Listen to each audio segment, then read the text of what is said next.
And chat. How's it going, everybody? Welcome back to Final Fantasy XIV.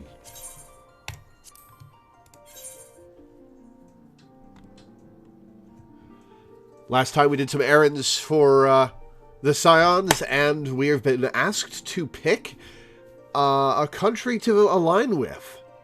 I've been doing some thinking over the past week, trying to figure out which one I want to go with, but still having some trouble deciding. Because aesthetically I like Gridania a lot. Got up and out of bed right before you linked me to the stream. Nice. Well, good timing then. But yeah, I like Gridania aesthetically a lot. But all Dog Contained is the Thaumaturge's Guild, which is my home. And I really like Limsa's music. And the Admirable. I keep saying Admirable! The Admiral is hot. But we get to go see a ceremony with each of them before we have to make a decision. And we can change the decision later. So. Hey, Minda, thank you for the 1,000 bits. I really appreciate it. That should be enough to free up the 95 bucks I have sitting in the Twitch coffers waiting. That probably won't be freed up until next month, but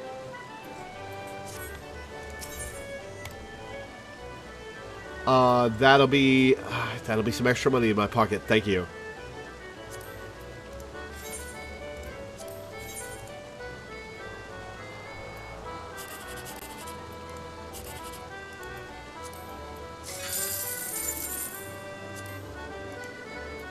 You broke your toe? Oh no. That sucks. How'd you do that?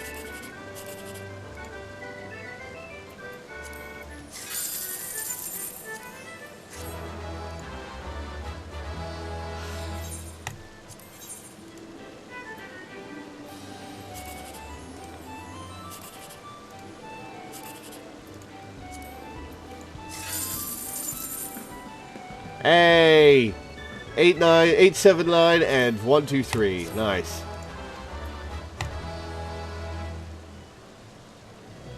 Oh, hi, Teddy's right here, waiting for me. You knew where I was. All right. What are we doing? We are.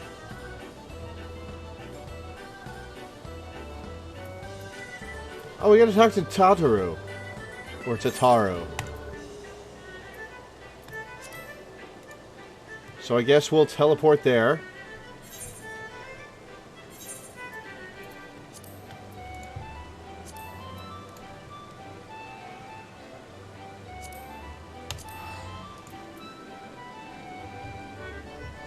Wearing socks and slipped in the kitchen. Oof. Which toe did you break?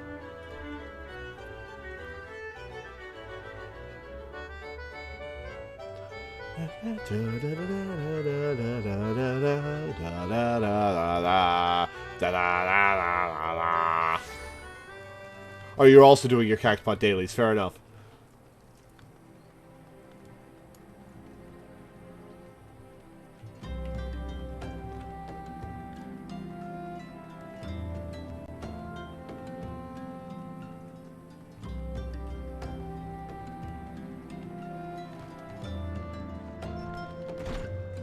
Alright, Tataru. I'm sorry about all the attention you're getting, Lore. I might have sung your praises a little too loudly and often to a few too many people. Next time I'll be sure to hold my tongue. Literally, if necessary. Right ring toe. Oof.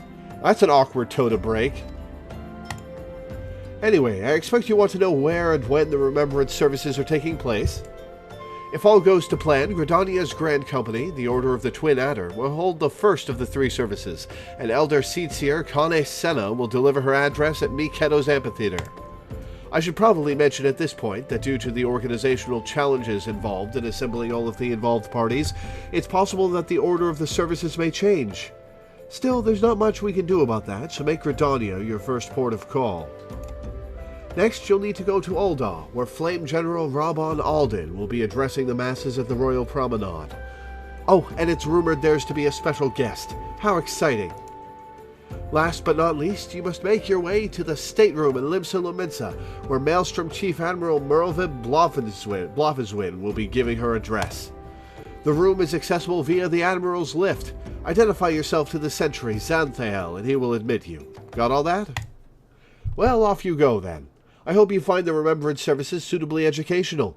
I suggest visiting the city-states in my prescribed order, though with your record of impeccable timing and luck, the schedule may well change in favor of your preferred travel plans. Farewell. Oh, that's just saying you can do it in any order. Yeah, fair enough. Cool. Some people let fame swell their heads, but I believe that yours will remain in proportion and firmly attached to your body. I'll try. Alright, well, let's start with Gridania then.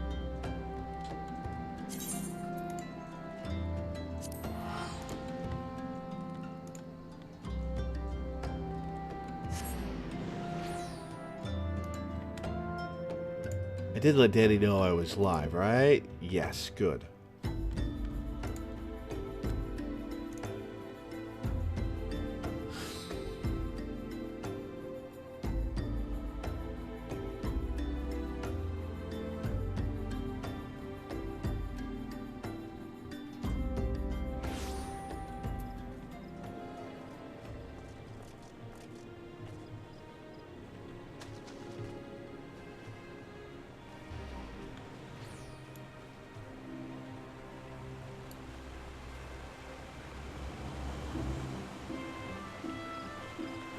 What am I doing? I can just teleport there.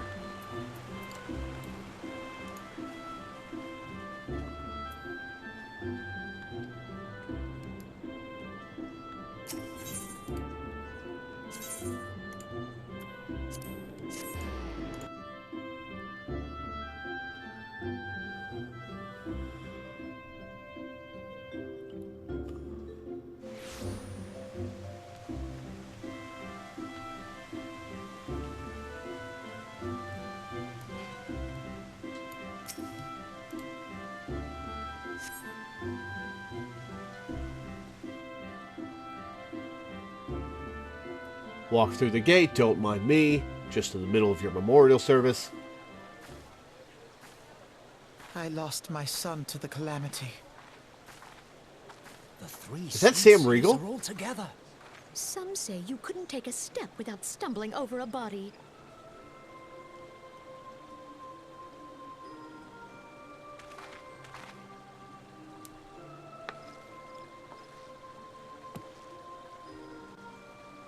That was Sam Riegel. Our forebears were once strangers in the Twelveswood. Fearful of the Green Wrath, they hid themselves in the dark recesses of the earth. Yet they dreamed of basking in the dappled sunlight of the forest. Through great effort, they proved their worth to the elementals, and were granted a place beneath the boughs. So it was that Gridania was born, some 5 centuries ago. Working hand in hand, the Hyur and the Elysian settlers sowed the seeds of our civilization, and soon they were joined by folk of all races. So nourished by the waters of unity, and blessed by the light of the matron, Oh, it's the Gridania twins. flourished into the great nation Hey, there's it Daddy. is today. Do you see the Gridanian standard? There, hanging behind the Elder Seed Seer. The entwined serpents represent the unity between Hyur and Elysian. An elegant symbol, do you not agree? In accordance with the will of the elementals, we have embraced a life of peace. Alas, our neighbors have not always sought the same for themselves, nor for us. That is not the first time they appear. They are in the opening cart ride at the start of the game. Though we Gridanians have no love for war, we have still less for those who would threaten our way of life. Ever have we fought to protect the sanctity of the Twelveswood.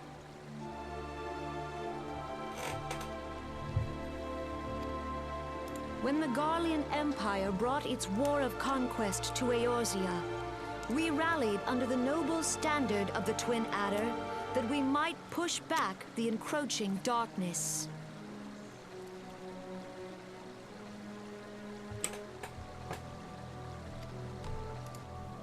And it was we who prepared the ground for the reformation of the Eorzean Alliance, that all the peoples of this realm might stand united against the common threat.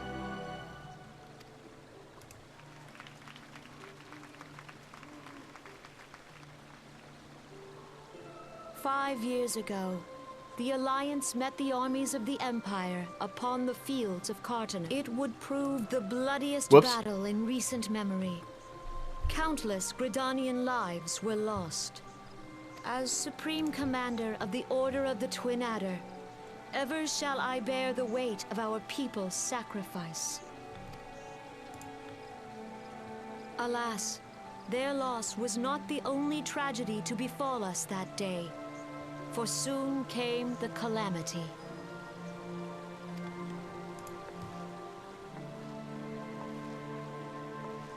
The scars borne by our forest are a constant reminder of its violence. Our lives have been irrevocably changed, each waking hour a struggle to survive. Driven to desperation, some among us have strayed from the path of righteousness, resorting to banditry, poaching, and other unconscionable deeds.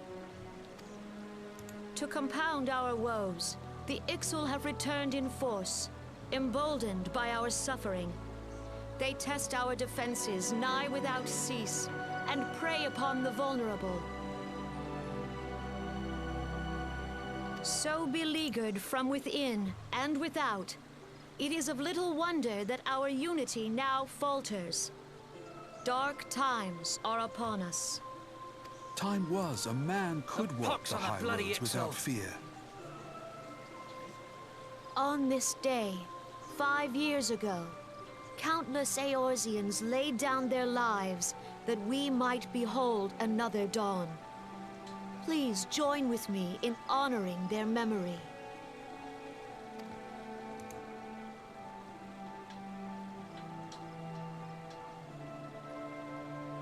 And how do you propose to honor the memory of those you cannot remember, pray tell?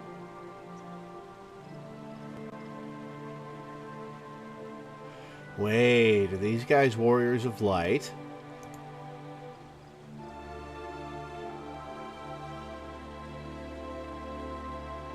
The destruction wrought by the calamity was indiscriminate. It dealt death to Eorzean and Garlean alike. Yet while we have labored to rebuild our homes, to rebuild our lives, the Empire has set about raising steel fortresses here in the Twelveswood. Let none be mistaken. The Garleans remain the greatest threat to our survival. If we are to stand against them, we must remember what it is to be united. Our many troubles blind us to the woes of our fellow man. Thence is harmony lost. Yet harmony is the founding principle of Gridania. We are gathered here to honor the fallen. Let them be honored not only in word and thought, but through concerted action. I bid you join hands with me once more beneath the Twin Adder's standard. And together, let us heal the forest's wounds, that our progeny might live in harmony beneath these ancient boughs. For serenity, purity, and sanctity. We must think of the children! Woods will be done. It's up to us to protect the All forest. the elementals!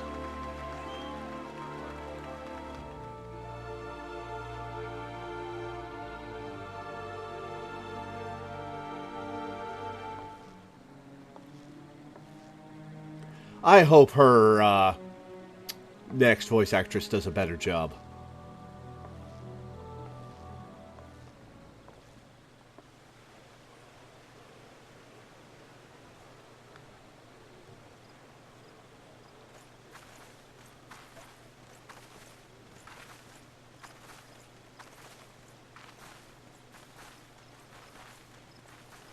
If you'll permit me, Alfie no.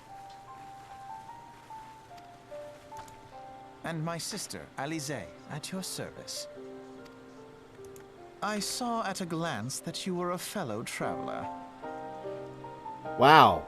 Your voice says a lot about your character, and I don't like it. You might call us students of history, sampling the realm's remembrances in pursuit of enlightenment.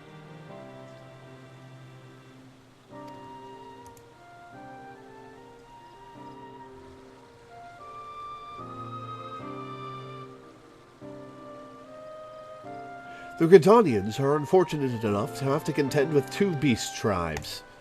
The Ixal are unquestionably the more troublesome, being of a naturally warlike disposition, and want to summon their bloodthirsty primal Garuda. The Sylphs, by contrast, are peaceful in nature, being mischievous rather than malevolent, and have long been on friendly terms with the Gridanians, until recently, at least. Alas, they have grown aloof, a change observed at roughly the same time they summoned the primal Rama.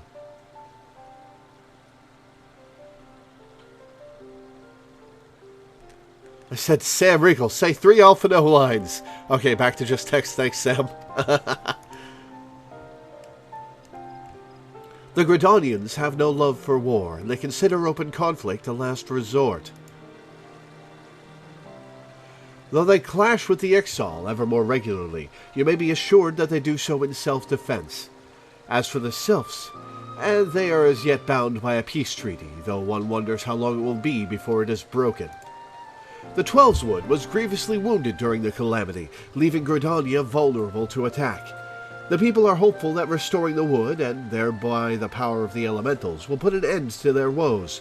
Yet how long will that take? Centuries, I'd wager. Meanwhile, the Ixal will continue their incursions, spurred on by Garuda and her insatiable appetite for destruction. Whether the Gridanians like it or not, sooner or later it will come to all-out war, and when it does, the Order of the Twin Adder will need all the help it can muster. How valuable might the aid of a capable adventurer prove to them then? Well, perhaps we will find out, if the Elder Seedseer's words fell on fertile ground.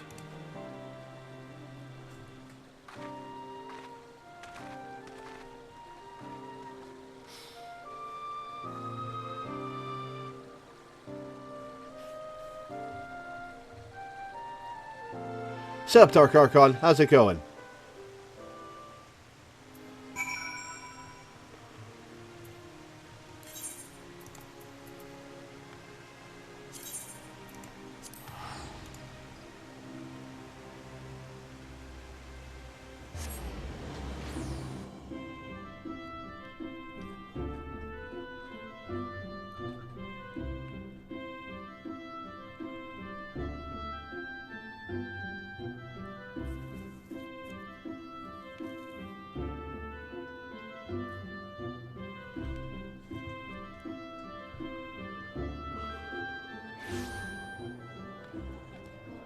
Alright, so where is this? Upstairs.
Behold, 'tis the Sultana Nanimal herself! And Reborn as well.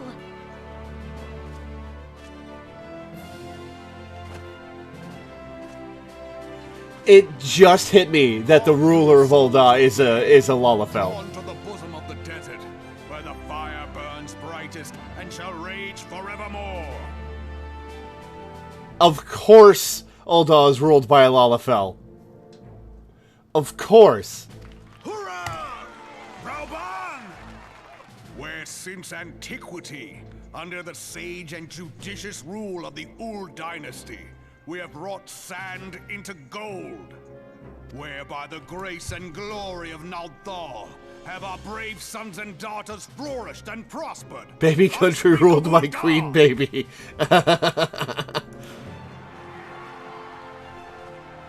There, at the Flame General's back flies the Grand Company's standard. Note the sigil. The golden scales of order balance the jewel of prosperity with the flame of might. Great and many are the gifts our nation has given the realm. In Eorzea's darkest hour, on the killing fields of Cartano, none spent more in blood and gold than we. Thus was the 7th Imperial Legion laid low. So that's how it happened. How soon history forgets. You are warriors of light. Interesting. Yet many left our gates, never to return. Let us pray for our absent brothers and sisters, that they might know happiness in the great beyond, as Thal's honored guests. If the fates were fair, the price we paid that day would have bought us victory. Alas, they are not. And now, but 5 years into this 7th Umbral era, the spirit of sacrifice which granted us our strength is all but dead. Look around you. What do you see? A people divided, downtrodden, and enthralled. Where are the merciful alms of the rich? Where is the just steel of the righteous? I ask you, is this the great nation our brothers and sisters gave their lives to save?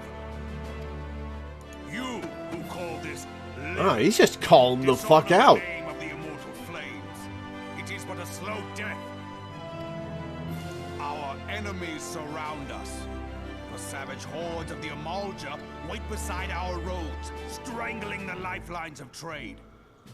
Meanwhile, the Garleans make mock of our borders and despoil our land of its natural wealth. So, is the Sultana going to get any words in here? We stand on a precipice. I urgently want to know what she sounds like.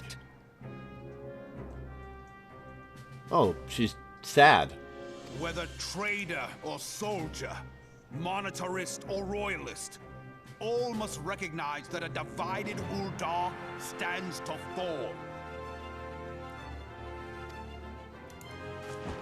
Victory and fortune walk hand in hand. Ye who seek glory and wealth, look not to what little you can snatch from your neighbor, but to the boundless wealth of the world beyond. Now is the time to unite. Now is the time to ride forth. In the name of the Sultana, I beseech you. Can she beseech me? I'd like to know what she sounds like. Line not your own coffers, but those of the immortal flames. Seek not to prosper from Ul'dah, but to restore her to prosperity. As the realm prospers, so shall Ul'dah. As Ul'dah prospers, so shall her people. Yeah, for Ul'dah! Together we are one.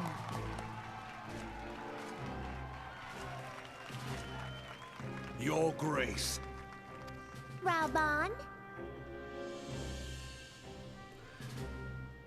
That is both not at all and exactly what I expected her to sound like.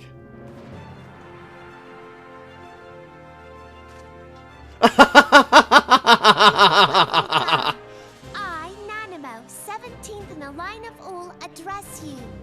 Much has been made of the wealth of Ul'dah. Yet those who measure that wealth in coins and carats are gravely deceived. For the true wealth of Ul'dah lies in the health, happiness, and hopes of her people. Beloved subjects, I bid you raise aloft the torch of Ul'dah, that her flames might serve as a beacon for all Eorzea to see. Long live Nanamo! Glory to the Sultana! For victory and fortune, stride fearless into the Inferno, for we are, by fire, reborn! Nanamo's like, great speech from my bestie, the leader of the Sultanate's military. Anyways, now let me demonstrate who's really in charge. There's talk about this being added as an interacting emote between Lalafell and Rogadin? That would be amazing.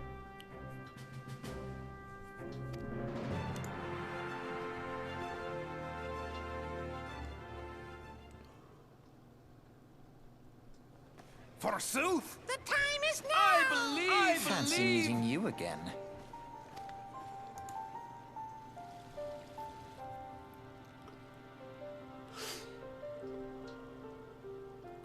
The Eldons have a long history of conflict with the Amalja, the beast tribe that worships the primal Ifrit.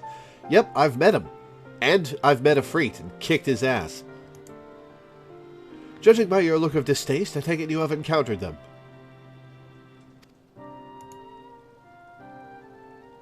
The Eldons do not shy from confrontation. If aught threatens their precious prosperity, they will seek to crush it. So have they dealt with Ifrit thus far, smothering his flames each time he is stoked to life. Yet he is but one of several problems. Though they have been quiet these past 5 years, the Garleans have not gone away. Meanwhile, refugees continue to arrive in droves, and Ul'dah has no clear policy on how to deal with them.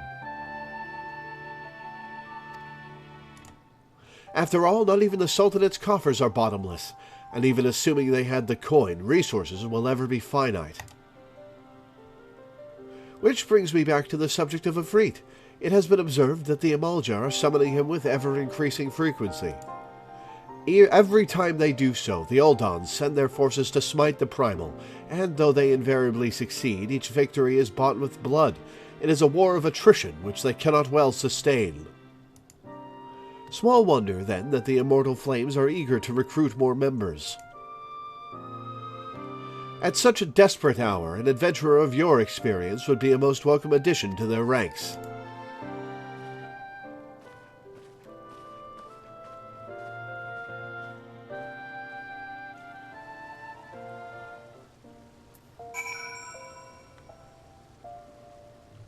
Well, that was cool. Oh, hey. Hi, Danny. Alright, to Limsa.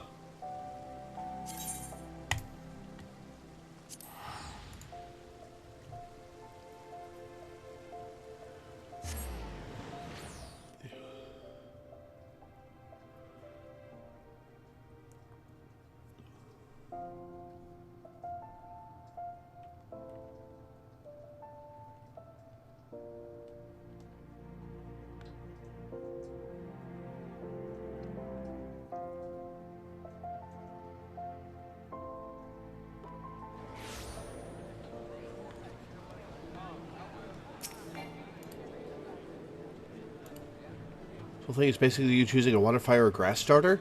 Oh, then I have to pick the fire one.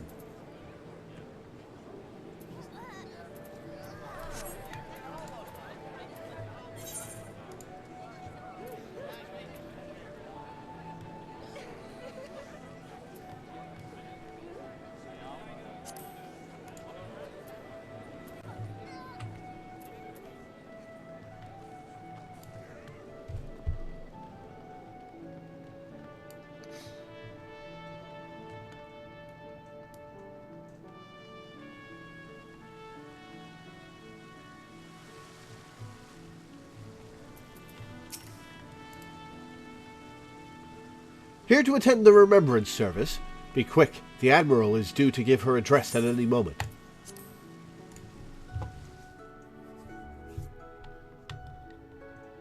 Gridania felt like too much past, not enough future, and Limsa, while better, felt like the opposite. Rabon and Nanamo hit the right balance. I like Rabon and Nanamo, So much for our though not their alliance. voice acting so much, but Beyond the seabed.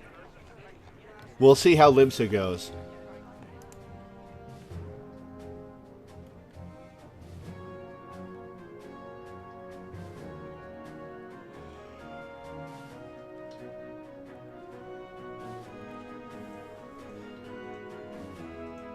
Brothers and sisters of the sea, hearken unto me. Look upon this, our mighty crimson standard, and tell me your hearts do not swell with pride.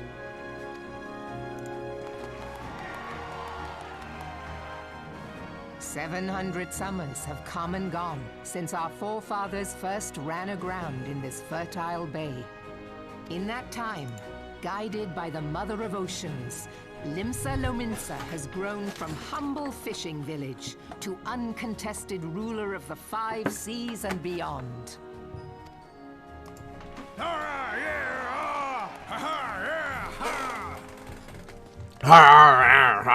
you look as the Admiral bid you? It is a rather stirring standard, I must say. The crimson field is meant to signify the blood of fallen crewmates, while the black longship represents a pirate vessel. When the Gallian Empire marched upon Eorzea, we assembled beneath the Maelstrom standard, and our grand company was reborn. All answered the call, from the Knights of the Barracuda to Hilthier's bloody executioners. And together, we met our would-be conquerors upon the field of Cartano. That day, the world bore witness to the united strength of Limsa Lominsa. Patriotic pirate noises. I swear to you, no army ever fought harder or with more courage. Yet many of ours did not survive. Join me now in remembering those who fought in the name of freedom and fell. May their souls be returned to the sea.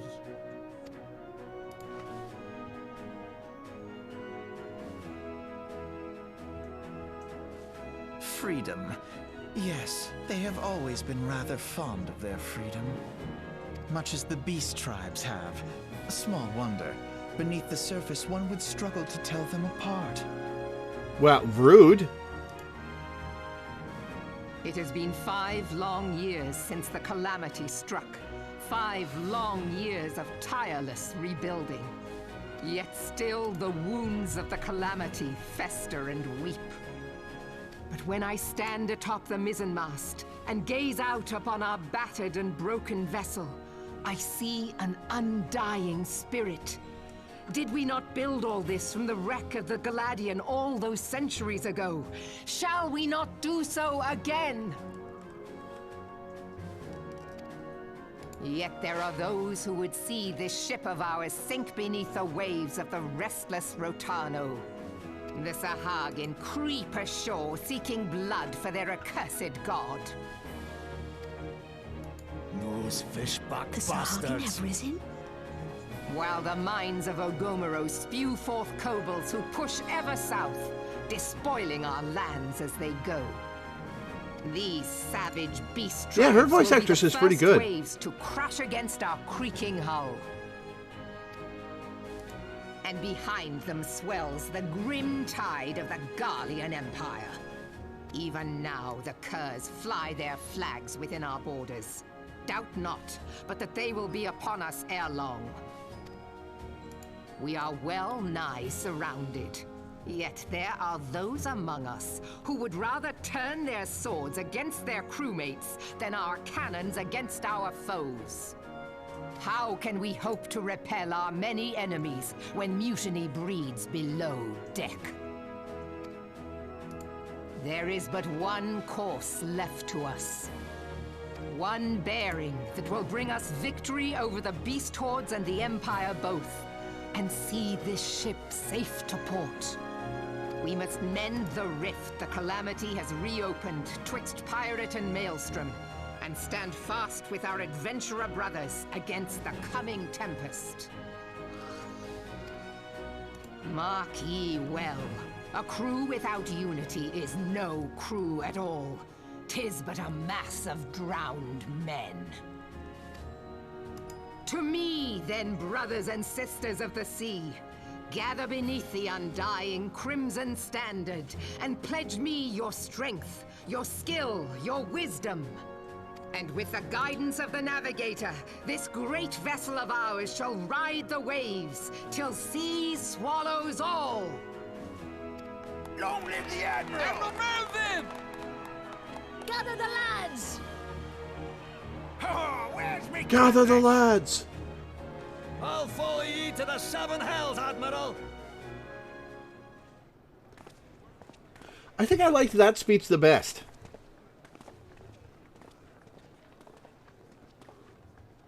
Fancy meeting you again. We saw each other 5 minutes ago, Alphino.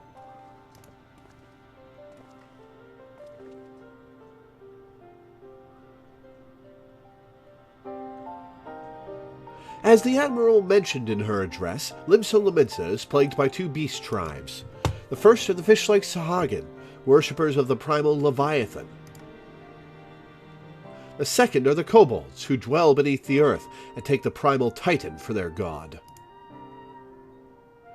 As if the beast tribe's presence weren't troublesome enough, the Garleans have also chosen to erect a fortress right in the Lominsans' backyard. And that is to say naught of internal strife. As a nation of pirates, there is no end to the blood feuds between the various factions. And while they fight amongst themselves, the Garleans whet their blades and watch. If the Lominsans are to have any hope of withstanding the Empire, they must first resolve their own affairs. Differences must be set aside and the primal threat dealt with once and for all. To this end, I expect that they will soon take decisive action against the beast tribes.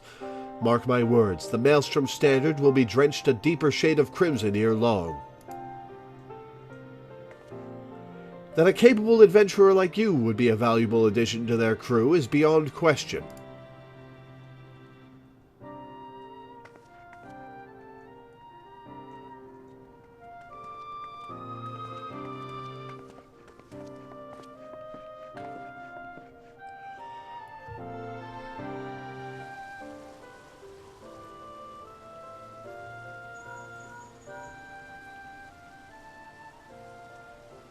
Lore, this is Minfilia. You are well, I hope. Would I be correct in thinking that the final remembrance service has now concluded? A moment ago, you say. What a coincidence. Jesting aside, I trust you remember our guests from the Grand Companies. Well, delighted though we are to have them here at the Waking Sands, it would not do to keep them in suspense any longer than necessary. In short, hurry back.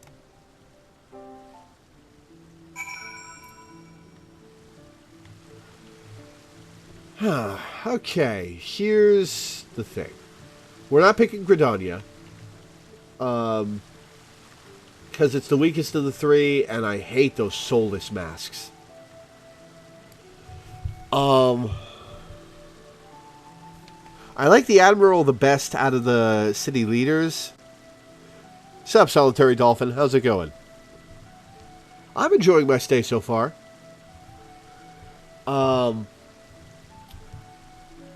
But the Thaumaturge's Guild is where my heart is, and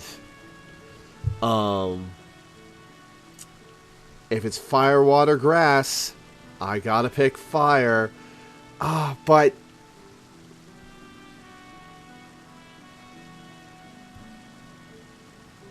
I really like the Admiral and the emphasis on freedom as a cultural trait.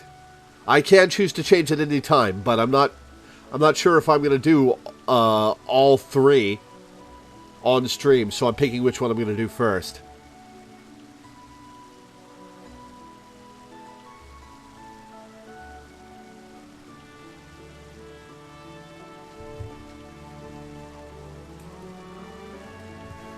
So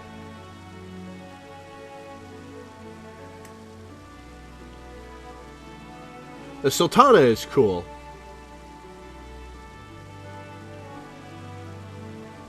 I did Ulda purely because the market was the closest to the Aetheryte. Well, I'm going to be a bit more discerning than that. Sup, Gordy?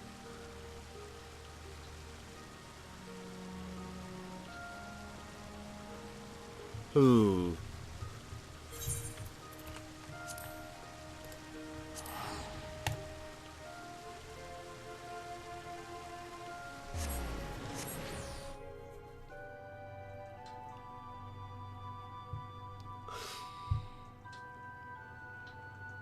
This is a tough choice. I like Limsa's music the best.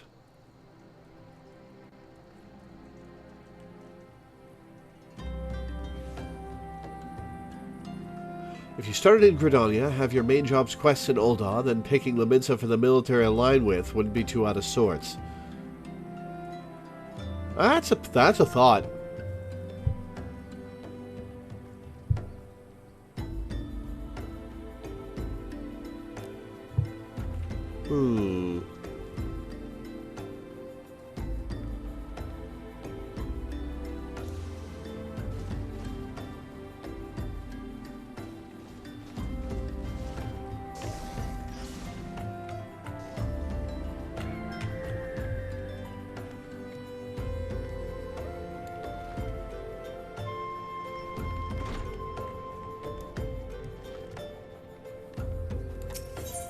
I'm leaning towards Ul'dah.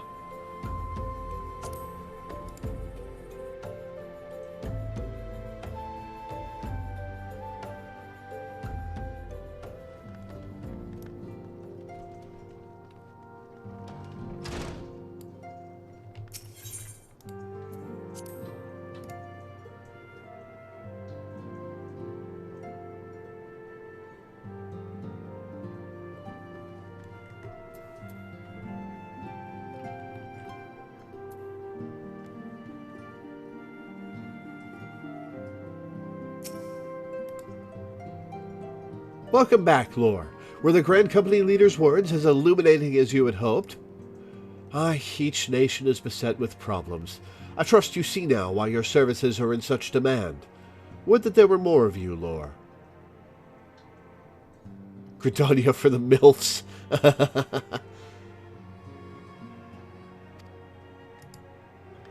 But you must be tired from your journey. Why don't you rest a while and take a moment to reflect on your decision? Once your mind is made up, pray give the Grand Company officers your answer.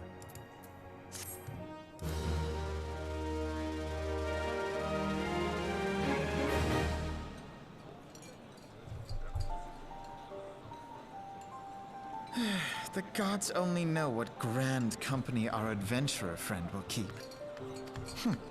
The wheels of change are in motion regardless. Brother, are you certain this course is best? Whatever do you mean? What is that device on your chests? The so-called remembrance ceremonies were little more than standard waving rallies. As though the Calamity and Seventh Umbral Era warranted scarcely a mention. Well, of course they were standard waving rallies.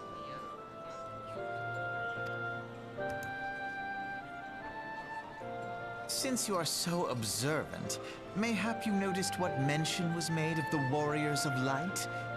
None. I suppose they must have forgotten the heroes who spared Eorzea a fate worse than the Calamity? I remember Reborn Alfie's voice sounds so punchable. Yes, absolutely. I wanted to shove this nerd in a locker. No, dear Alizé, they haven't forgotten these details. They have elected to omit them. Deep are the wounds the Calamity inflicted upon Eorzea. So deep, in fact, that the realm still bleeds. Needless to say, the beast tribes and their primals do little to alleviate the pain. So, the task of salving Eorzea's wounds falls to the scions of the Seventh Dawn, with a little help from our friends, the Grand Companies. Remembrance will yield no remedy. If our world is to heal, we must put the horrors of the Calamity behind us.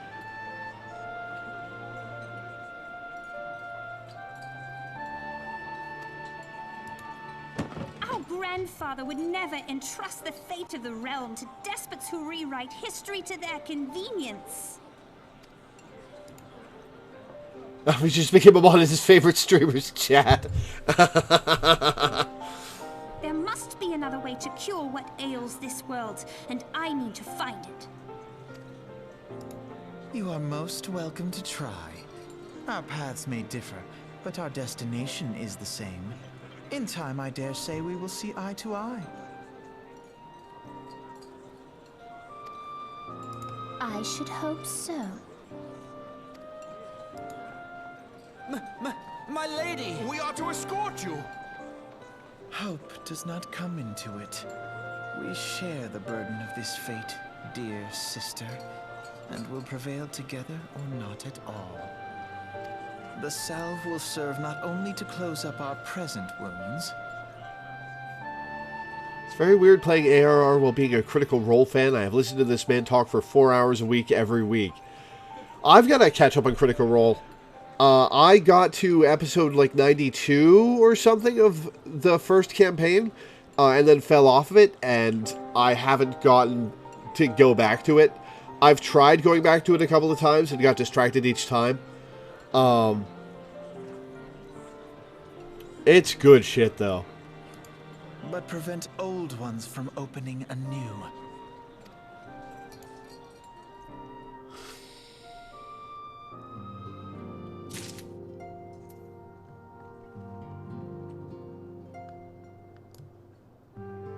Alright, so the blue one is Ul'dah, right?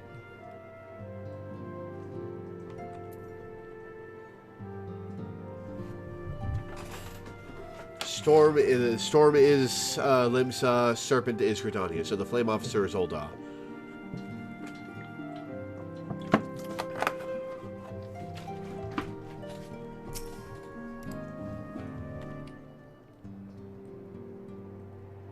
Welcome back, adventurer. I take it General Rabon's words kindled a fire within you. Yeah, fuck it. Let's join the Immortal Flames. Excellent. I fear that the incident with the traitor may have soured your opinion of us. It gladdens me to see that isn't the case. But before we can count you as one of our own, you must be formally inducted into our ranks.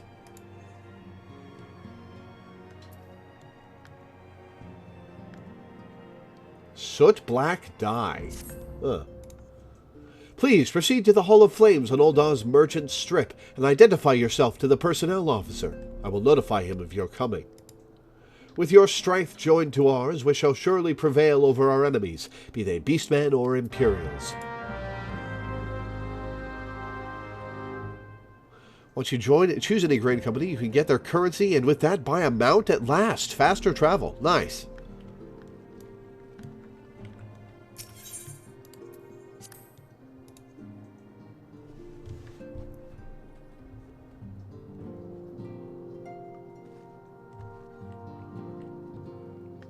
Alright, I guess we go back to Ul'dah.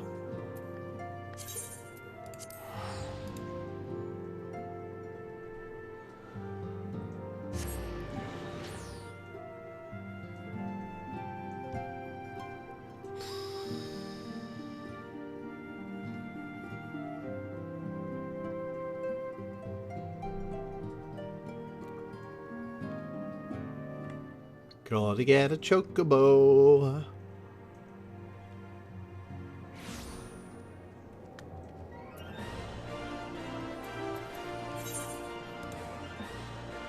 Oh, we're right on top of it. Cool.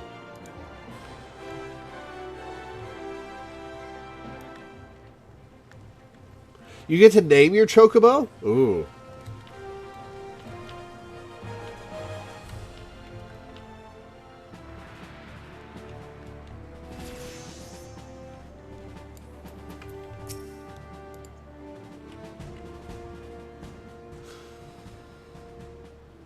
What brings you to the Hall of Flames this morning, adventurer? My name is Loreweaver. I believe you are expecting me. And mine's Sverfolg, which is just Rogadin for Big Bird. What should I name my chocobo? Hang on.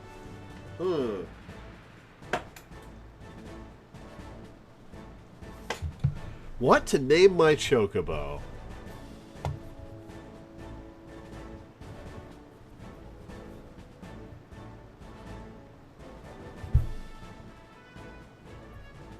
It would be funny if I named it Atticus.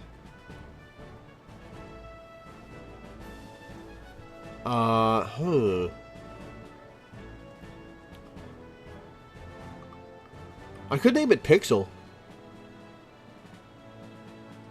I kind of want to name it Pixel. I'll think about it while I get there. Ah, I thought as much. You are just as our man at the Waking Sands described. It is an honor to meet you, madam. Now, in order to formalize your... Sir!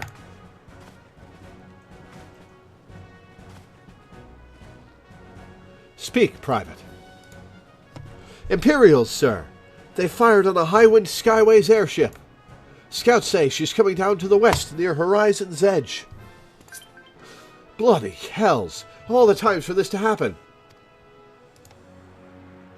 Lore, there's no time for formalities. The Immortal Flames need your help now.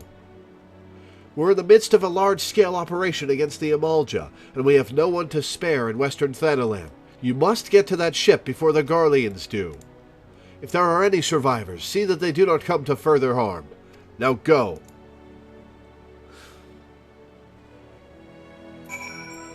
I got a friend request. Gaia Kazan, Ultros.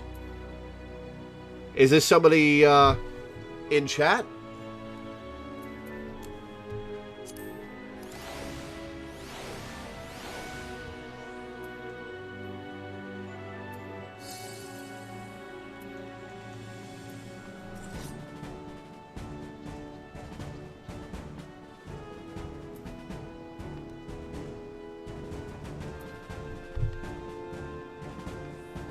Oh, it's you were able to find me just from Loreweaver? Cool. Well, hi. Okay, so head to Horizon's Edge. Over by Horizon. That's Telprot.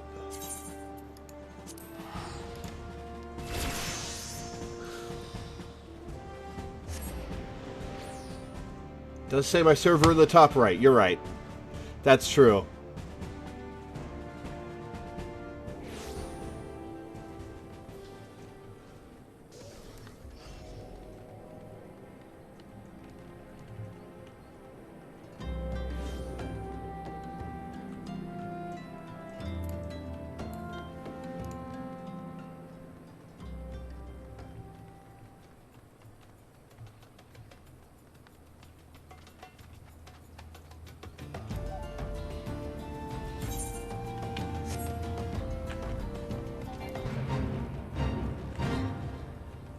No, I don't want to join the fate. Fuck off.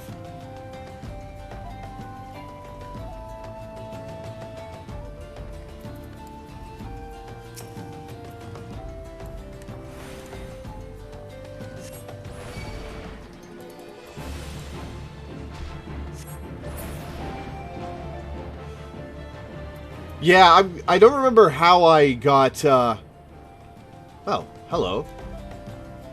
So let's go... Fate Caller Traveler. Huh.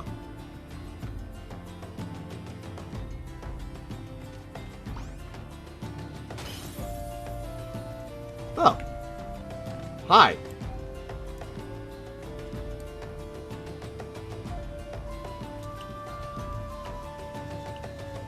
It's really hard for big streamers to play this game sometimes because the screen always tells people exactly where they are and they get stream sniped. Yeah, that's... Traveler means we're from a different server. Ah.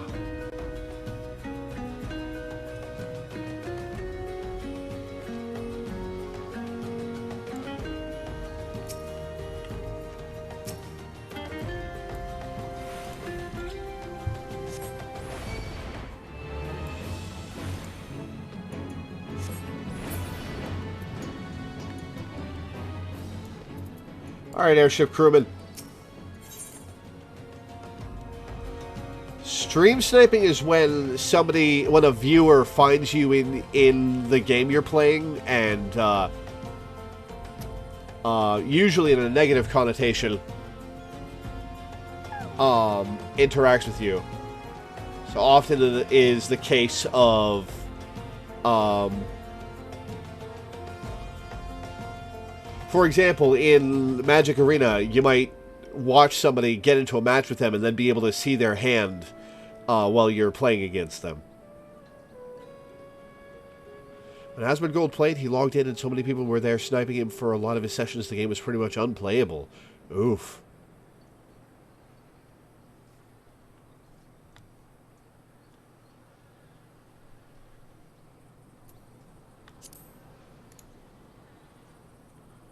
When that happened, anyone caught doing that was actually suspended for some time. Wow.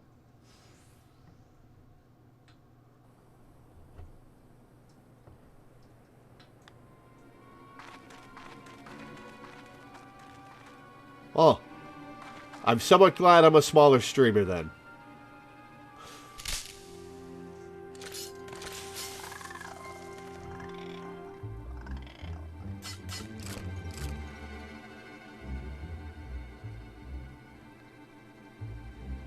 An adventurer! What are you doing out here? No, wait, let's find some cover first. We're in cover. No, we're out of cover now. Why are we running in the open? We had cover.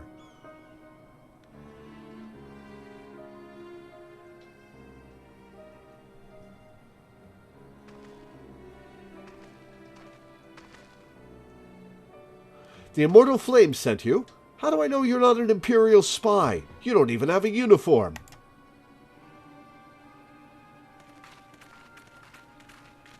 This guy's a monk, I take it. Are you all right, sir? Our scouts reported the attack on your craft. We've come to rescue you.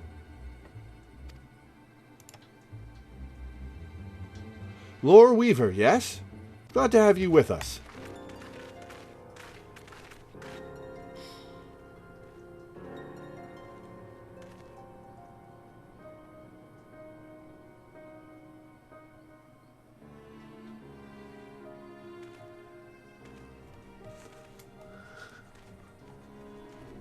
I have not seen a craft of this design before. That traitor Garland has been busy. Garland? The secrets of Magitech are ours by right. They are not to be squandered upon the savages of this land.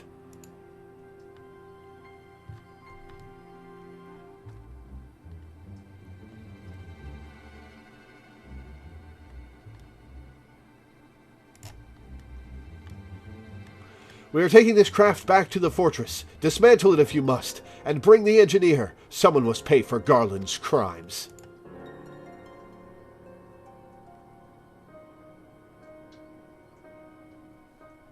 They mean to take the ship back to Castrum Meridianium, along with your friend. Wedge, you have to help him. That fool of a Loreweaver was hiding inside the tiny Bronco. Oh my god, really? This is the tiny Bronco? Is this Biggs? Is this Biggs and Wedge? Nice looking ship. Though not the best place to have taken shelter, I agree. It's the first airship we've built since the Calamity. The first since Master Garland, well, since he went missing. After years of work, she was finally ready for her first test flight.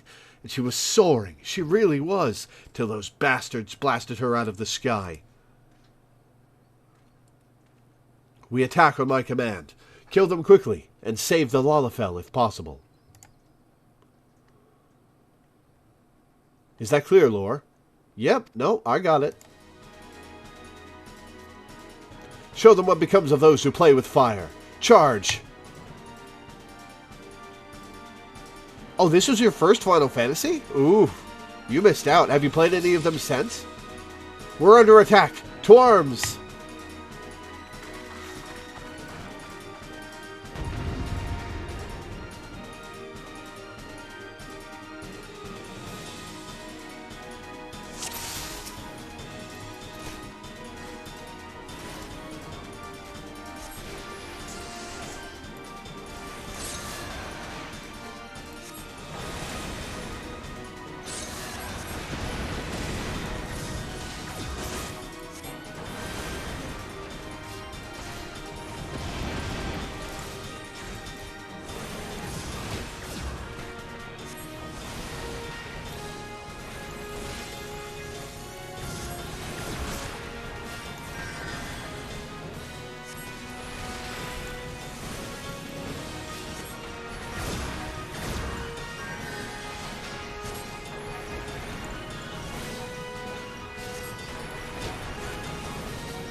Oh, what is that?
Am I supposed to win this fight?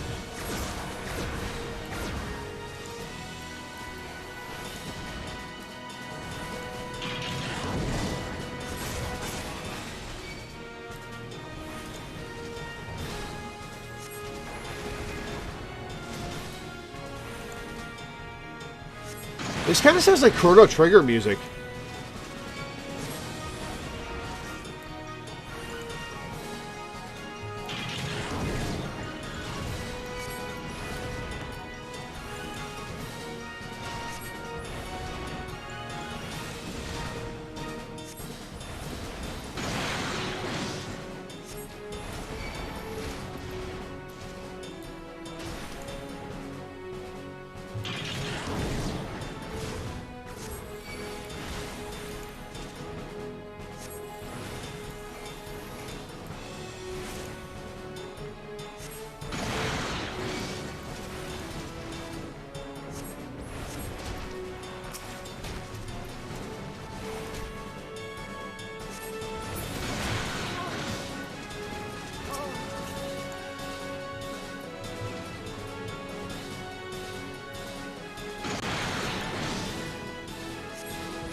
Got him.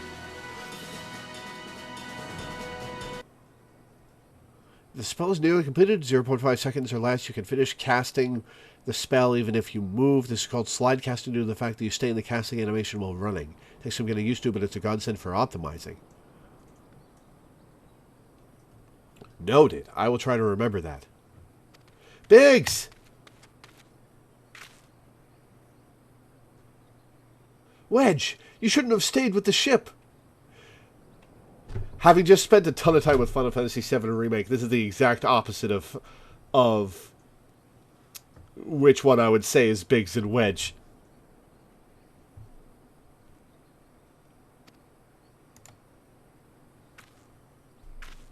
That was a close one. Too damn close. So, how's she look, anyway? The auxiliary propeller is a dead loss, but I think we can wring enough thrust from the main propeller to get us airborne. A few minor modifications as we should be able to fly the tiny Bronco home. The Imperials will come looking for their scouts, but we can defend this position until the engineers leave. You should go, Lore. You still have unfinished business to attend to at the Hall of Flames.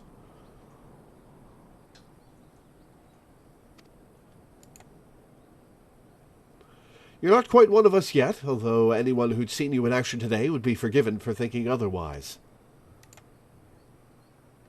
I just wanted to say sorry, for calling you an Imperial spy and all that.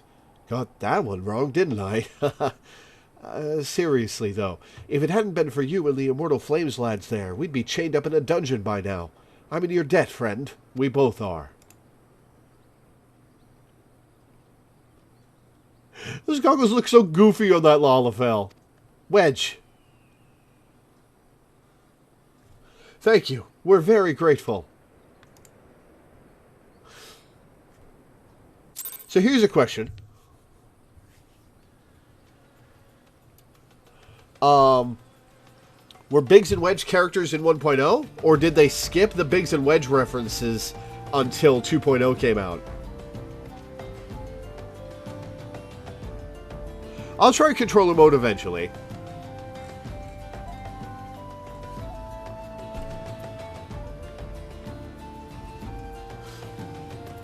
Alright, speak with the personnel officer at the Hall of Flames.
Master Garland was in 1.0, though Biggs and Wedge were not. Gotcha.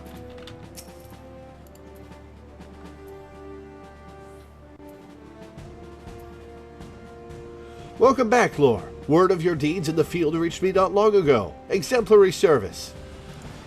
Rest assured that the Garland Ironworks engineers are fine. They were able to get their vessel back in the air before Imperial reinforcements arrived. Your willingness to assist us on such short notice is to be commended. Clearly, your reputation is well deserved. Now then, I believe we have some unfinished business. Shall we continue from where we left off and induct you into the Immortal Flames? 3 black die. Nice.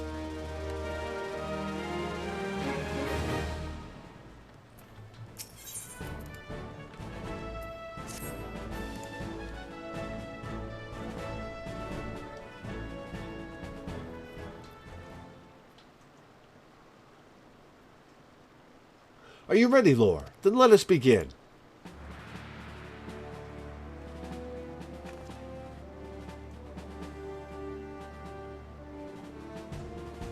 Loreweaver, you stand poised to enter a sacred trust. The flames of Ul'dah burn bright, casting light where there is dark and purging evil wheresoever it lurks. We are ever ready to meet the nation's enemies in battle, be they beastmen, Garleans, or worse. And at a word from Flame General Rabban Alden, we would gladly lay down our lives to maintain the peace and prosperity of Ul'dah. To join our ranks, you must forsake all other nations. Only then may you commit yourself to the fire and be reborn as an immortal flame. Burn as one of us, Loreweaver, and together we shall chase the darkness from Ul'dah. Will you swear an oath to mark this occasion?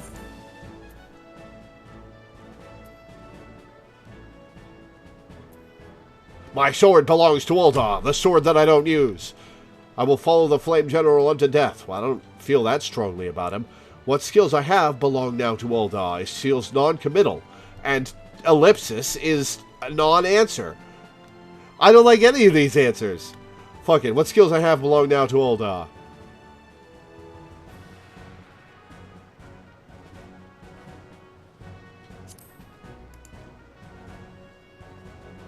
Holding left and right click together makes you run directly forward where the camera is pointing. Huh. And Ul'dah will have need of them in the days ahead. The knowledge and experience of well-traveled adventurers are valuable assets. Very well. Your resolve is plain. Loreweaver, I hereby confer upon you the rank of Flame Private 3rd Class. Welcome to the Immortal Flames, Private. May you fight to the last for coin and country.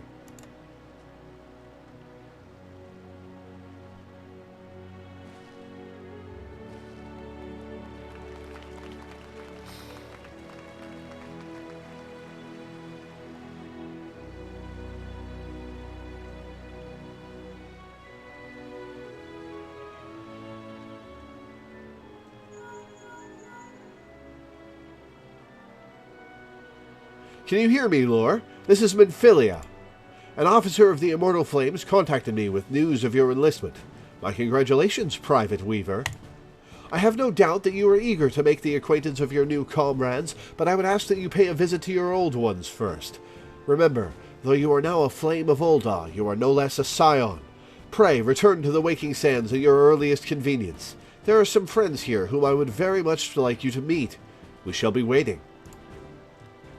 It seems your presence is required elsewhere. But before you leave, perhaps you could find a moment to speak with Commander Swift. He is not one to see new recruits go into the field unprepared.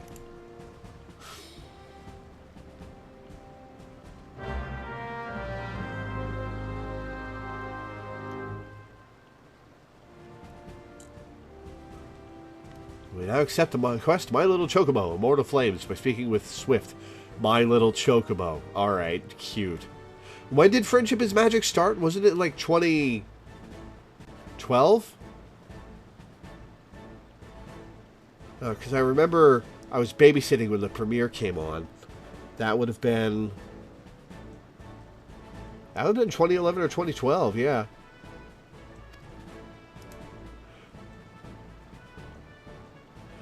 This because it was a day when I'd been reading Homestuck. This quest must be completed in order to proceed to the end of the main scenario for A Realm Reborn. I know My Little Pony is older than that, yes, but it made me wonder when Friendship is Magic actually came about.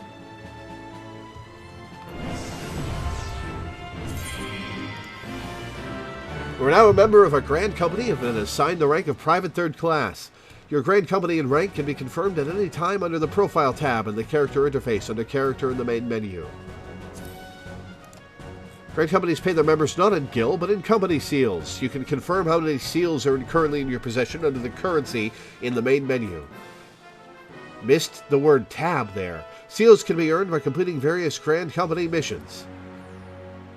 2010, huh? A Grand Company Quartermaster is stationed at each Grand Company headquarters and will exchange items for Company Seals. Company Seals are only redeemable with the Grand Company that issued them. You need 200 seals. The next main story quest nets you 300.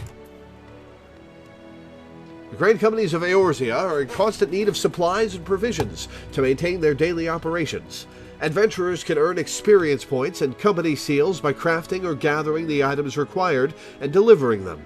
Speak to a Grand Company personnel officer or one of the many officers stationed throughout the realm to complete the delivery. Items sought change every day.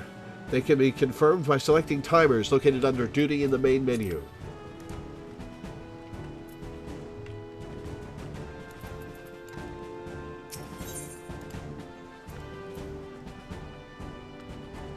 Chocobo whistle.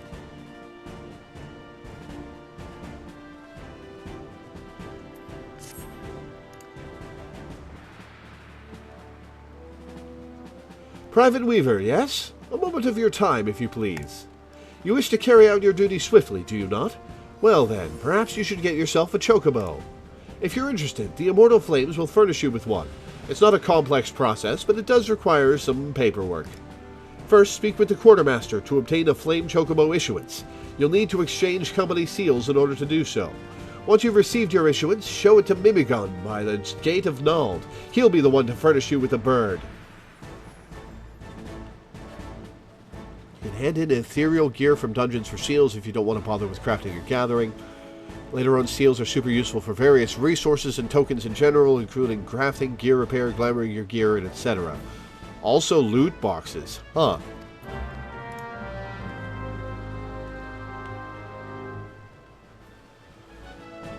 Okay, so I don't have any...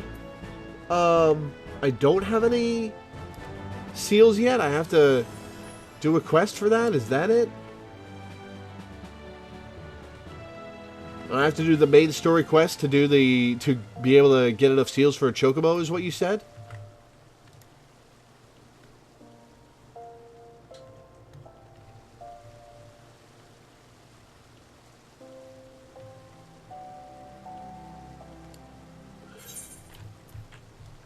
Well, I guess let's go to Vesper Bay then.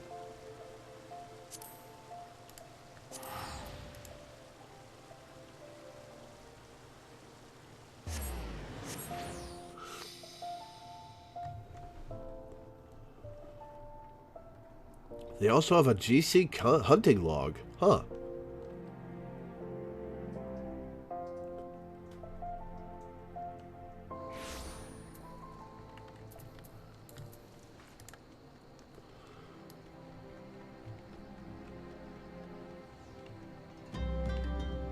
Yeah, company seals are doing your daily leveling roulette. Hunting log is why I suggested waiting to do Halatali.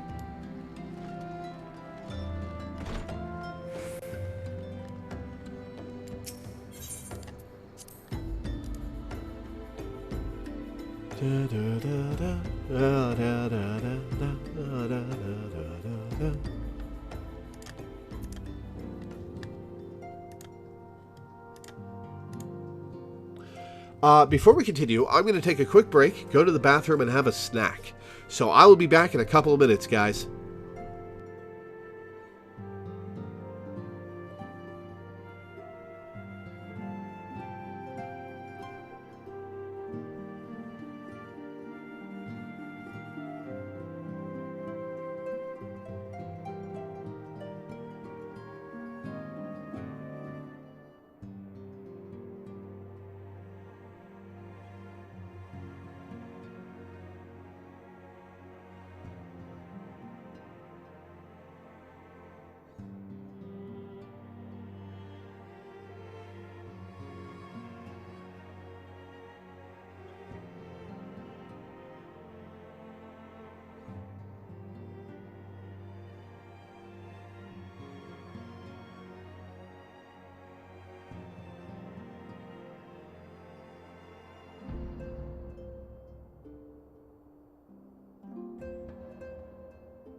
Gardy, thank you for the follow. Welcome aboard.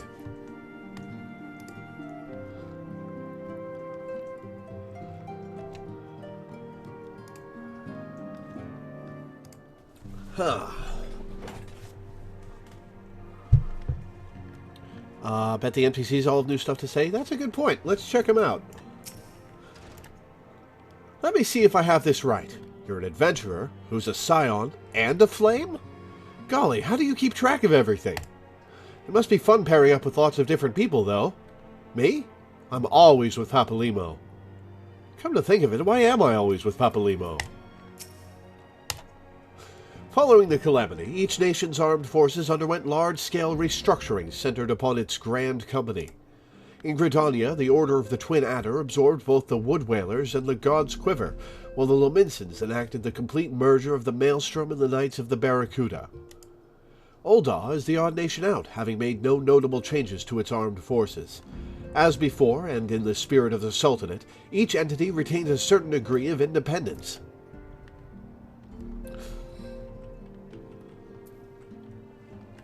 Oh, were these two buddies in 1.0 as well?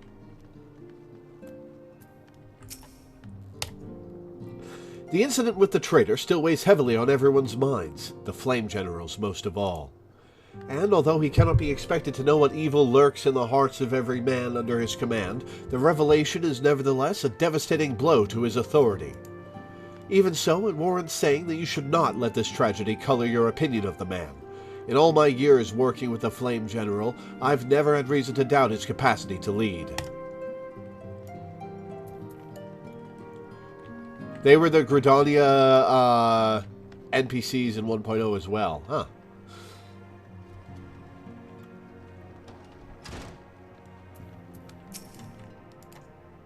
I heard tell one of me brothers came through not long ago. Looks like I just missed him, though. I ain't seen either one of them since the calamity. Didn't even know if they were still alive. But after running into folk who swore they knew me time and again, I reckon they had to be out there somewhere. I've been traveling and peddling in the hopes I'd find me brothers ever since. If you see a fellow what looks like me, let him know that Brennan's looking for him, would you? Well, that's kind of tragic.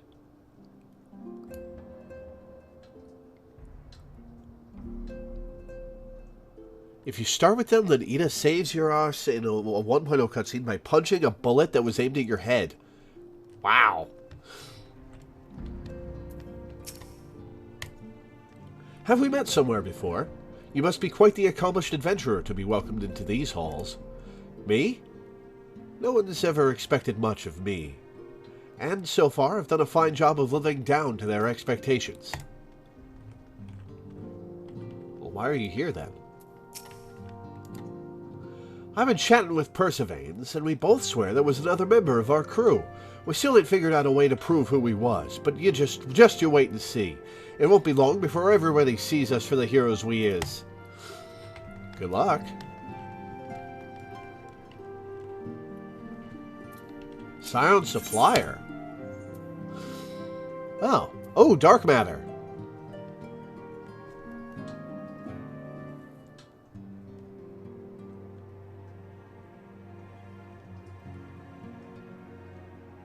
Revenge is the cruel woman who bullied Eden and told her to ditch the head. Oh, that bitch. Why is she here? Why is she a scion?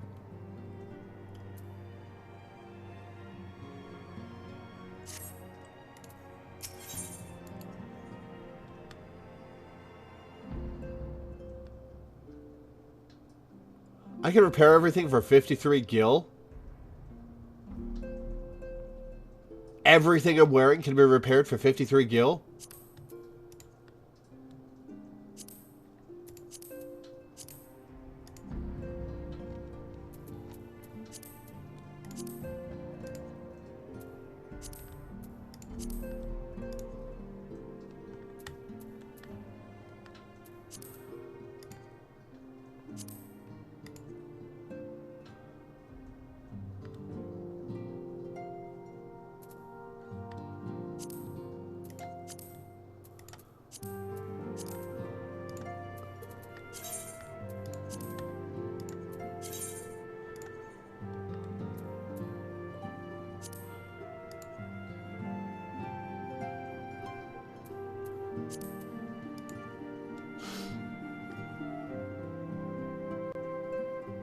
Even at high levels, repairs don't get much more expensive than a few thousand gil. Damn. Cool. Fuck it, as long as I'm here, I'll just repair everything.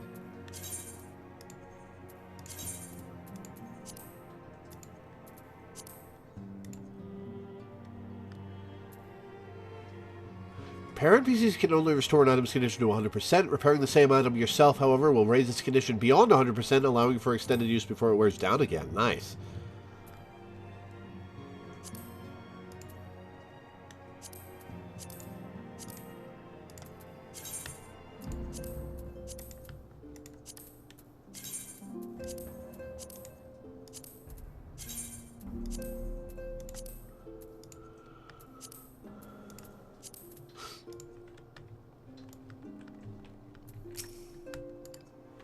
I hear you pledged yourself to a grand company.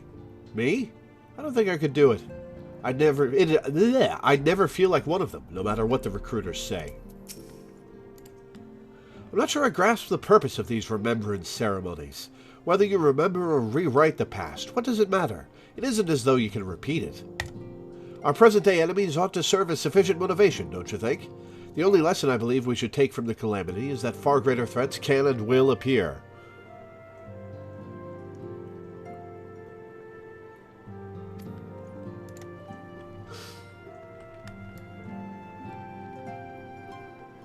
Oh, you guys were hiding behind a screen. Real J. Fate shall be thy guide. When our purposes become one, once again shall our paths lead us here. Our city of learning is now naught but shadows. Ere the light of dawn breaketh, shall we follow whither the sand blows. We will continue to focus our efforts on investigating the primals. The Amalja are not the only tribe that has succeeded in summoning its deity.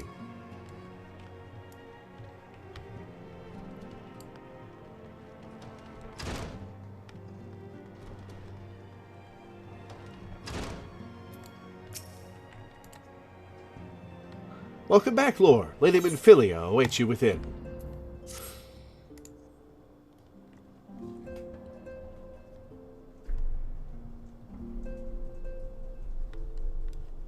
Welcome back. It seems you wasted no time putting your skills to work. How do I know? Why, the recruitment officer called to regale me with the tale of your heroics. The pride in his voice was palpable.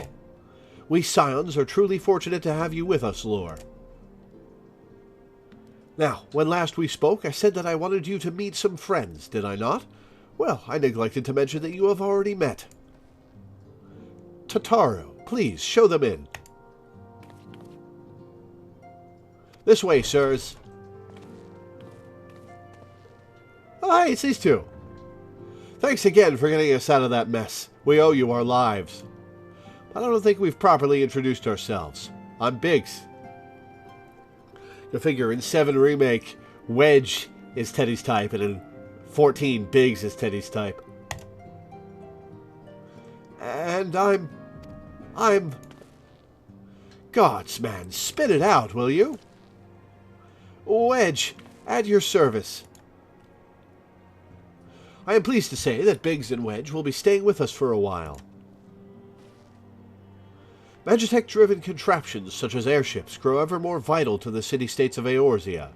As a neutral party, it was judged that we Scions should serve as the keepers of this technology. Of course, for this we needed the knowledge of experts, and so we requested the assistance of Garland Ironworks, who very kindly sent us 2 of their finest engineers.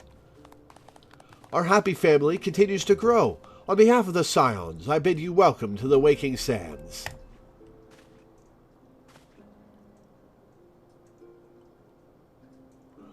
Like every soul here, I love Eorzea. And I count myself blessed to have been given this chance to stand with you and all and fight for the future of the realm. Never have I known such fulfillment, such happiness.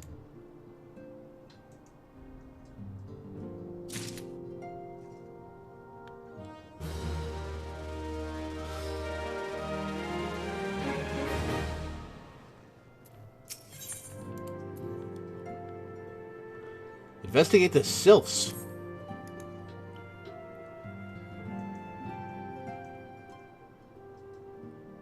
Now, having set aside the formalities, Oh god, I forgot her voice. we have a favor to ask of you. Urianger, have the documents arrived from the students of Baldessian? Aye, my lady. They arrived but recently.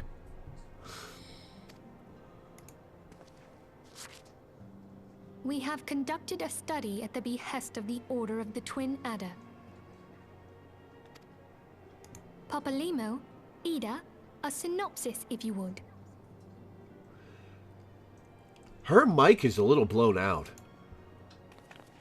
Our task was to survey the behavior of the sylphs, a beast tribe indigenous to the Twelveswood.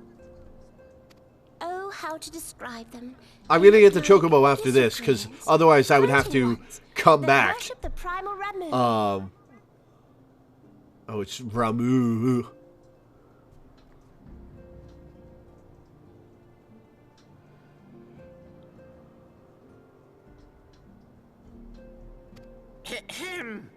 Though technically a beast tribe, sylphs are blessed with a comparatively personable demeanor, conducive to peaceful communication. Offering us an invaluable opportunity to learn what the beast tribes know of the primals.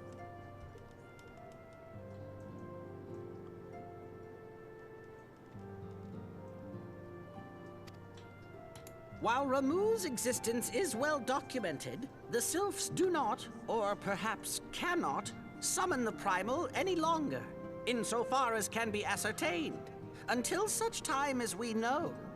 It would be unwise to assume that the threat posed by the primal has passed. Which leaves Gridania with the added worry of not knowing what they should be worrying about. In that regard, they are hardly alone. What we can say with absolute certainty is that Gridania has its hands full fending off Garuda, who, I need hardly remind you, is among the most savage and terrible of all known primals. In short, it is essential that we approach the sylphs in as diplomatic a manner as possible. Words and actions can be misconstrued. The only sure way to communicate our intentions is the echo. Winning the sylphs' favor may well bring us a step closer to mitigating the threat of the primals. Will you help us? Yeah, I'm in. I am grateful. Lovely. Well, as much as I'd like to help, I'm afraid I would be of little use to anyone in Gridania. A veritable babe in the woods. Ida and Papalimo, however, should be able to see the forest for the trees. Is that not so, Minfulia? Indeed. You are willing? Leave it to me. If you have a job at level 30 or above, you can do a side quest immediately after getting your Chocobo that lets you bring it with you into battle on the overworld. Huh. As like an ally, or... Us, Ida, us!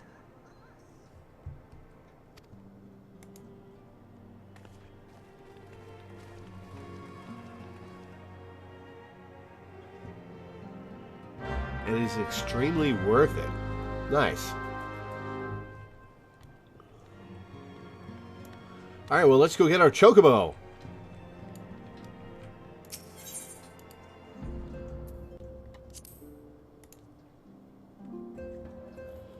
It levels up with XP and you can spec it into healer, tank, or DPS or more. Damn. Nice. Well, let's definitely do that immediately.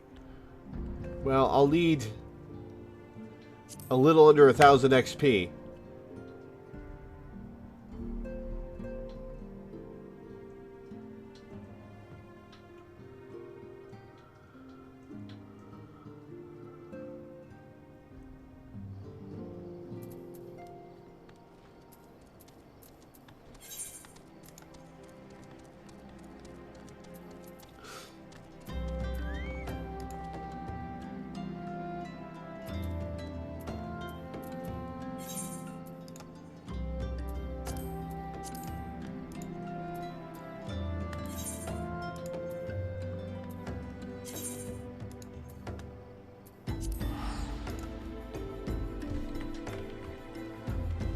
Right, I gotta go get my chocobo.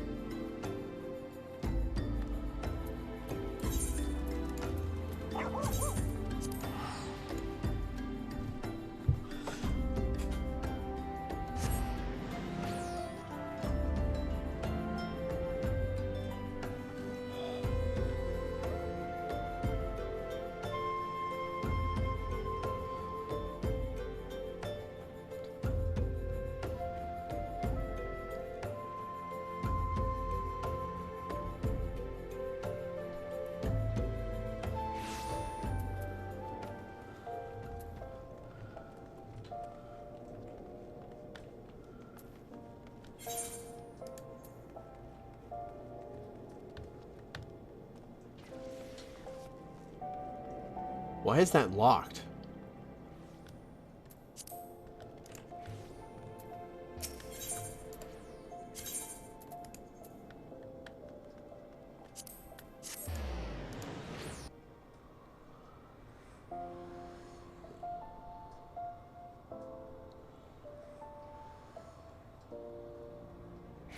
Need to buy the license from the Grand Company.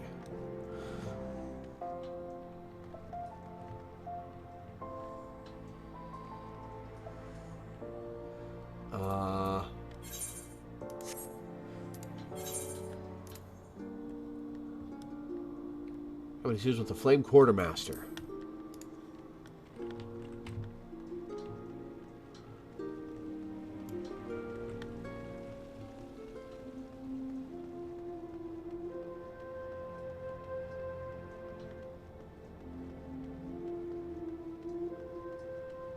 Check out the gear they have in the GC shop too. All right.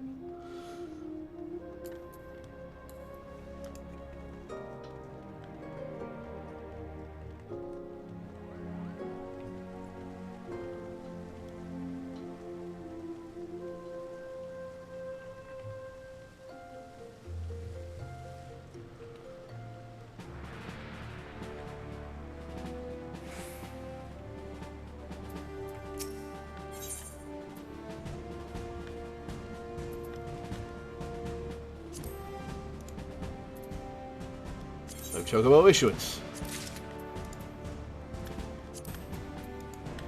Hang on, something's wrong with my mouse. Hang on.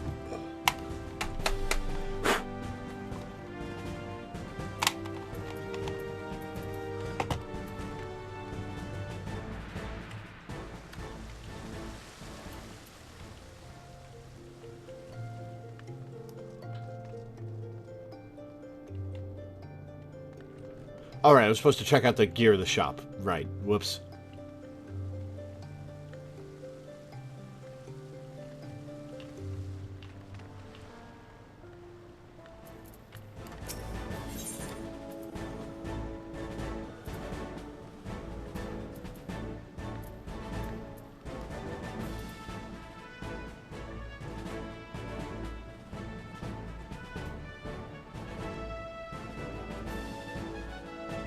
There's set bonuses, huh?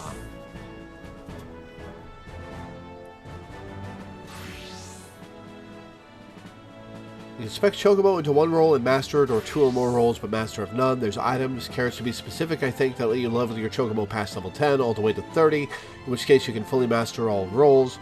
They are expensive unless your free company can grow them for you. Huh. Change the rank to the left. Nice rank is the cool stuff.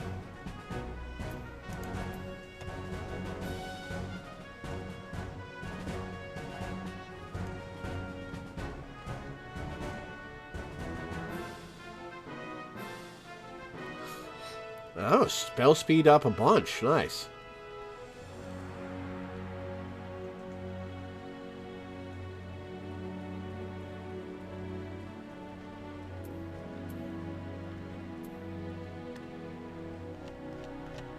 $35,000 seals.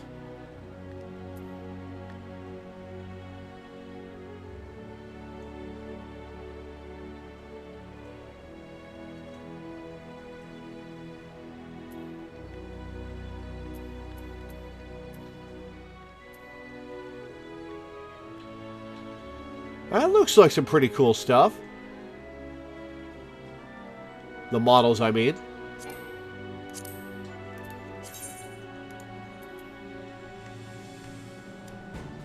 Oh. That's actually kind of clunky and ugly. Ugh.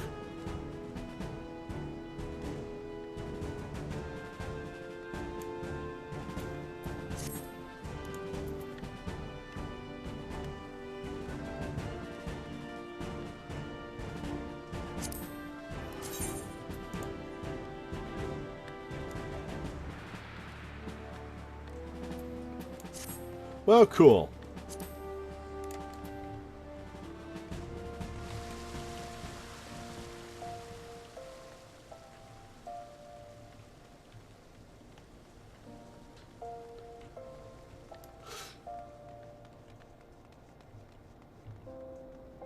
You check out how things look unsheathed since most weapons don't have particles until unsheathed. They have particles? Alright, well let's go back and take a look then.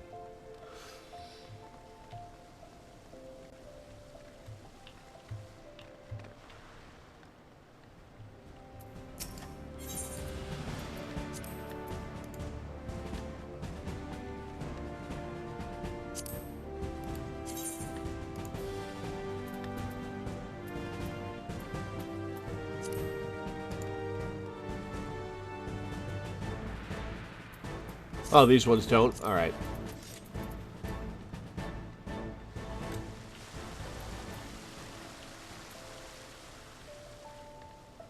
Some also have some transforming effects. Cool. Oh, the elusive Mahjong Master. No, come back. I want to feature you on my stream, Mahjong Master.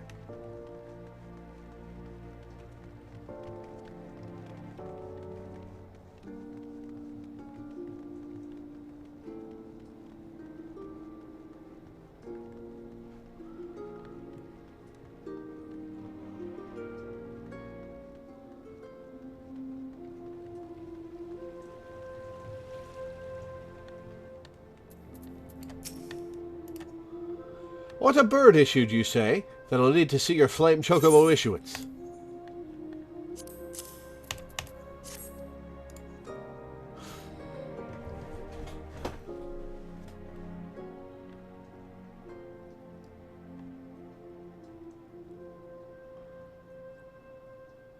Yes, everything appears to be in order. A moment, please. I'll be right back with your chocobo.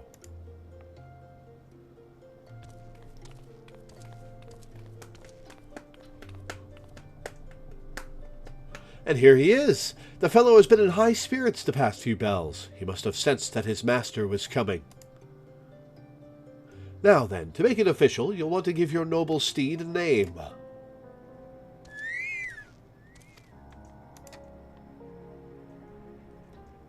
Alright, Pixel.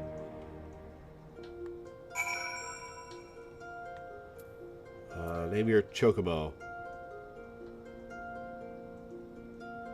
How? Ah!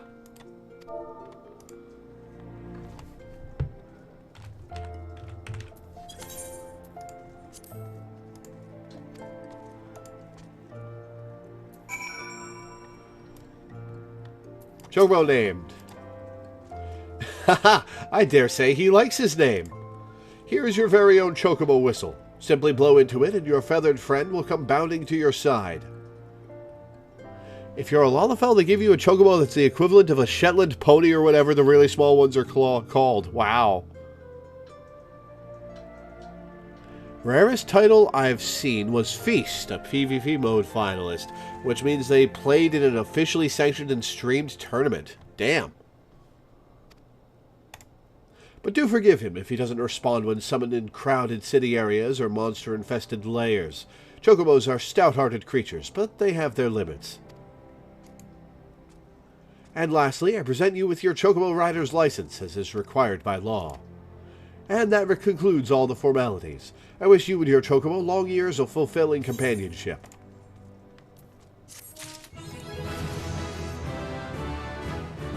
Level 30! You can use a chocobo whistle to acquire the action to summon your personal chocobo. Unlike rental chocobos, there is no time limit regulating how long you may remain on Chocoback. Remember, however, there are areas, such as highly populated cities and narrow dungeons, that your chocobo will refuse to enter. The action to summon your chocobo can be set to your hotbar and is located within your mount guide found under Character in the main menu. Character in the main menu.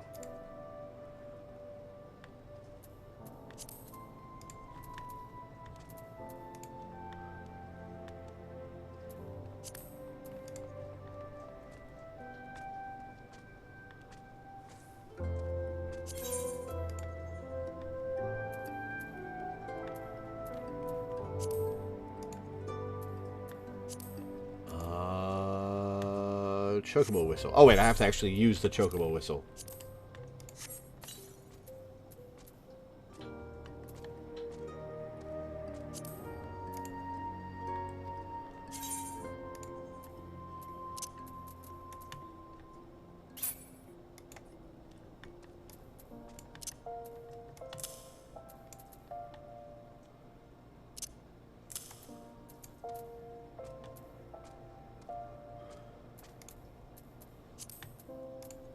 Cool. Okay, so there's a side quest where I can then, now that I'm level 30, there's a side quest where I can turn my chocobo into a battle ally? There's lore for every mount in the game. Born and bred in the city-state of Ishgard, the majority of company chocobos are geldings of the Roundsea variety. However, massive destriers and miniature Beladian genets are also raised to... Lord of Sram, thank you for the follow. Welcome aboard. Are also raised to accommodate the builds of Rogadin and Lalafellan riders, respectively. When you have more than one mount, you also get a random mount button. Nice.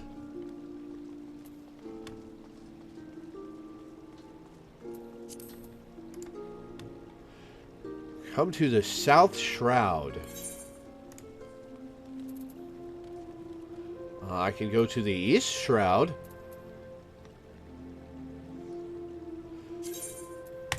I guess I will go to the Central Shroud.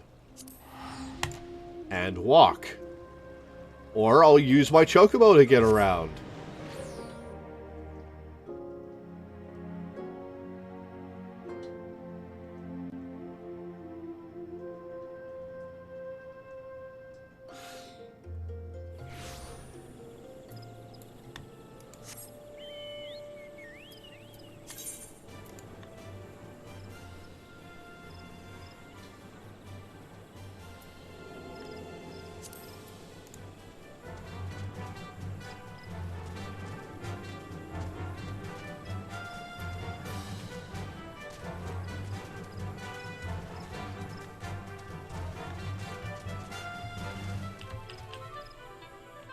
That's for race chocobos.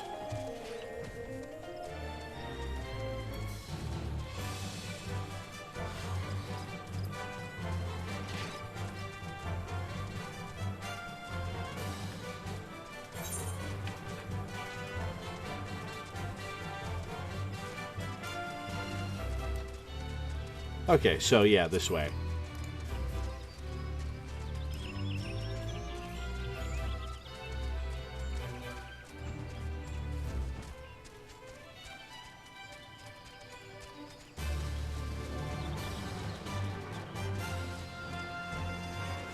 You can conclude the Thaumaturge story now, that's true.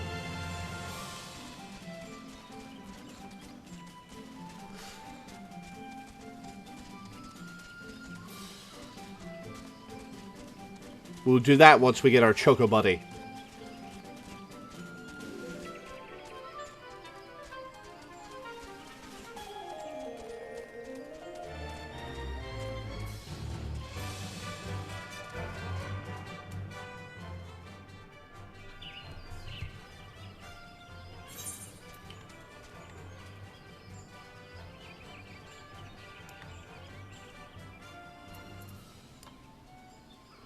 Aha! Down there.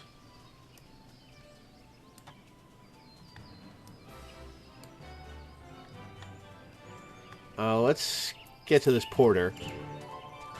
mark that on the map.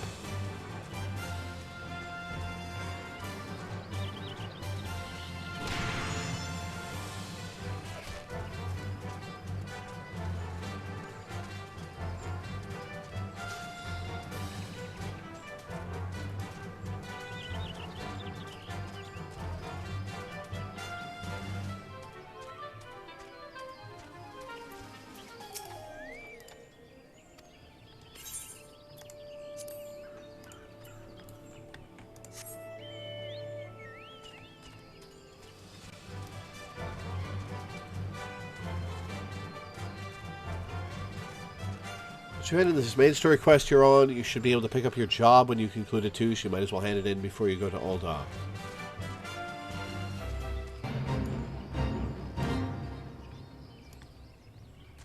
Well, that's a pit to fall down to. Woodwhaler Expeditionary. What is this? Sorry, but I must insist that you... Oh, an adventurer, and a rather seasoned-looking one besides. On the off chance that you're not simply here to gaw, perhaps you can lend us a hand? You see, despite the fervent protestations of those dusk whites over there, we cannot permit civilians within the ruins at this time. Capable men and women like you, on the other hand, are more than welcome. That is, if you've got the stones for it. Pray, seek out the others stationed at Quarry Mill. They can apprise you of the details.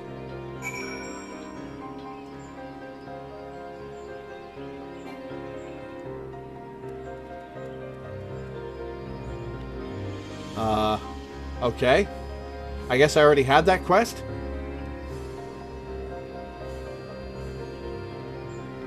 Well, this is some bombastic music. Let's get back on the Chocobo.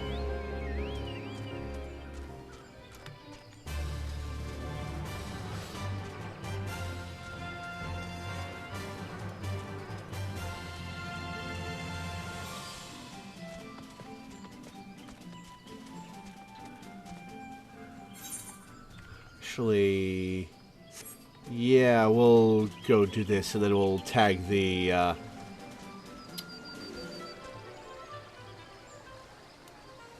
are going to be some aggressive monsters over here, huh?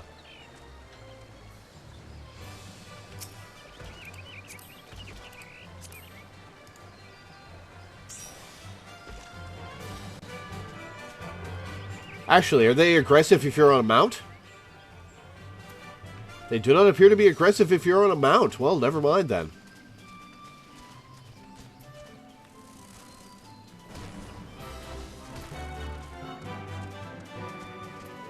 Oh, this is a neat little place.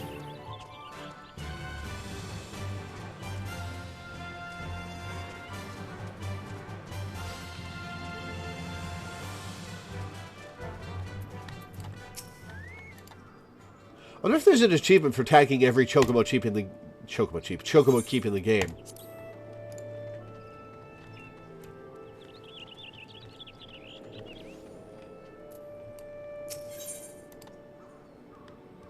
Dosette appears to have caught scent of something. The unmistakable smell of Chocobo clings to you, adventurer. Would I be correct in assuming that you have your own trusty steed? Aye, I thought so. Now tell me, is your bird battle-trained? If not, you might consider seeking the advice of Lucolo over at Bent Branch Meadows. The Ishgardian native is something of a prodigy in all manners concerning our fine feathered friends. He should be able to help you attain greater affinity with your bird. Oh, so I came out here and now I have to go back to Bent Branch. Oh, there's an aetheryte here, okay.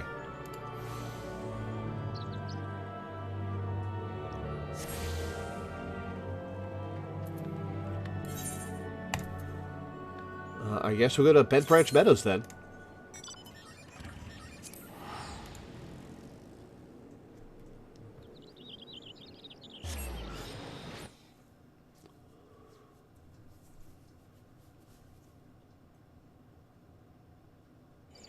After my feisty little Chocobo, there's a quest that unlocks stabling your Chocobo at an estate, which lets your furry company friends train it for XP while you're offline, and also allows you to rename it and defeat it fruits and berries to change its color. Cool. Well, guide me to that afterwards.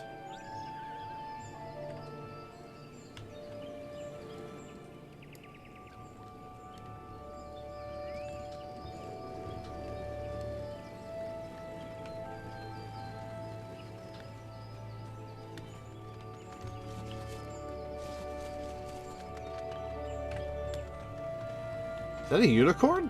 That is a unicorn. Huh. Something, Elena.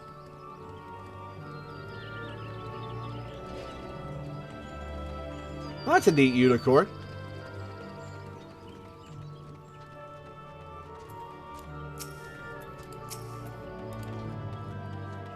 Good morrow to you, Lore. Is there something you need? You wish to have your chocobo trained in combat. This is no small request you make. Riding your bird is one thing. Asking it to take hurts in your name is quite another. I will help train your chocobo, but on the promise that you will never unduly expose it to danger. Do I have your word? Very well. To begin, we will need a bunch of Gisol greens. You have my leave to pick one from the fields yonder. Return here when you have it.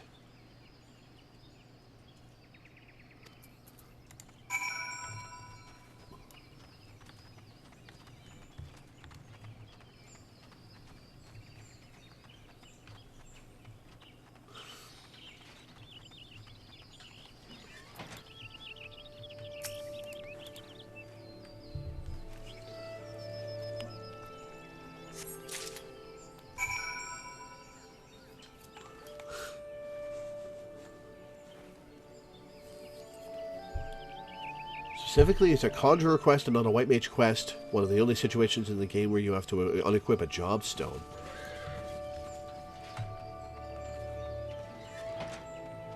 Interesting that they're the same thing and it just updates it? Huh. Have you acquired the greens?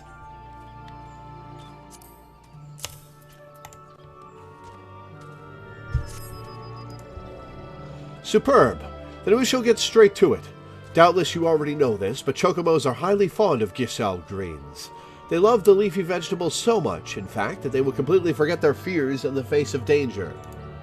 Thus, by feeding your bird the greens, you can prevail upon it to fight beside you, and then, once called, it will be up to you to direct its actions as you see fit. You will find that your chocobo innately responds to a number of general commands. Give your bird an order, and it will act accordingly, and to the best of its ability. This simple yet effective methodology was developed by the Fortemps family, one of the foremost houses in Ishgard. And that concludes your lesson. Of course, it is not enough to merely hear about a practice. One must venture forth and attempt it oneself. Summon your chocobo with a bunch of Gisal greens, and together make your way to Sorrel Haven. The broodses that prowl the area ought to be a suitable challenge for you and your companion. Put down 3 of them and return here. And lastly, by way of advice, I would recommend you keep an ample supply of Gisel greens on your person at all times. Our resident vendor will be able to provide you with as much as you can carry.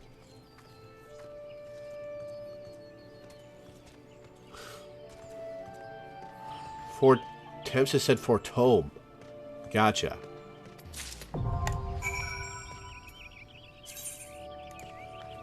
In addition to riding him, you can also summon your chocobo to fight alongside you. To do so, you will first require a bunch of Gisel greens. Chocobo favorite can be purchased in stores. Summon your chocobo, simply use the greens. Chocobos gain experience points and grow just as you do in combat, but they can only fight in the same places in which they can be ridden. When traveling the world alone, your feathered companion may turn the tide when fighting enemies of a comparable level.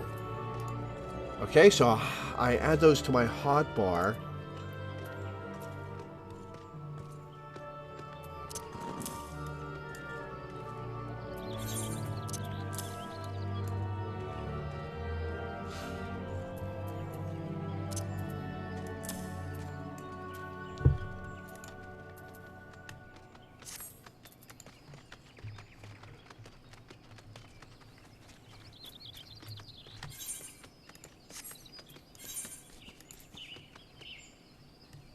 Alright, over there.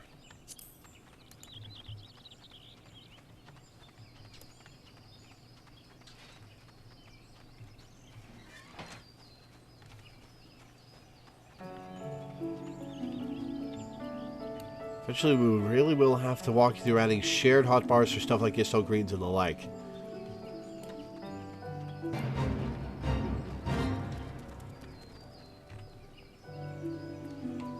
We'll do that in a minute. Let me get this taken care of first.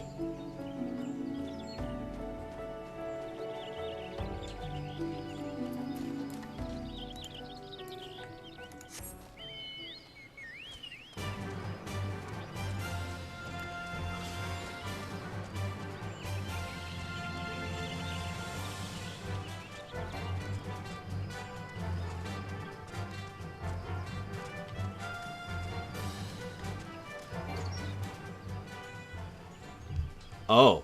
Those are some big boys. Alright.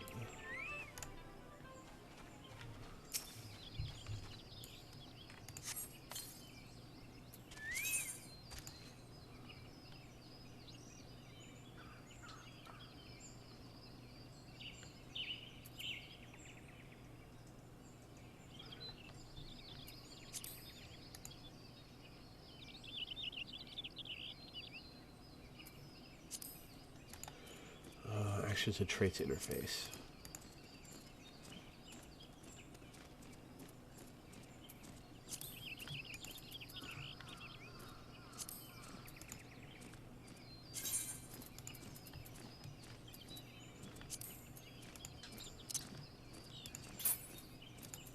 Oh, I have to put it on my hotbar. All right. We'll start with free stance.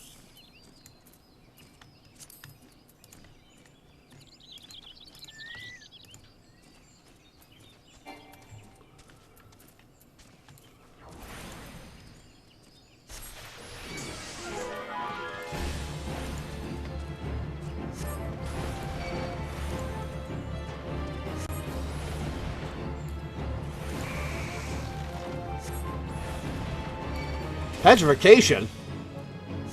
My poor bird. Pixel, I'm sorry.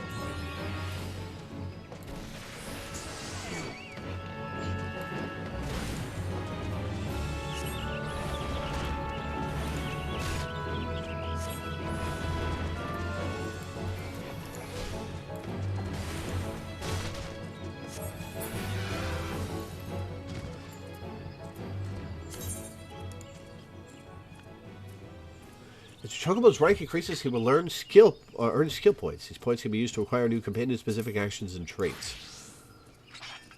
Oh, this is involved.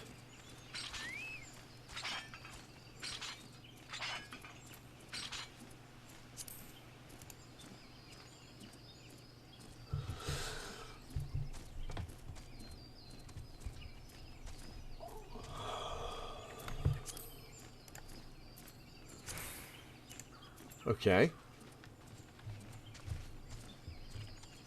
Where's the third Ziz? There's one. What is that? Is that a Marlboro? Getting near that seems like a bad idea.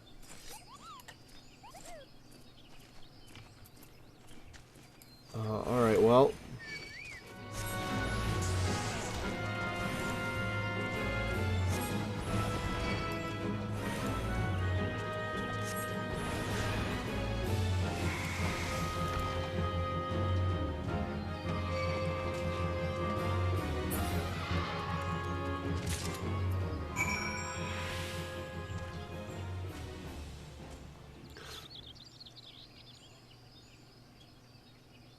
Farther away than it looks.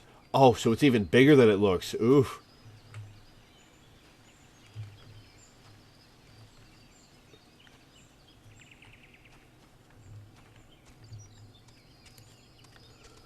What was I going to say?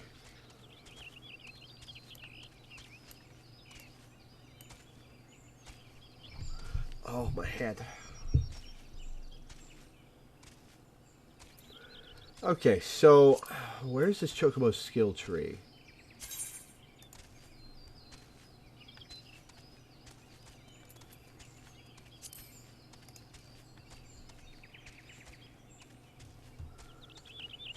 It didn't actually tell me where the Chocobo skill tree was, just that.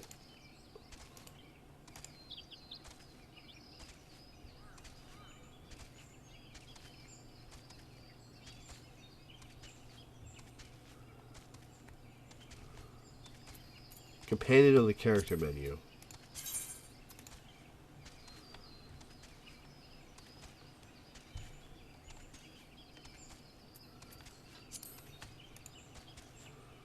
There's 1 SP.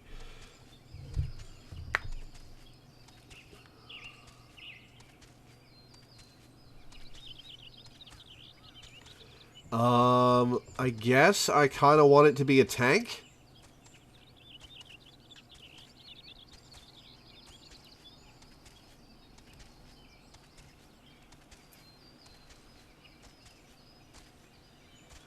I guess I'll have it tank for me. Holy shit, that thing is massive.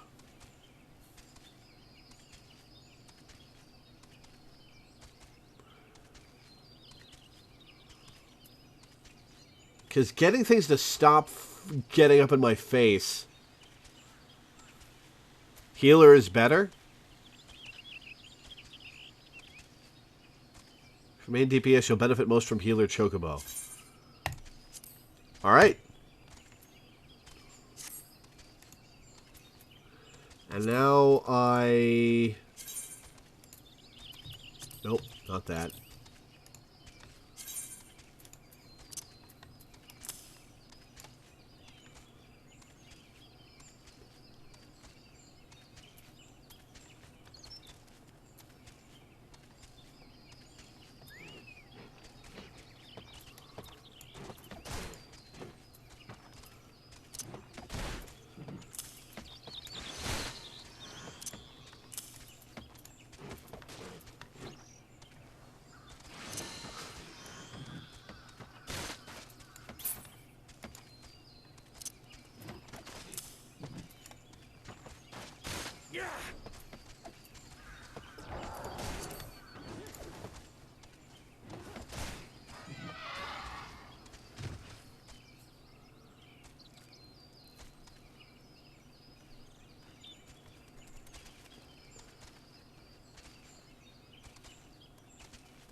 Ah, Chocobo crew.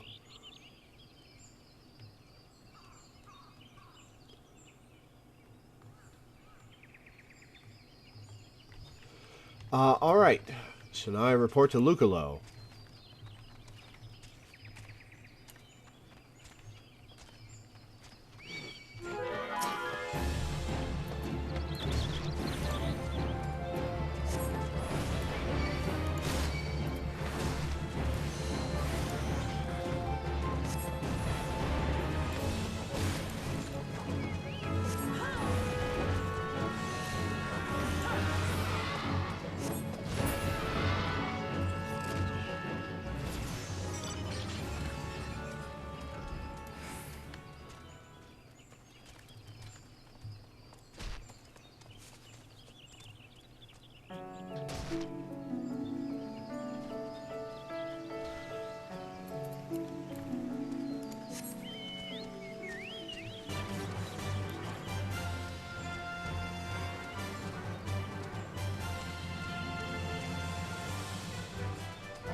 So, you have successfully negotiated your first few battles with the Chocobo. Well done.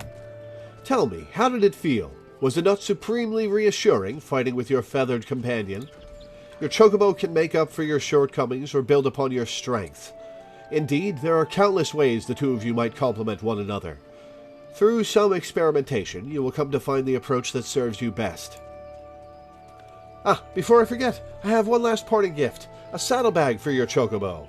Carrying Gisal Greens about can be quite cumbersome after all, and there should be sufficient room for your personal belongings should the need arise. I pray it serves you well on your travels.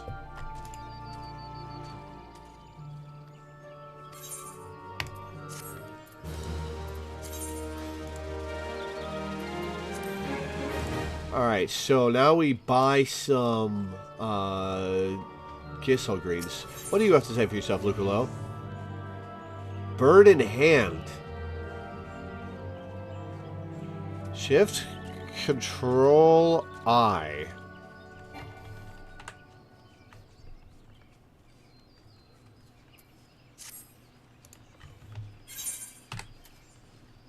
Cool.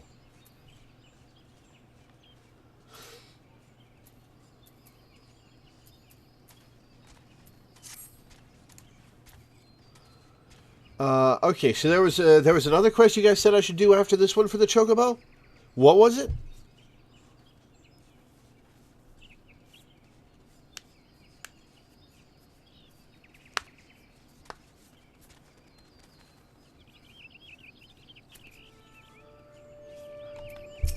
Burn it.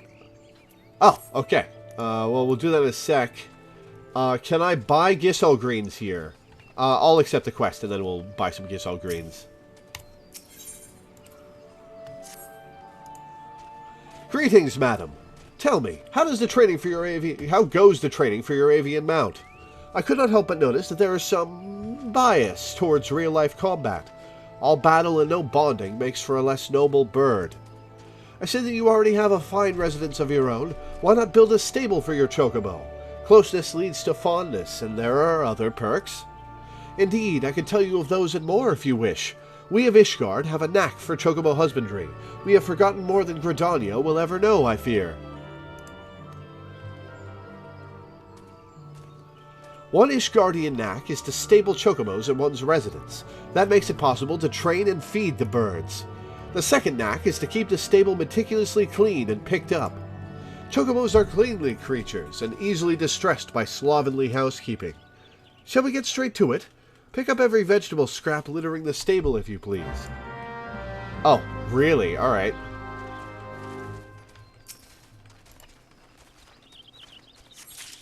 Oh, there's only 5 of them. Alright, cool.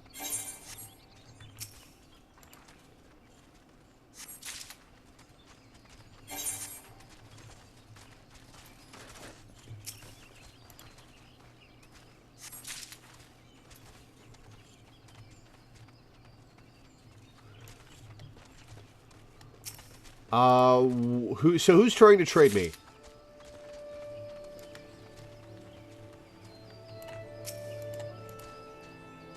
Oh, it's Teddy's trying to trade me. Go ahead and trade, Teddy.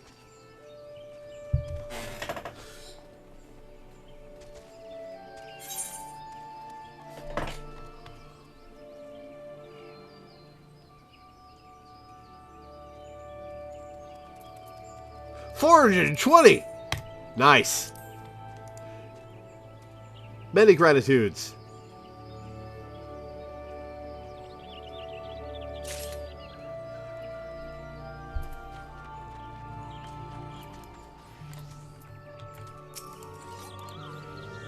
Have you collected all the vegetable scraps? Very good. I will take those.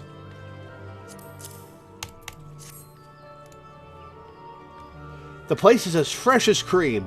How well the Chocobos look, fluffing their feathers in contentment. You would do well to lay in a magic broom. You shall need to use those for proper cleaning. But that is for another time. There is more to stable care than simple cleaning. And that brings us to the third Ishgardian knack, fresh feed. I am not the aptest tutor for this craft, however. There is one that has the knack right here in Bent Branch. Use 1 green now to up the timer on Pixel. Gotcha. That would be because it had a limit of an hour, right? Yeah. That would be Mistress Margot, the resident botanist. She is in charge of all cultivars maintained here for the Chocobos. Go to her and beg a few greens and information from her. She will not stint you on either.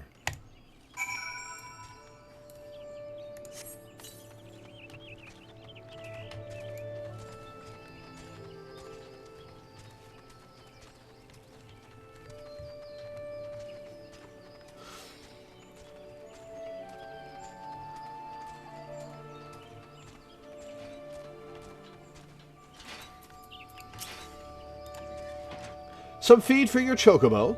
Ah, you've come to the right place for it. It has been a warm spring. Try the cracker root. Many birds who would otherwise go off their feed cannot resist those luscious roots. We raise them with love as well as skill. Master Lucolo likes to call that a knack. I've no quarrel with it. 'Tis a joy to grow, whether it be vegetables, Chocobos, or the skill in one's hands. Why not try your own hand at growing vegetables? You say you have a house must have a field. Food grown with your love and care. How could your bird not thrive, eating feed such as that? Mayhap we are not what we eat, elsewise my father would be a codfish, a swim in butter, but the feed certainly makes Chocobos, aye. So sensitive is their nature that you can see the effect of a particular feed as clear as day. But I have yet to tell you about the main feeds. You are sure to be fascinated. Shall we ever tire of speaking of the Gisol greens? Precious, luscious plants. You can summon and train your birds with these greens. But as wonderful as Gisol greens are, they are hardly unique in being attuned to specific areas of a chocobo's abilities. The art of raising a chocobo involves choosing a balance of these vegetables to feed to your bird, thus creating a chocobo that is, well, just so. The best laid plans of wranglers are often frustrated by a picky eater, though. Do make sure you come to know each bird's likes and dislikes. There are no pieces of magitech to bend to your will. But when bird and woman grow together, why, you might discover something very special indeed. Aye, and you would do well to grow your own feed. May as well fight with a pine sword to raise a chocobo without a vegetable field of your own. Visit a store to buy the seeds, and remember, love and skill. There's the knack. I do go on, don't I? You came for a handful of feed and got an earful, but that's the way of it with us botanists. Take this fine specimen of a cracker root to your sweet chocobo, and I wish you both the joy of it.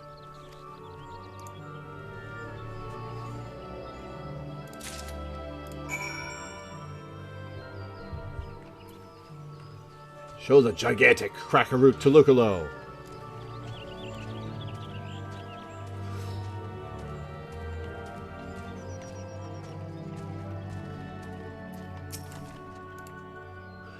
Were you able to collect some chocobo feed?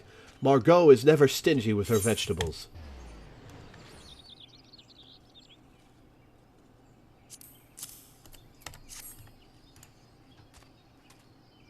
As fine a cracker root as ever I have seen.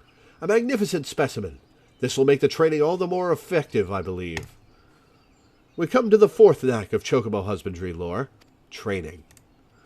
I hear Head Wrangler Katha about her work. There's a thought. Go and speak with her. She will tell you much and more of training chocobos.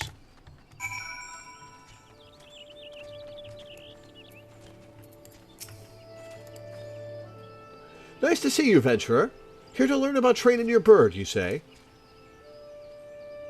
Stable your chocobo and you'll be able to train the sweetheart. But you need to give him a treat straight after and not a moment later. What I do is to go pick up a choice bit of feed before I get the bird into training.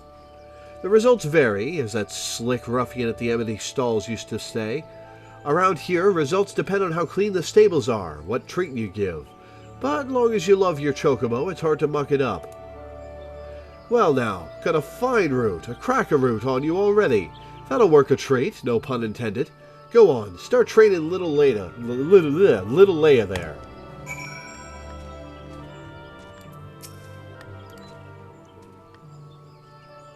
Oh, that's a funky chocobo armor, Danny.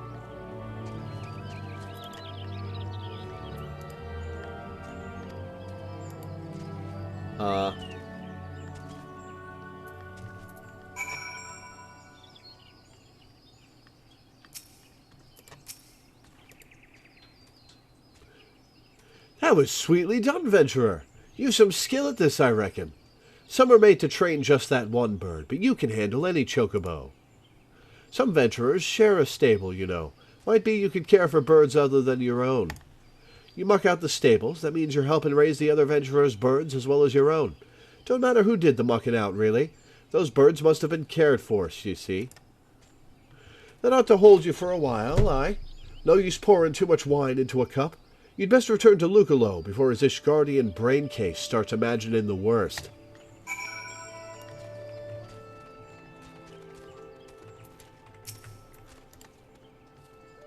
Sweetly done. High praise indeed from Katha.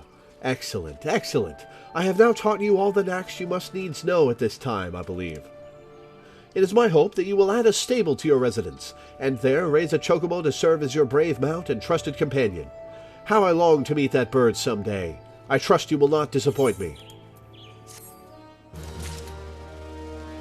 Okay, so I have to interact with the stable back at our free company house, and stable my chocobo there.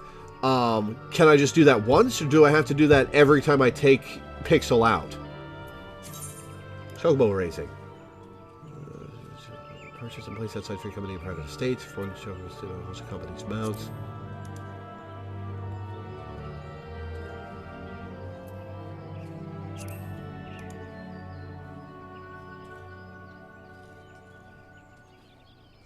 Anytime you want to use the stable to race him. Yes, but you guys said that other people could do things with him as well.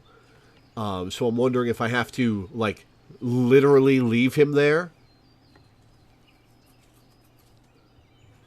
Or if I can just interact with the stable once and it will now be something people can do. You literally leave him there. Well, stable, the chocobo is unavailable to be used in the field but can be trained in such. Okay, so remind me to leave Pixel there at the end of the stream.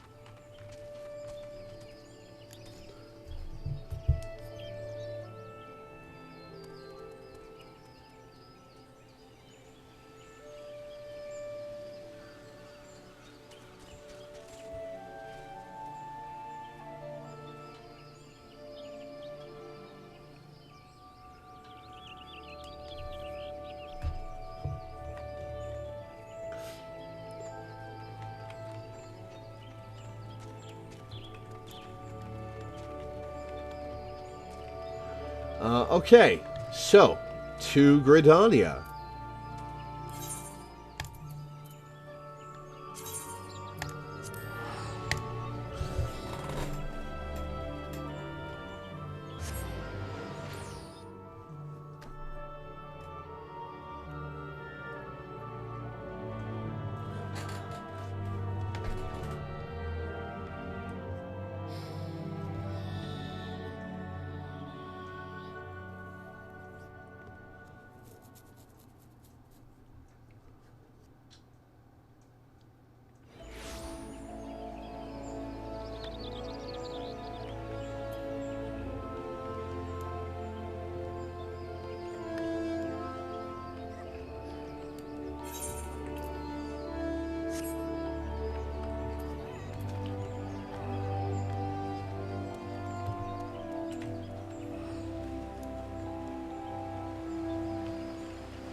We know far too little of the Sylphs to lay any worthwhile plans. We must call upon the Scions once more if we are to...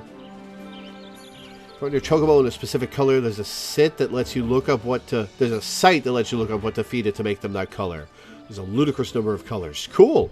Link me that at some point. So I can look through the colors.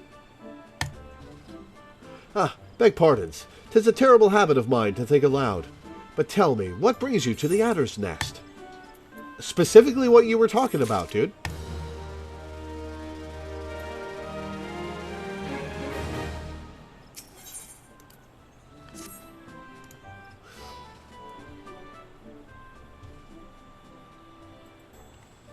Hail, adventurer.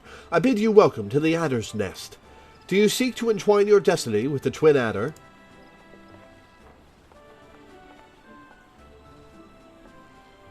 Good evening, Commander. Sorry to disappoint you, but other business brings us here today. Ida and Papalimo, always a pleasure to see the two of you. My men tell me you quest in the name of the Scions of late. Quite so, Commander. A little bird told us that the Twin Adder was in need of our adventuring prowess. Aye, your little bird sings true. No doubt you've heard that we're investigating the Sylphs, that curious little beast tribe that calls the depths of the Twelveswood home.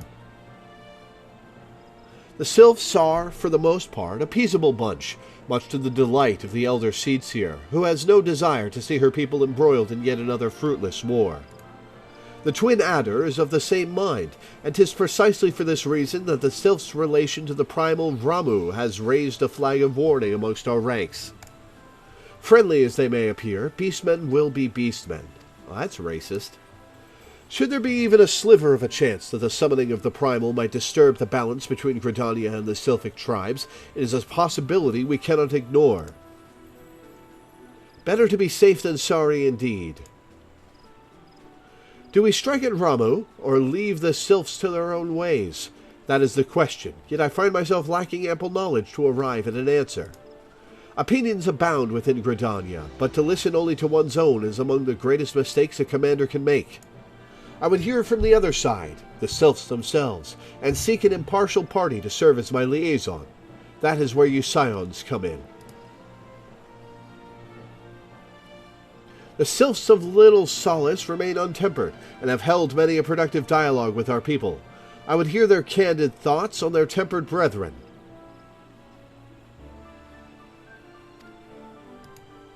That said, I urge you to exercise due caution. Sylphic tradition and etiquette bear little resemblance to our own. It would not do to have any cross-cultural faux pas get in the way of a productive parley. En route to Little Solace, you will come upon the Hawthorn Hut. Our officer stationed there can enlighten you as to how to win the sylph's favor. May your expedition be a worthwhile one. A friendly palaver with the sylphs? This should be pleasant enough diversion. The Hawthorn Hut, was it? Why, I believe the ferry departing from West Shore Pier should take us straight there. A friendly palaver indeed. I hope this will be as straightforward as you say, Papalimo. Well, now you've jinxed it.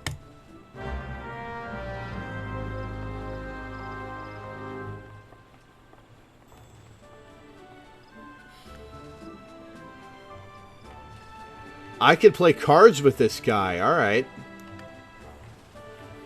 Alright, well, first though, we're going to go to Ul'dah and do the Thom quests.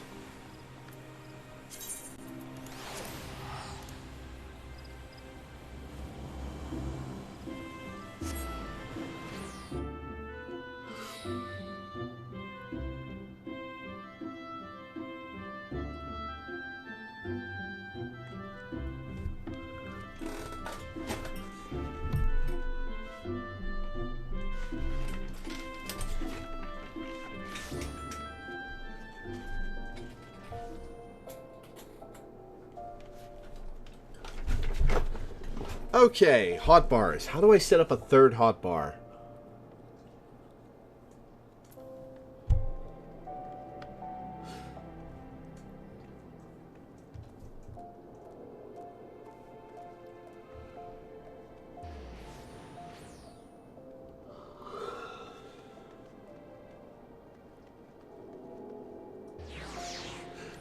This Makote is named Lactose Intolerant.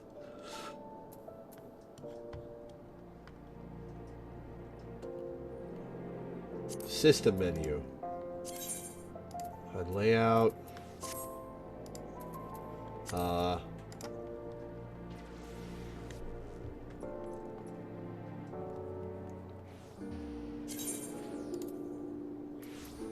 No, that's not it.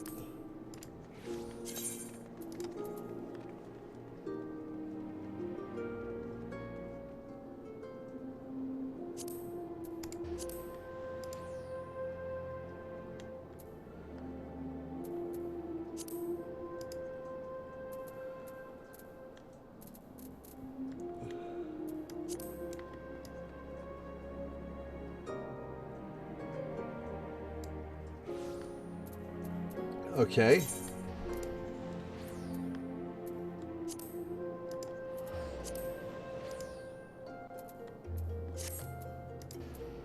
There, I have a third hotbar. Cool.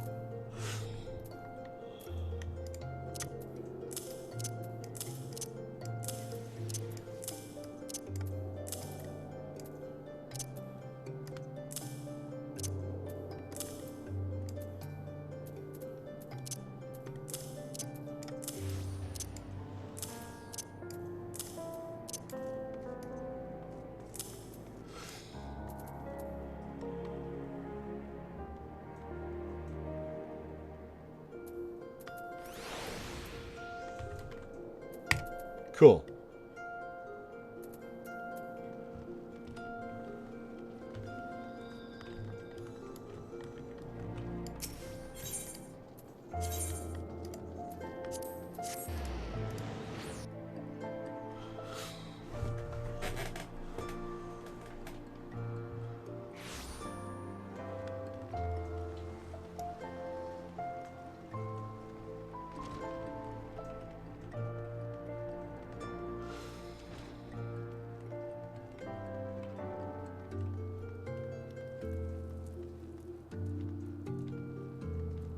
Alright, Kokobuki.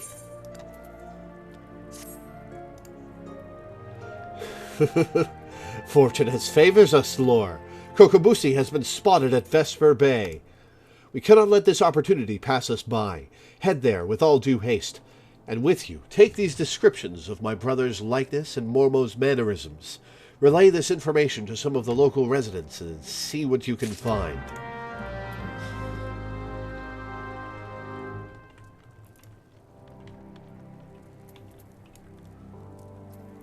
Alright, Vesper Bay.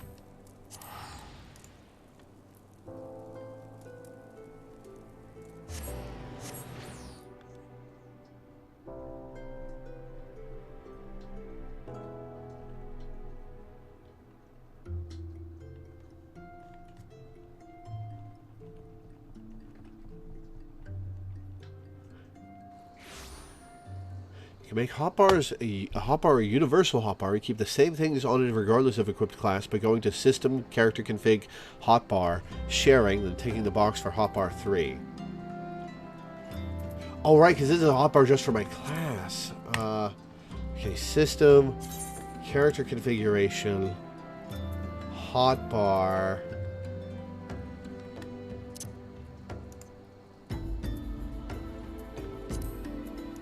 Sharing.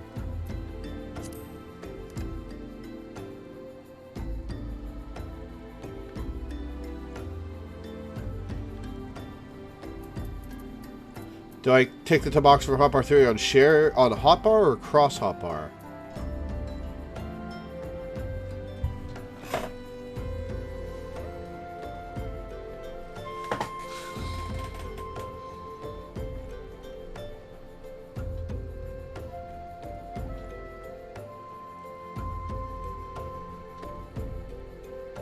Cross Hotbar is controller, I see, okay.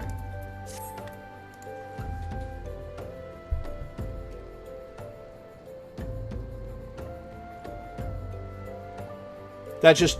Fuck! Wiped my hotbar.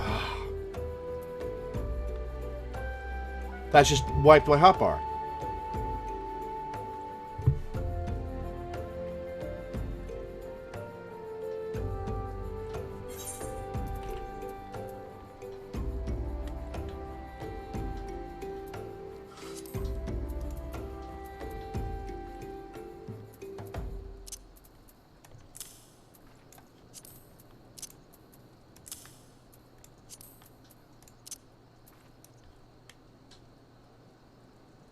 Hotbar will come back if you unshare it.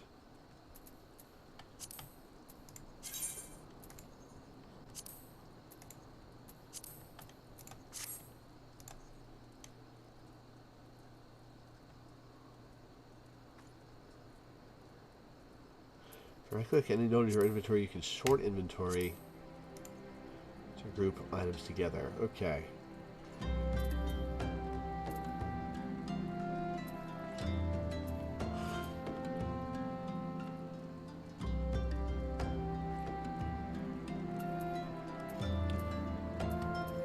Well, I guess I'll move all this stuff.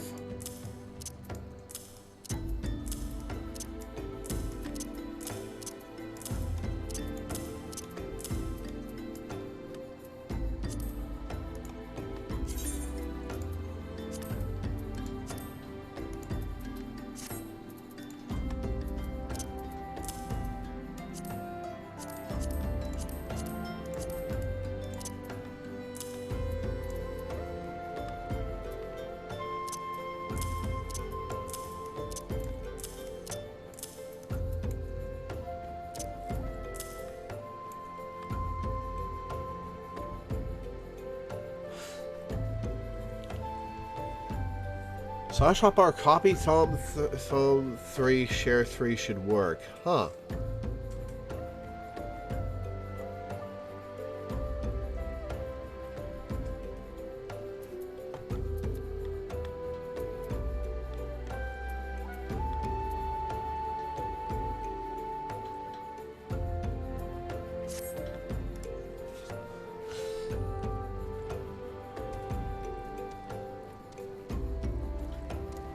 Alright, let's hand out Kokobusi's... What is this? Bashful Geyser. What does that name mean? What's that, miss? You say you're looking for someone. Oh. I'm supposed to talk to, I believe I saw your Lalafell in the company of a couple of adventurers hailing from Limsa Lominsa, a marauder and a thaumaturge, were I to hazard a guess. I think they were talking about seeing the area north of here.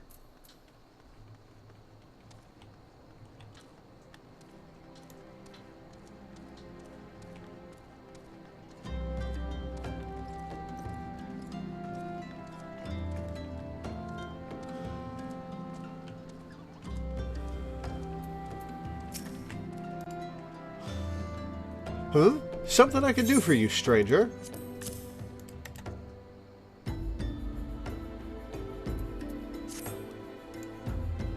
Now that you mention it, I did see a Lalafell who matches this description. He was watching the ferries come in with more than a passing interest, looking to hire some adventurers or some such, I reckon.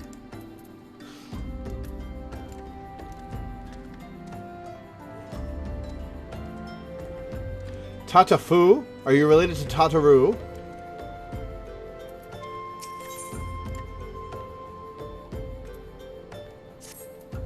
Nah, I won't mess with side quests right now.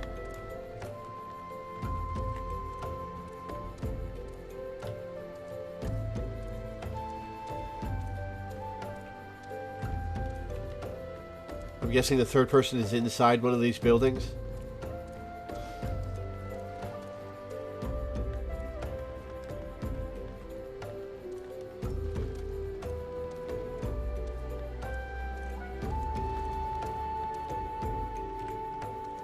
Aha! Falkland. Welcome to the Pissed Paste, love. What can I get you? Ah, information, is it? Aye, that little bloke was in here, bringing a blush to all the young maidens' cheeks. What he lacked in height, he certainly made up for in boldness. Left with more than one lass on his arm, he did.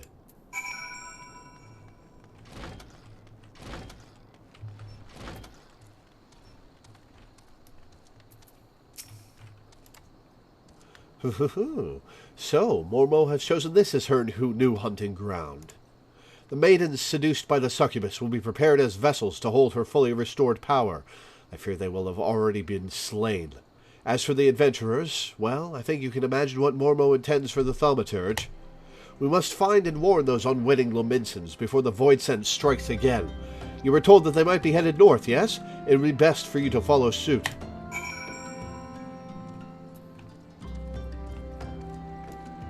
So this away.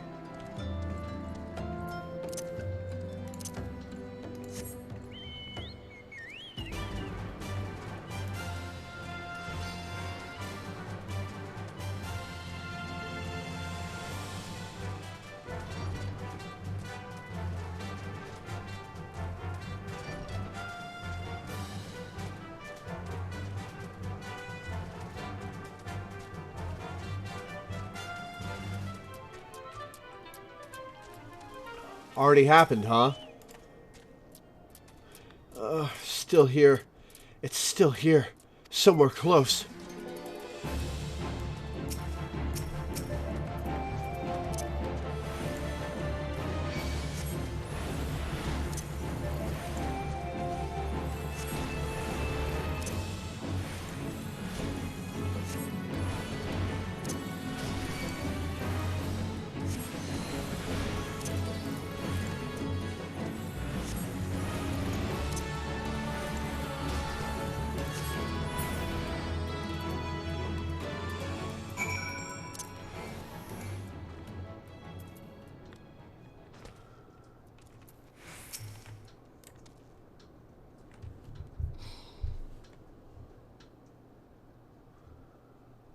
Me thanks, lass. My head. That little bastard said he would give us the grand tour of Ul'dah. It's been grand, all right. Please, he took me mate further north. Think he was muttering something about moon drip. Lore, what has befallen? I sense the presence of Voidset, but it appears you have things well in hand. Mormo is in Moondrip? A fitting place for the battle to come.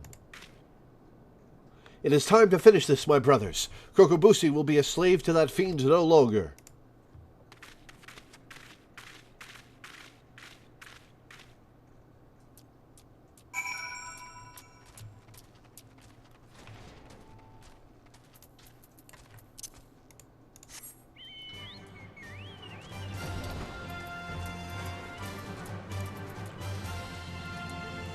Oh, this is a funky looking place. Cool.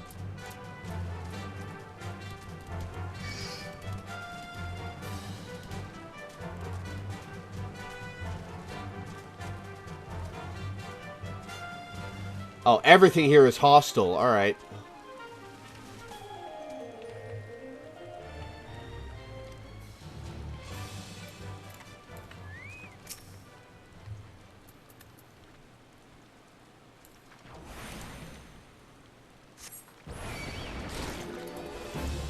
Ow.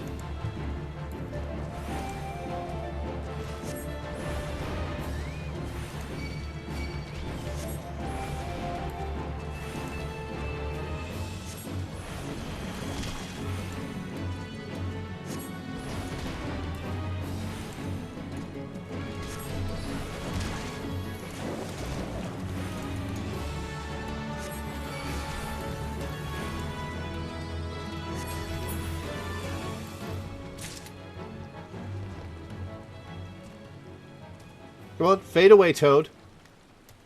Need to see past you. Laughing Toad.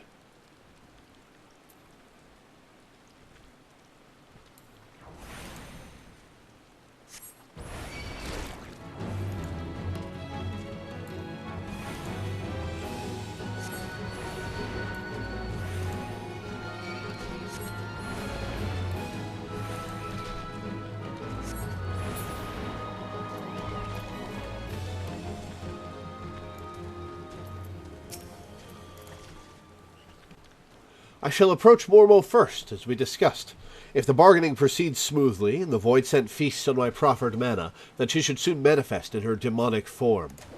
Once Mormo is fully present within this realm, that is when you unleash the seething power of the Abyss.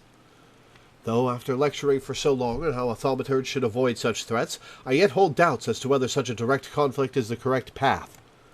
Lore, in your experience, what do you consider to be a thaumaturge's greatest strength?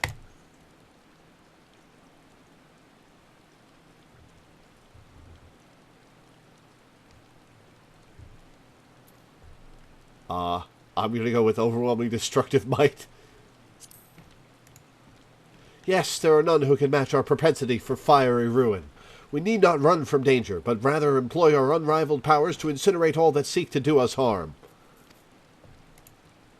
I have decided. My fate awaits me. I have faith that, no matter what becomes of me, you shall succeed in destroying Mormo, ending her threat to this realm.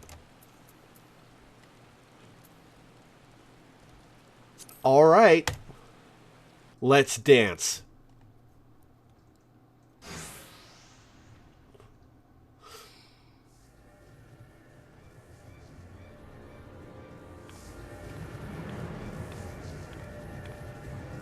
Enough, Mormo. Well, well. If it isn't the eldest of the cowardly Thaumaturge brothers. I thought you'd be busy whimpering under your bed, wishing that I just disappear.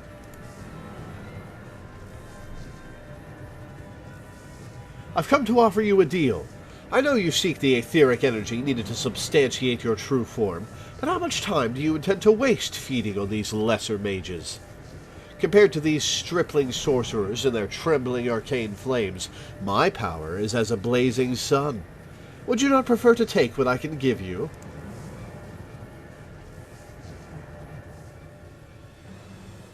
Drain my strength and assume your rightful appearance.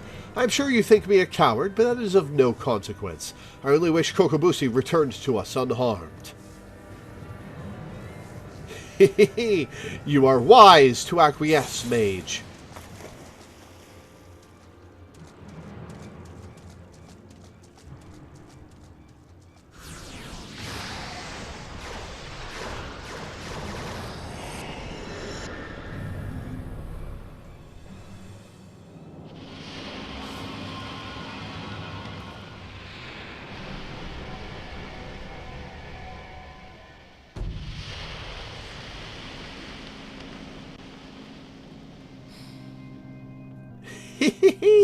At last! At long last, my true body, my true power, is mine once more. I believe a stretching of the old arcane muscles is in order.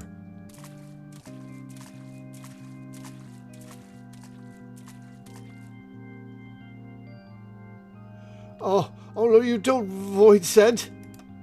We won't let you leave here alive.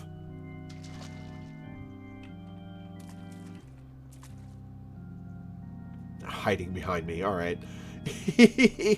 So, you risked your lives in a valiant rescue attempt? You should not bet what you are not prepared to lose. I shall tear the ether from your very marrow. You can get those horns as a glamour item. Neat.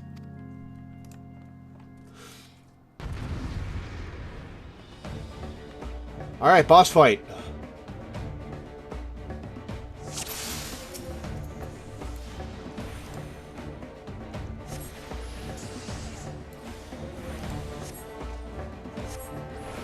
Cannot summon my Chocobo to help here.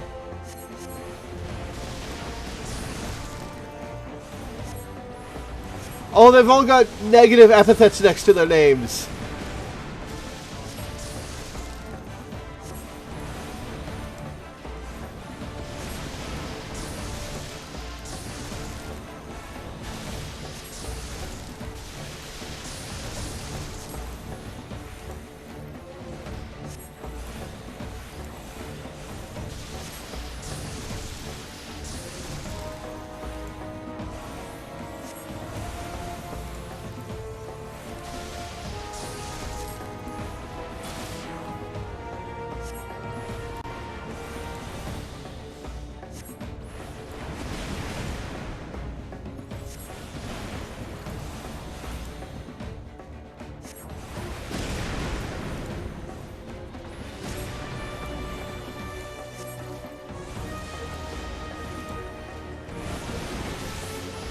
Uh-oh. Oh, she silenced them all. Oh, she silenced one of them.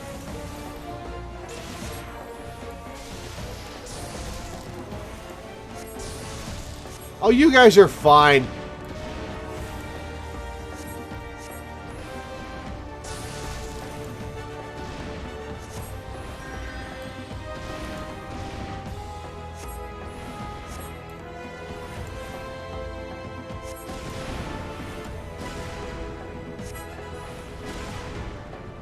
You might have noticed it for a little bit on your hotbar thunder and a glowing border around it. That means the trait Thundercloud had procced off your dot, giving you the Black Mage's second most potent move available for a moment. Keep an eye out for that, it's my favorite thing about Black Mages. Does that mean I have to cast Thunder again?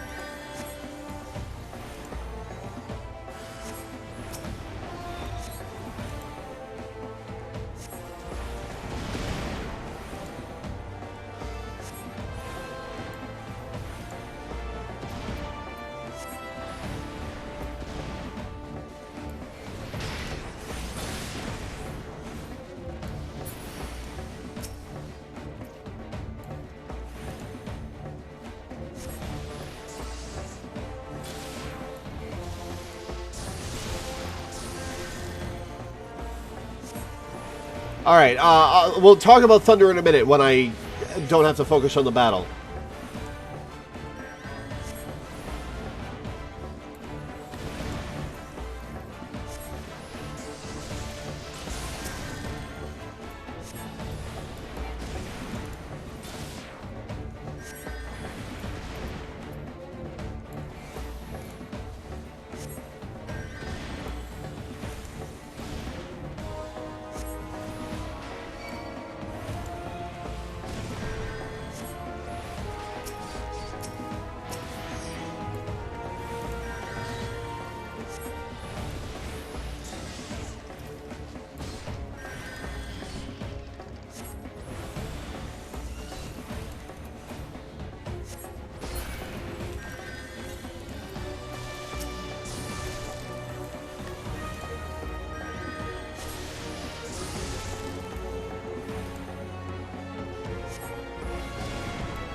Got her.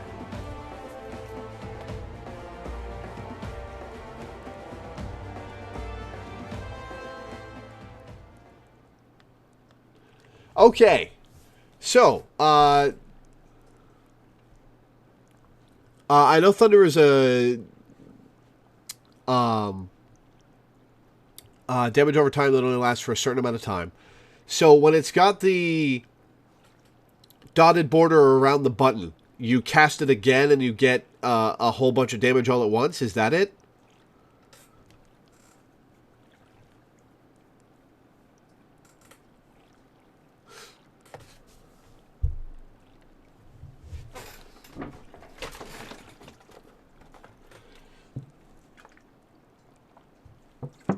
Yes. Okay, cool.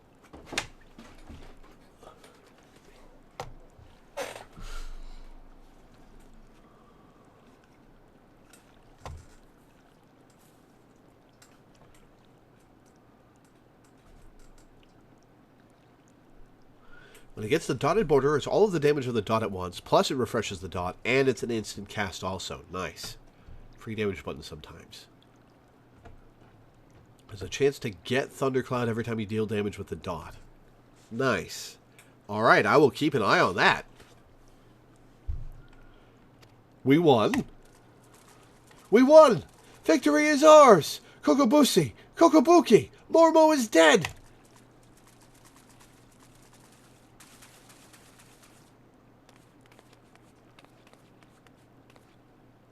Oh, Kokobuki's dead, isn't he?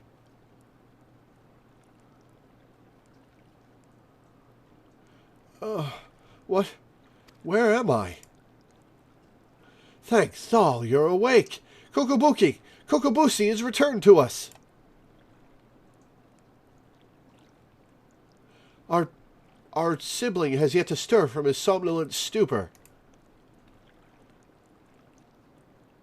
Buki?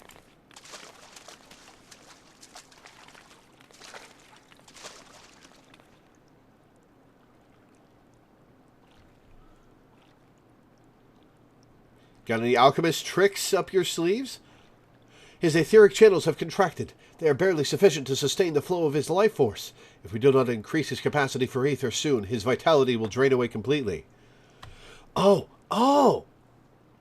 That potion you made!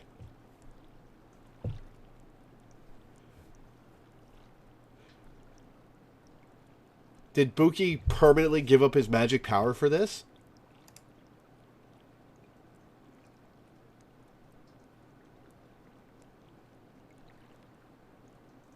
My mana amplifying potion. Its potency is limited, but it just might be enough.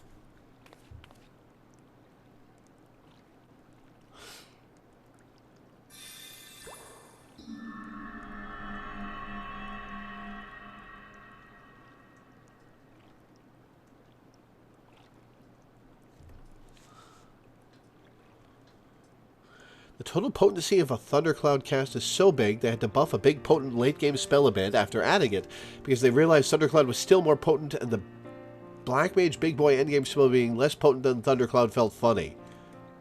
Wow, that is a lot of damage then. I see the battle ended, as I expected. You did it, Kokobushi! Your alchemy saved him!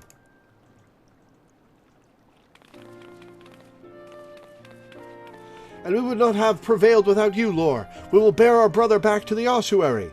Pray, meet us there, that we might properly express our gratitude.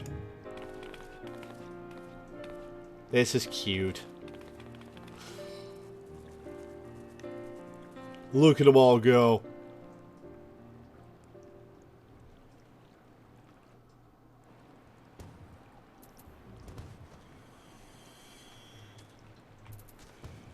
Back to Ul'dah.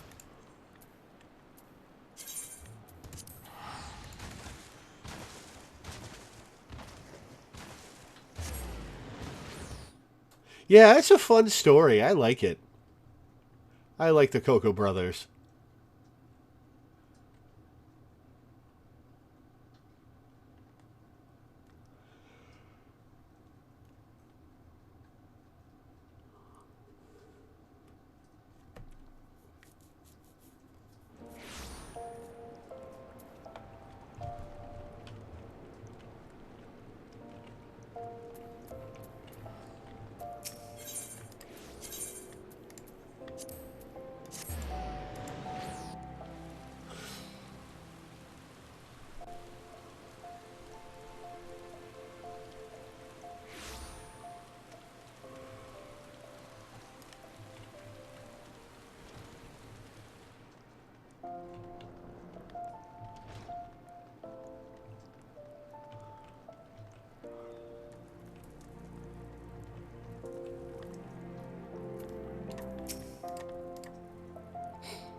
So, how's it feel to be heroes, you guys? Thank you, Lore. After seeking refuge in the comforting shadows of the abyss for so long, I had lost sight of the blazing glory of which thaumaturgy is capable.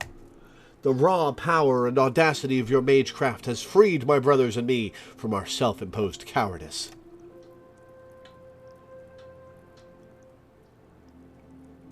Oh, they got claws. They got clawed gloves. I thought Thal himself had his fingers at my throat, but this sensation of hard-won supremacy is strangely satisfying. As for you, Kokobushi, you are our brother and our respected colleague. I hope you never again underestimate the precious power you wield. Lore, you have exceeded all my expectations. In recognition of your outstanding growth as a thaumaturge, I shall impart to you one of the Guild's most closely guarded techniques. Mana Ward. It is a defensive weaving of energies that blunts the force of any attack made against you. I am sure you can understand why we do not teach this secret to every stray hedge wizard who chooses to join our ranks. Now that you have experienced the deadliest threats and the joy that comes with their obliteration, I am certain you are eager to explore just how deep you might descend into the chasm of thaumaturgy. May your struggles bring wisdom, and your wisdom bring courage. I, for one, look forward to hearing of your future thaumaturgical endeavors.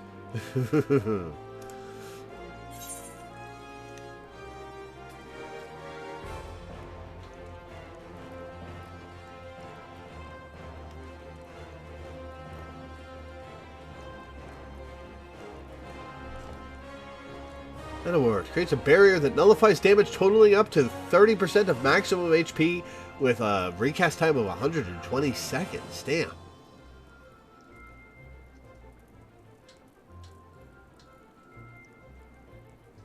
So it's basically the next X damage doesn't happen. Oh, it lasts for 20 seconds. Ooh. So you can't just keep that up every so often. You have to time it.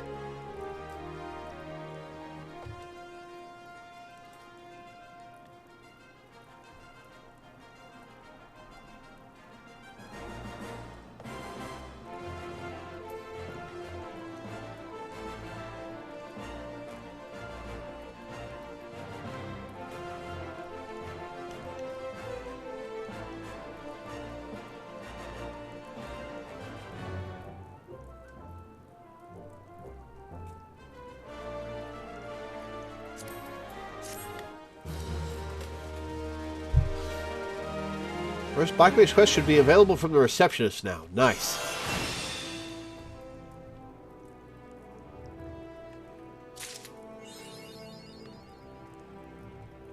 This one time at level 30.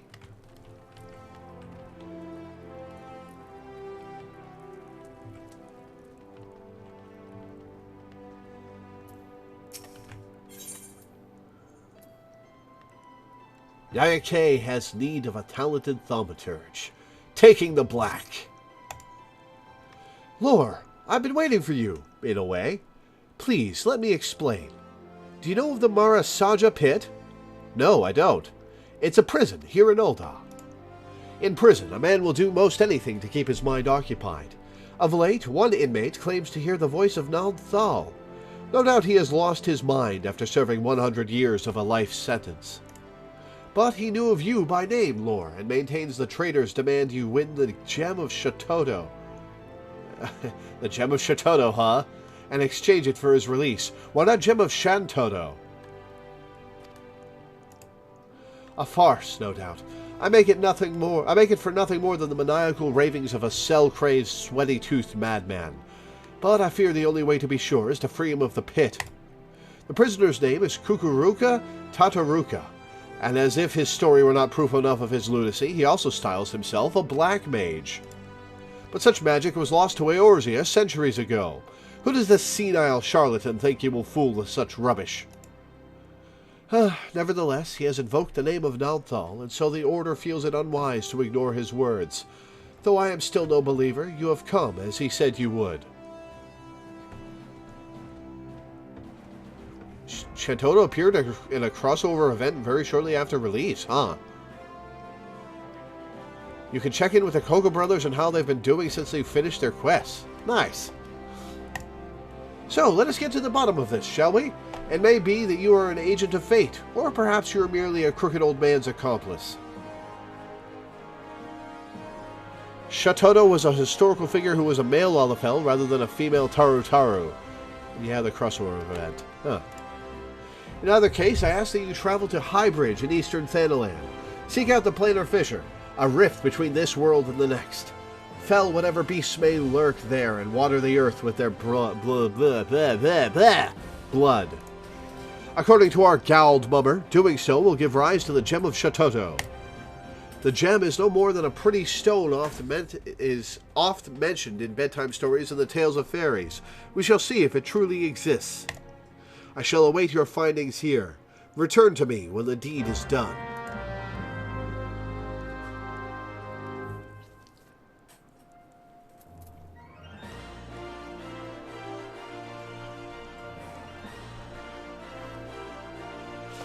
Alright, I'm going to take a quick break. As for the crossover, it was implied to be canon set after her mini-expansion when she decided to travel the multiverse to find a world to conquer. Oh yeah, didn't she turn evil at some point in the 11 storyline?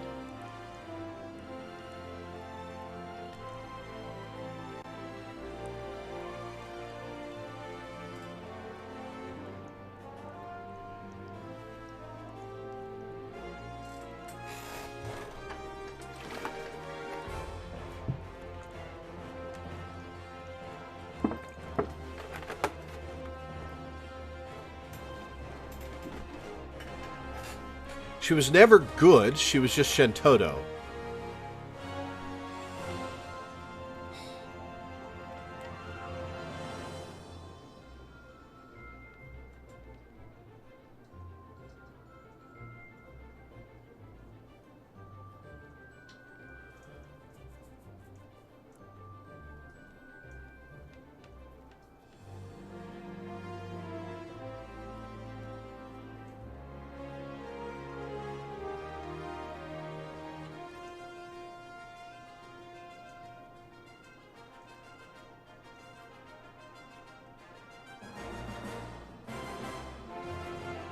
Shantotto at one point tried to use her multiverse traveling spell into Cydia NT to get back home. Huh.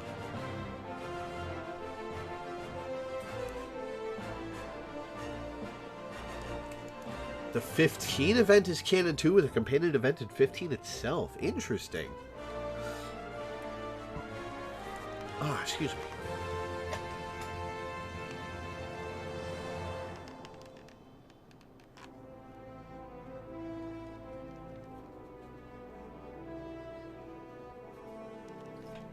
Yeah, so I've met up with Gilgamesh doing all this. Yeah.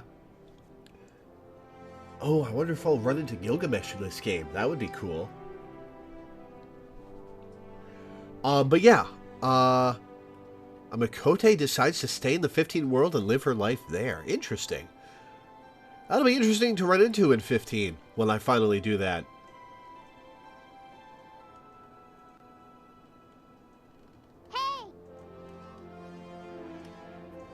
Paxit Lux Gaming, thank you for the follow. Welcome aboard.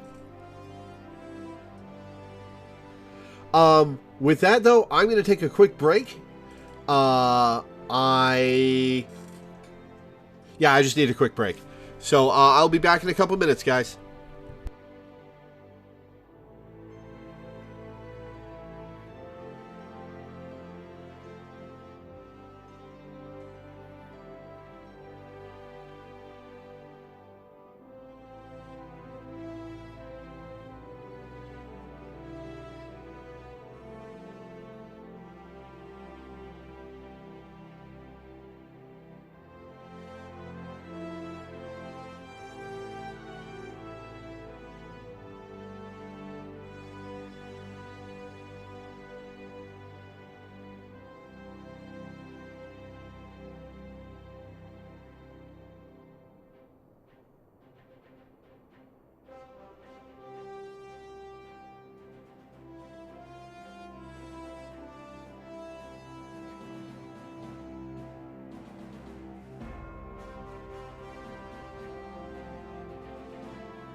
All right.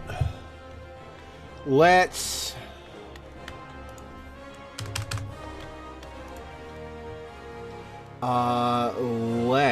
become a black mage.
Huh. Han Trebon and Raisa Trebon. A couple of players role-playing together. Nice.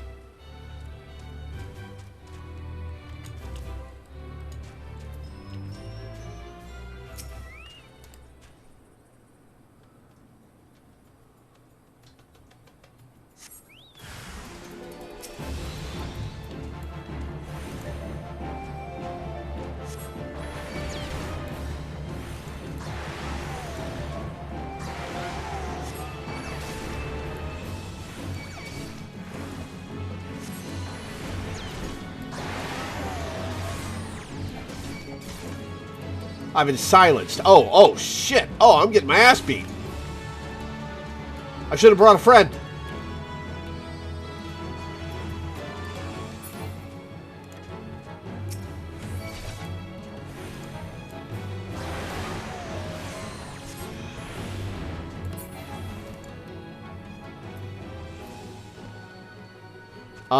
Who?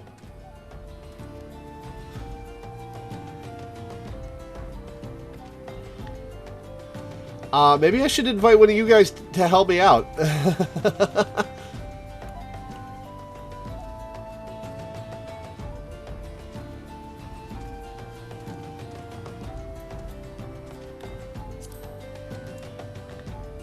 Melena's gonna help? Okay.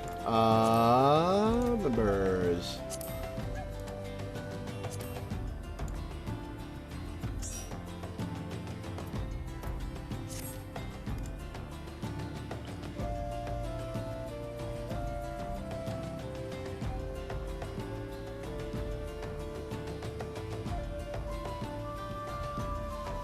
Oh yeah, sleep. Let's move mana ward here.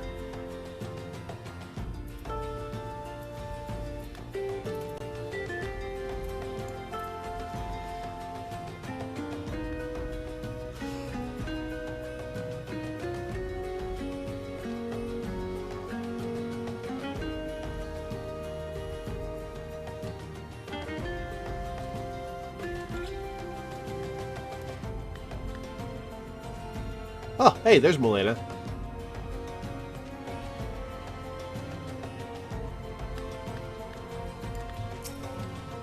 Alright, let's try this. You ready?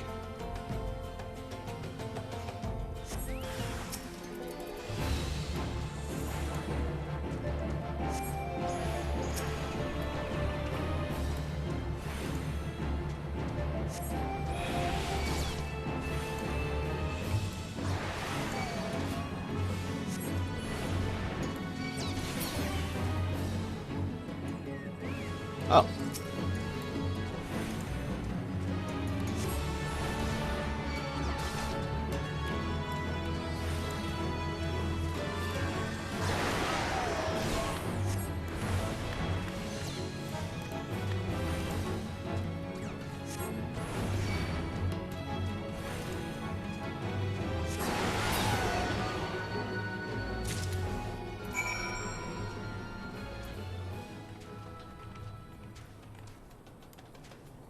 Pour the void-sent blood into the planar fissure.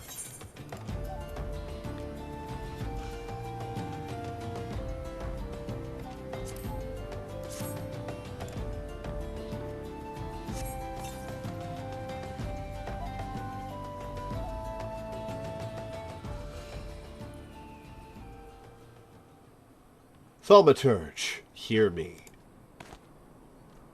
Oh, shit.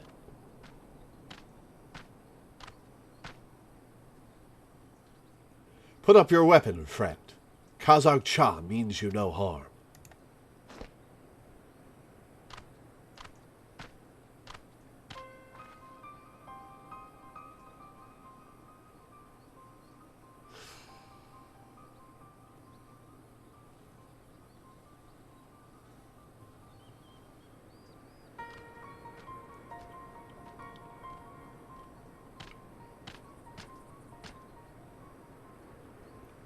So you are the one of whom Kukuruka's prophecy speaks. By your hand was the blood of these creatures spilt upon this earthen vein, was it not?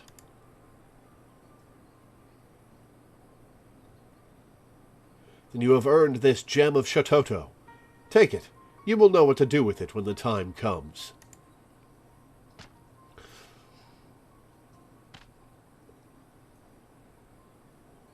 With this, my part is done. Farewell, for now.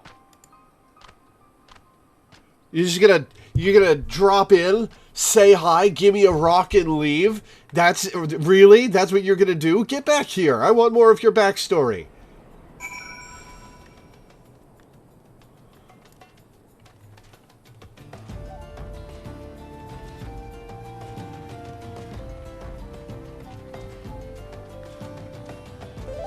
Oh, hello.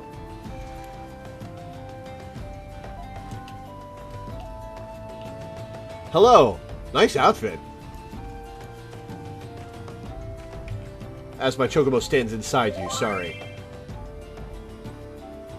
Am I allowed to give you a welcome package? That depends. I don't want too much help.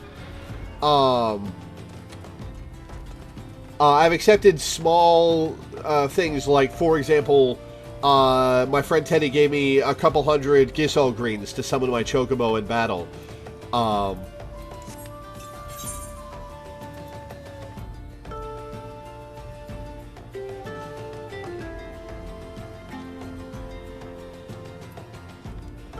Sure, I'll take that. Thanks.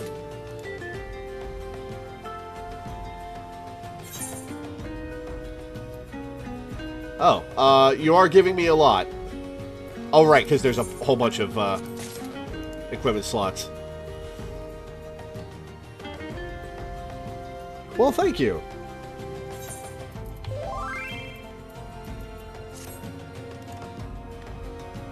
Have fun, Black Mage is awesome. How are you making your text message, how are you making your messages make that sound?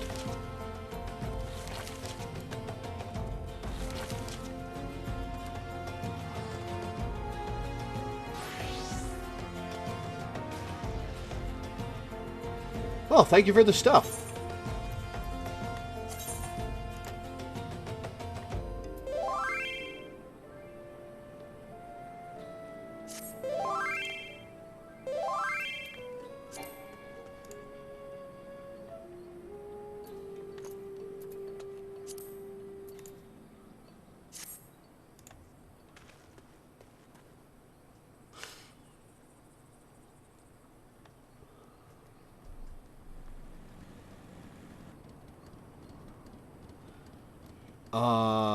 Alright, so why am I not able to put my glamour plate back on?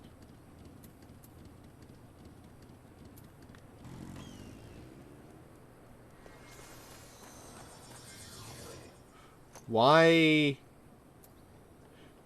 I've forgotten how to work the glamour plate. Why can't I put my glamour plate back on? I have to be in a safe area to glamour. Ah, okay.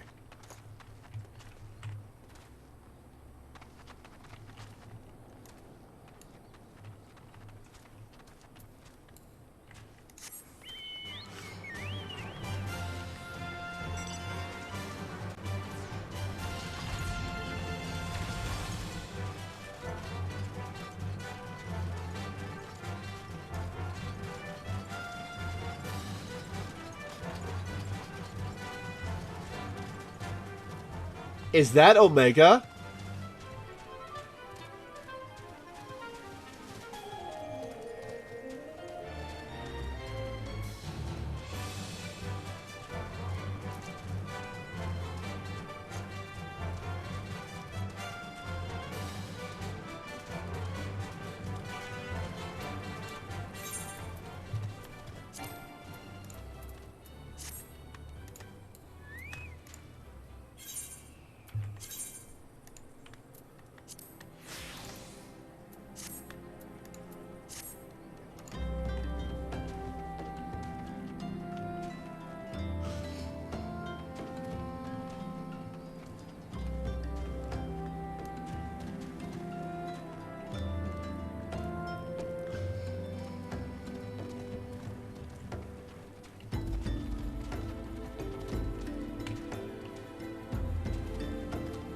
What was I about to say?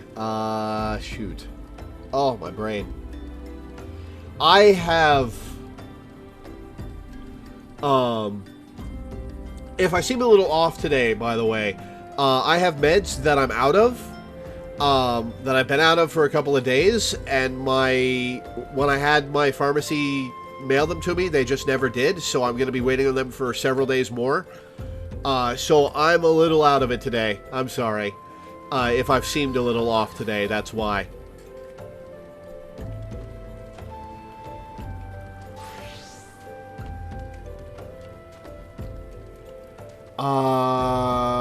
So yeah, I'm a little out of it today.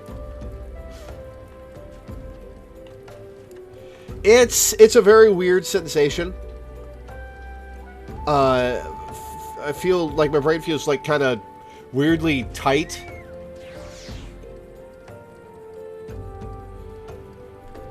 Because it's a medicine that builds up into your system and has its effects, and then and then you have actual withdrawal if you stop taking it suddenly. And it's not the most pleasant of withdrawal symptoms. It's not like horrible or anything. It's not like causing me pain or anything, but it does make my brain feel a little weird all the time.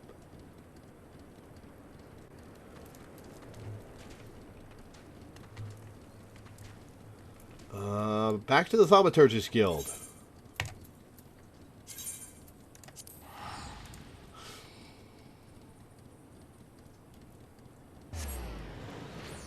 Yeah, I'm having a good time.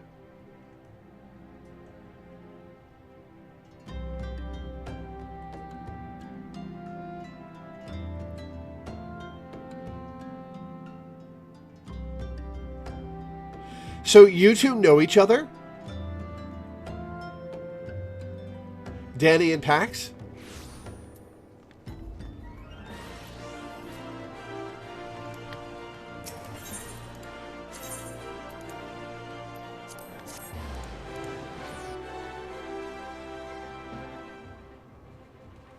Yeah, it feels kind of like something squeezing my brain, and it is a distracting sensation.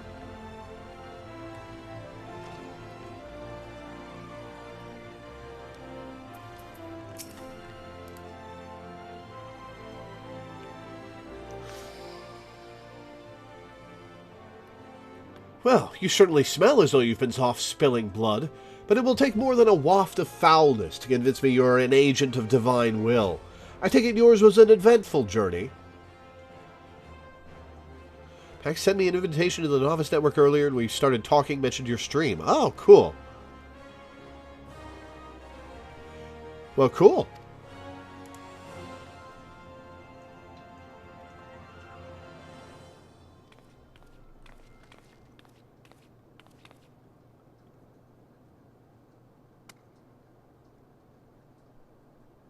Just mic drop the rock from 6 feet up. It is exactly as was described in the tales. Could it truly be the gem of Shatoto? 12 be good. I can feel the magic pulsing within it. The tales tell that only souls blessed by the grace of Nald Thal are entrusted with the keeping of this gem. This is beyond mere coincidence. I must investigate further. And you must assist me, Lore. This now involves you as much as any other. Still, I cannot shake my inner skeptic. If Kukuruka somehow made contact with the outside world, he may be manipulating adventurers such as yourself for ends yet unknown to us. I will call an emergency council of the Order. Please, wait here.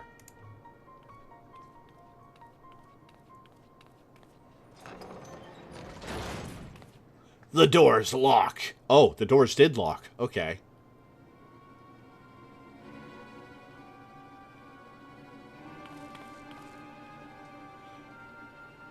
Oh, I don't get to wear the hat. That will not be necessary.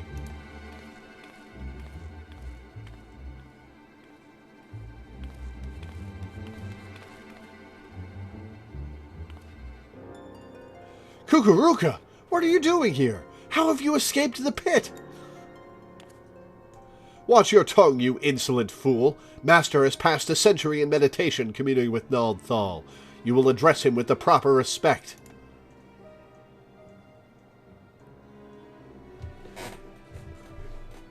The Gaolers... it's pronounced jail, right. The jailers of the Marasaja pit are very different from the heretics of your order.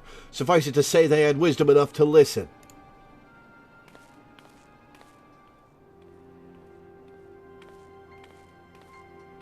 Must I remind you again? The will I speak is that of Naldthal himself. The true criminal is he who ignores the words of a god. Beware, Kukuruka. The 12 seldom spare those who claim their voice. This mummer's farce will bring disaster to us all. The cause of the disaster to come will be no words of mine, of that be sure. Naldthal spoke unto me.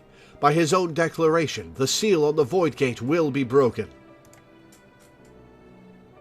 Once thrown open, it can be closed once more by none but she who bears the gem of Shototo.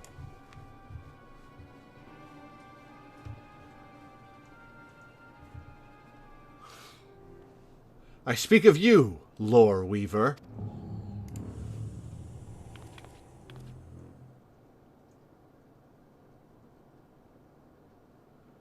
The rock came back the very next day.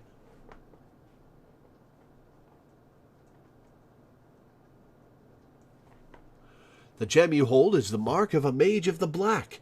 With it in hand, you must now set forth to gather the keys needed to seal the Void Gate.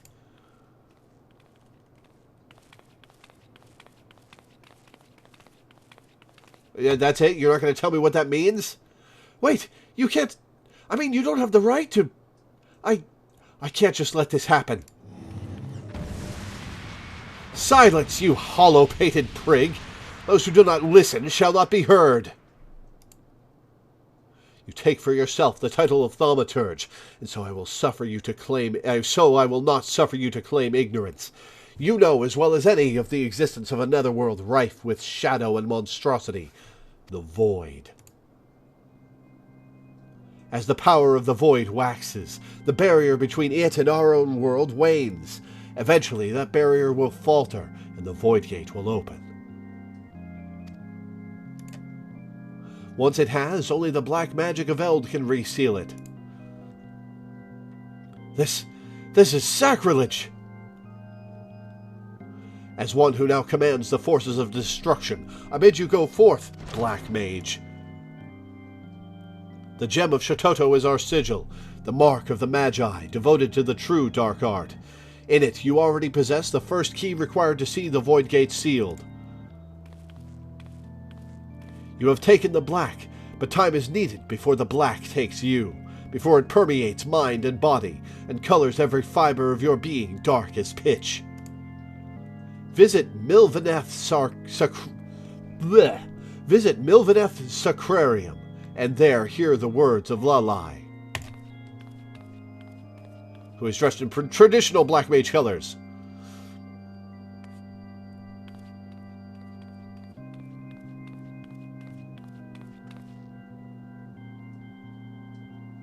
Do not fear the power to destroy. Master it, and with it destroy that which would destroy you. Kudos on the voice acting, by the way. Oh, thank you. Thank you very much.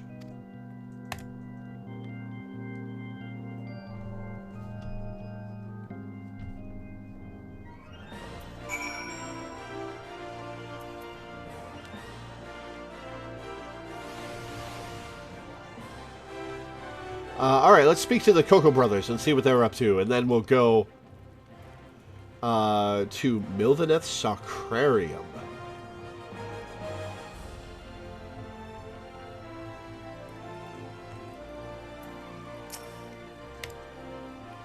What's this? What's this? Our finest student come for a visit? How fares the guild? After our fateful encounter with Mormo, my siblings have taken it upon themselves to craft an entirely new approach to our art. I am both amused and amazed at the threats they are now capable of facing. Even with all my years of arcane experience, the abyss of thaumaturgy holds nooks and crannies I have yet to explore. And Kokobushi?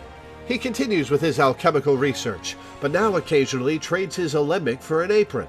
Though his etheric reserves are as low as ever, I am convinced that the exquisite Doto omelette he served us for dinner last night was produced by some manner of wizardry.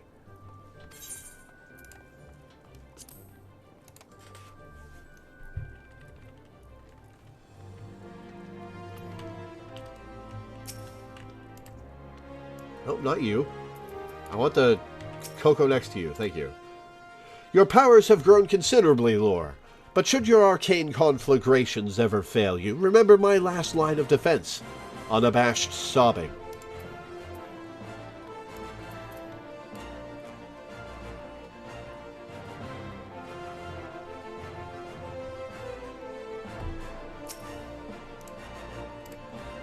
Lore, how fare you in your feats of fiery fulmination? Aha! I saw you coming this time. Thanks to you and your bold style of magery, I've learned to become more aware of my surroundings. Why, these days I'm rarely ever startled enough to accidentally incinerate aspiring initiates. Judge me by my stature, do you? You'll not be so dismissive once I bind your feet in ice and scorch off your eyebrows with... Oh, it's you, Lore. Fine day for a spot of thaumaturgy, is it not? Oh, I love these guys. They're so good.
Master is meditating in his chambers, for Nonthal always speaks, and my master must listen.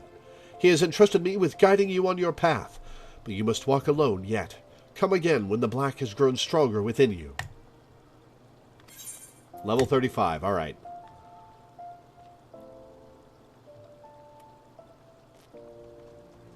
Oh, mana font, cool.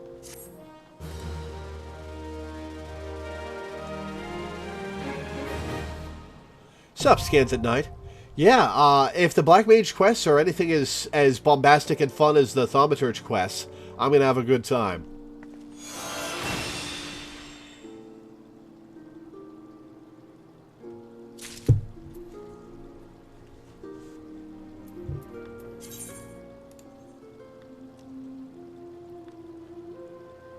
You have obtained a Soul Crystal. Soul Crystals are required to change from your current class to a more specialized job. Each job has its own crystal, which can be equipped via the armory chest. While using a job, you will have limited access to actions from other classes. You will, however, have access to new job-specific actions. Job level and attribute bonuses coincide with those of the base class. When a job level rises, so too does the level of the base class, and vice versa. Welcome to the Black Mage gang. Nice.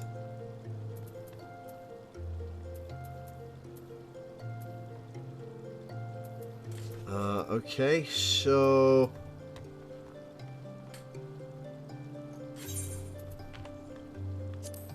what was it? The armory chest? That's Gigantoad skin.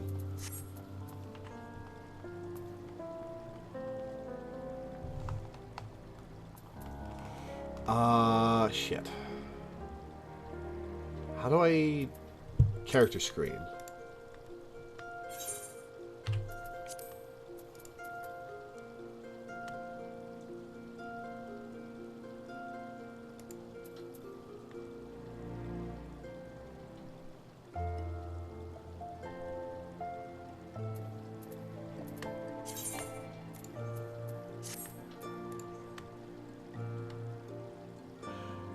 Bottom right slot, roll actions, replace that.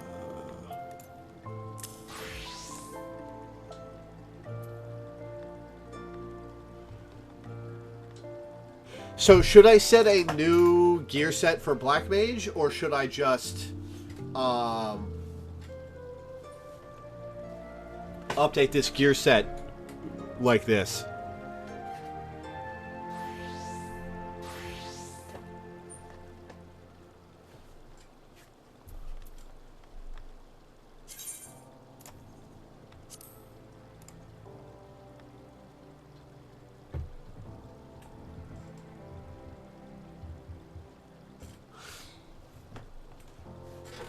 Oh, it's so nice to have so many people in chat. Just a chorus of people answering the question all at once. Feels good to have that much of an audience.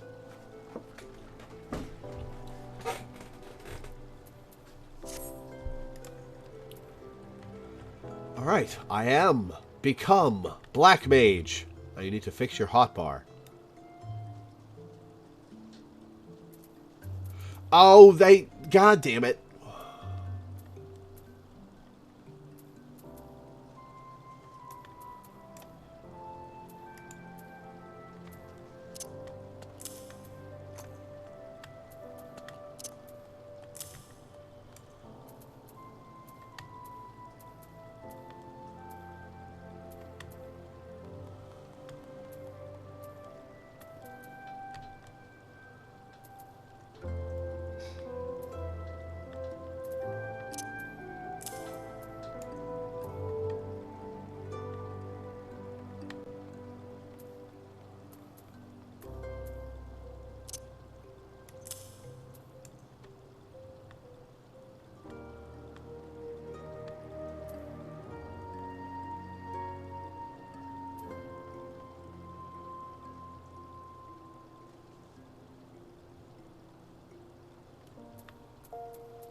Alright, where am I putting Mana Font and Mana Ward?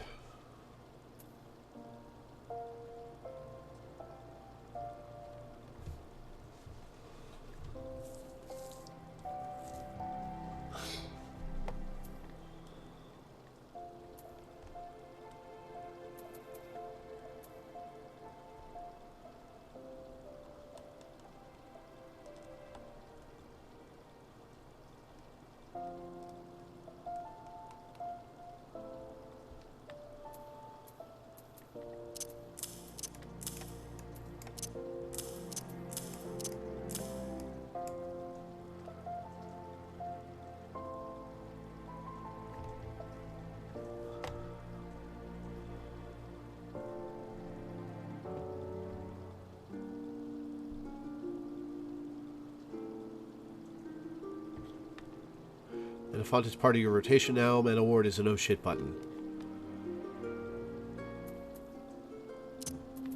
I suppose I should put Mana Font there then.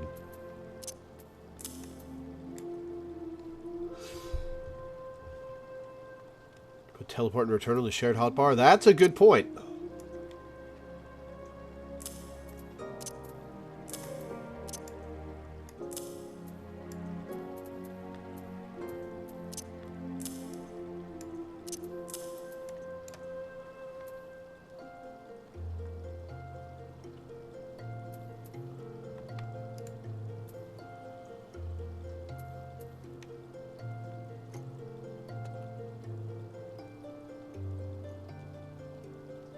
Most people do is have hotbar 9 as a vertical hotbar on the side of the screen, and then there you drop, sprint, teleport, return, etc.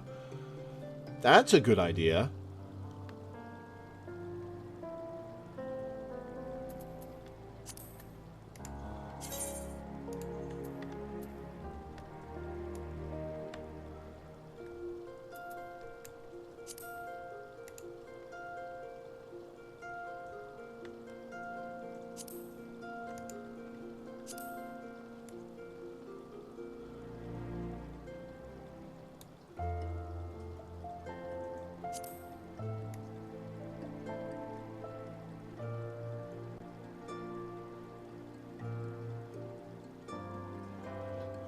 I will fiddle with that later.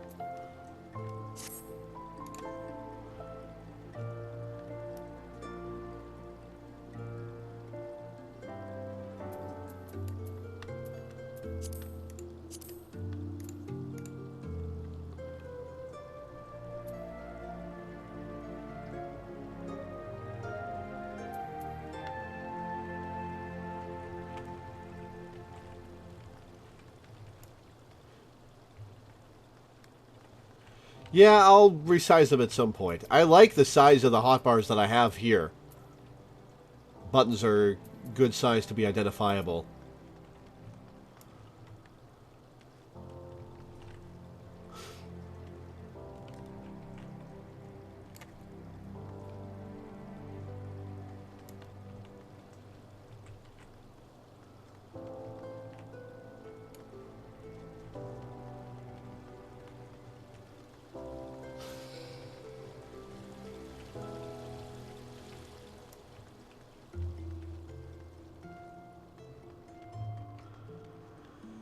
Alright. So, speak with Matani at West Shore Pier.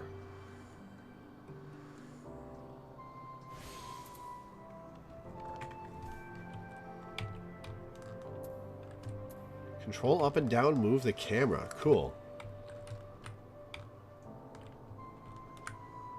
Cool.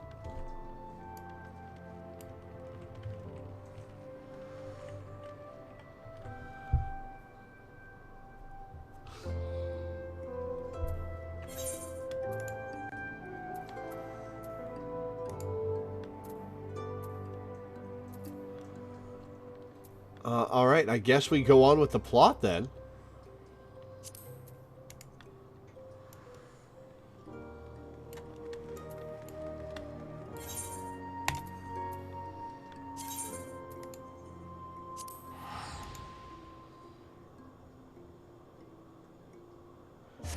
Actually, yeah, let's go on.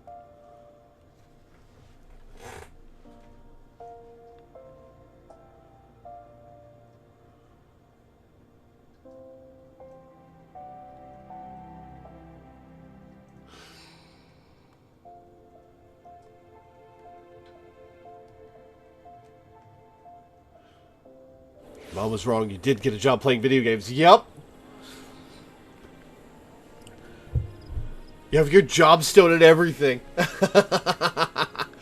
Oh, she is delighted, but she is so annoyed that that I'm getting paid to play video games.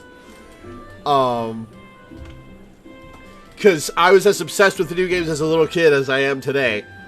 And she would always tell me I'd never get a job doing it. I'd never be able to support myself doing this. And here I am, getting paid to play video games every month.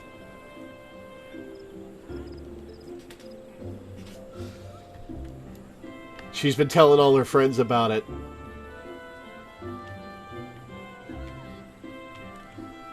Alright.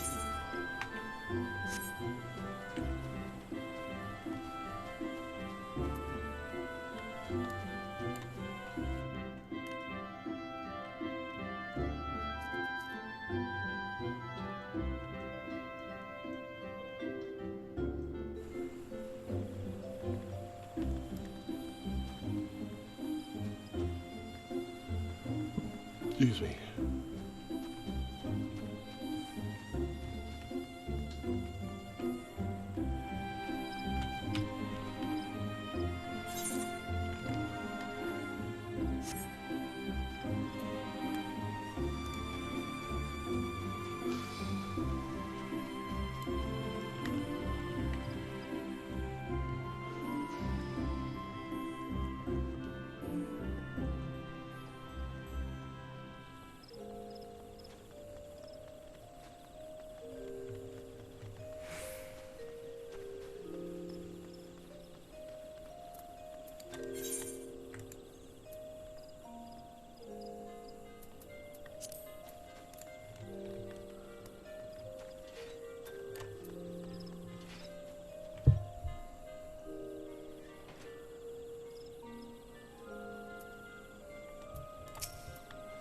Alright, Matani. Ah, the ferry docked at the base of this hill will carry you across the lake to the East Shroud. Once you're ashore, head due east and you should find the Hawthorn Hut without much trouble.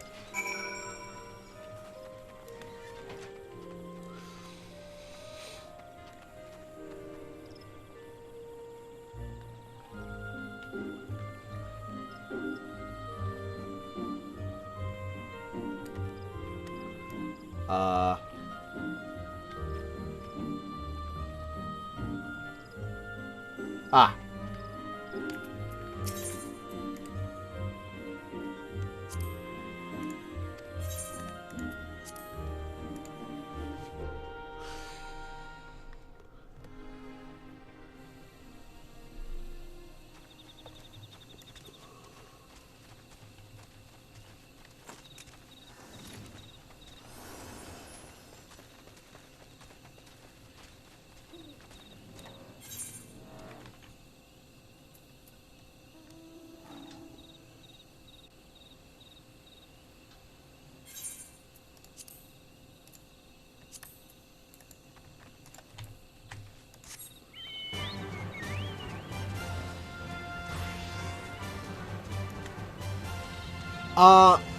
A couple of them started around the same time I did, but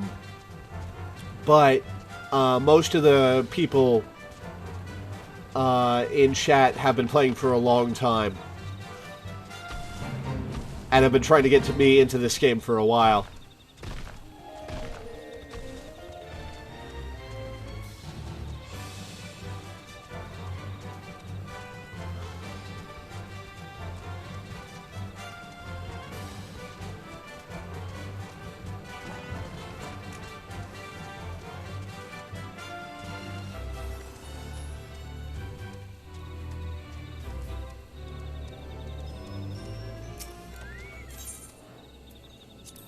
Oh, I've already been here. Ooh.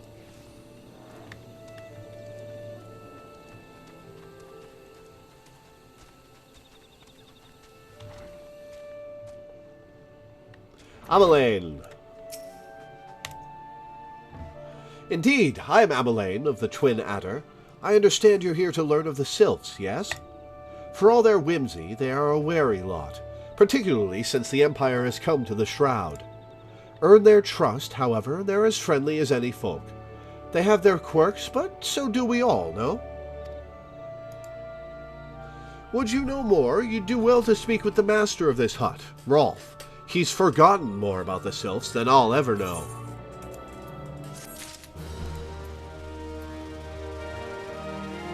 Alright, you got some piano for us, Rolf?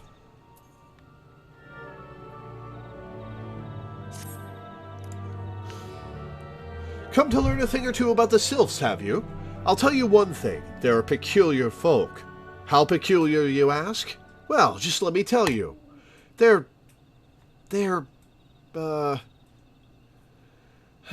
Beg pardon, friend. My memory's just not what it used to be. I've seen much and more in my adventuring days, and it's all a clutter in my noggin now. Though I've shared my stories with those around the hut before. You might have more luck with them.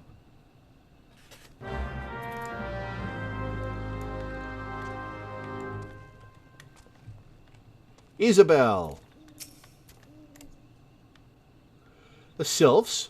Yes, Father's told me his stories plenty of times. What I've always found most captivating is how their concept of etiquette is almost completely alien to our own. You do best not to underestimate them on account of their childlike looks, lest your face end up a mess of glyphs, squiggles, and chocobo scratches. Hee.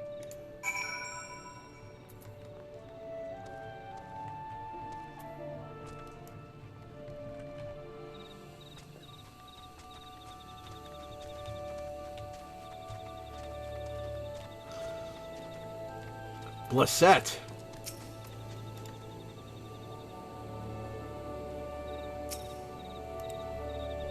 The quickest way to a quiver woman's heart might be through her stomach, but don't even think of trying to foist your foodstuffs on a sylph. They sustain themselves simply by bathing in the sun, or so Rolf once told me.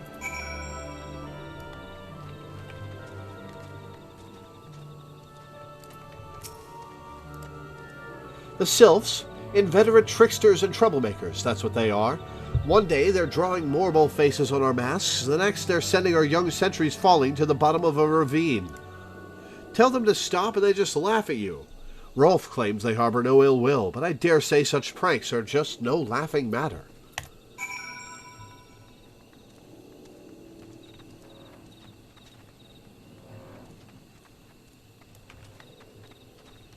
There's a reason that all the memes about there's all those memes about evangelical 14 players.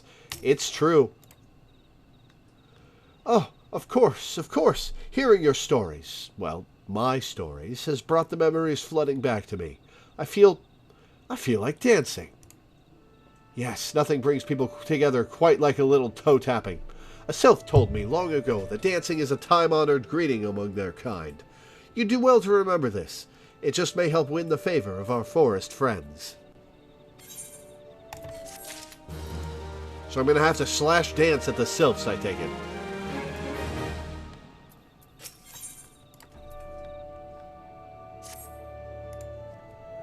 Oh, still here, eh? Great! There's one more thing you should know about the sylphs.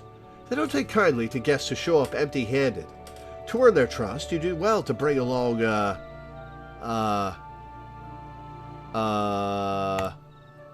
Drat. What was it again?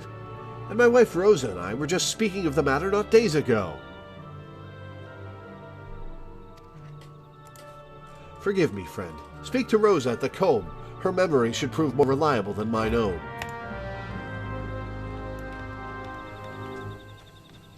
Hey! Scans at night. Thank you for the follow. Welcome aboard.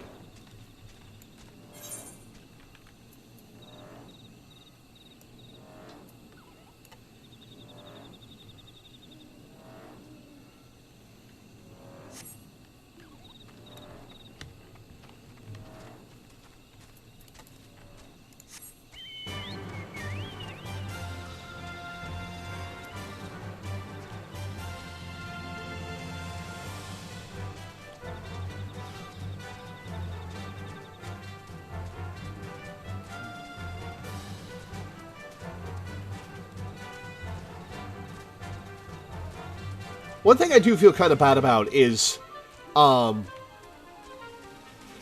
those of you who will just hang out next to my character all stream long, just following me around, and it's cool to see you, but I feel like I'm just making you stand around and do nothing while I read sometimes.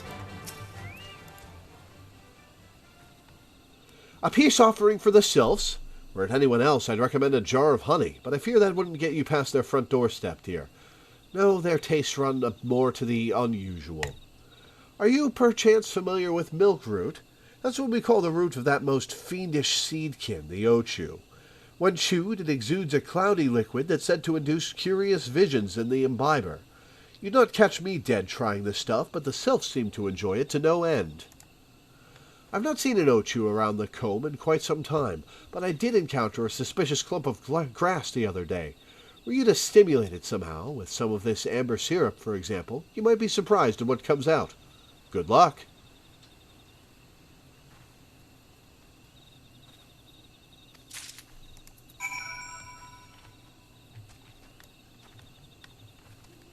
Oh, there's a bunch of beehives. Cool.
Ah, you're back. Was my wife able to direct you to a suitable offering?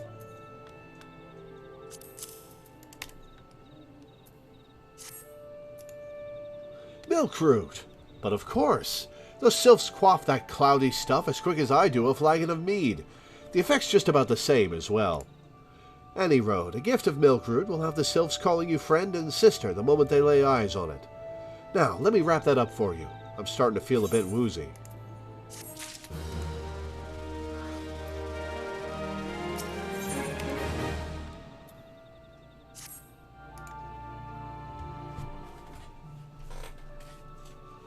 I've taken the liberty of wrapping your Milkroot well and good. This should keep it nice and fresh, not to mention spare you from that god's awful stench. The sylphs love the stuff, but me, I'd rather bury my nose in chocobo dung. I dare say the reek even rivals the breadth of the morble that put an end to my adventuring days. But I can tell you that story another time. You've more important matters to attend to today, yes? The sylphs are an eccentric bunch, but I've shared their company enough to know they're kind at heart. They'll not shun one whose intentions are true. May your parley be a fruitful one, friend. And do stop by on your return. There's a flagon of full flower mead with your name on it if you'd regale me with your adventuring tales. Ah, and before I forget, don't go traipsing off just yet. Ameline here would have a word with you. Travel in safety, friend, and do pass along my regards to the winged ones.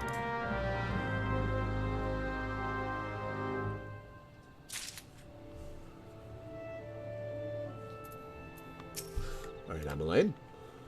It's good to see your knowledge of sylphic culture has matured. I see no reason to delay your mission any further. Upon your arrival at Little Solace, seek out a young sylph by the name of Comuxio.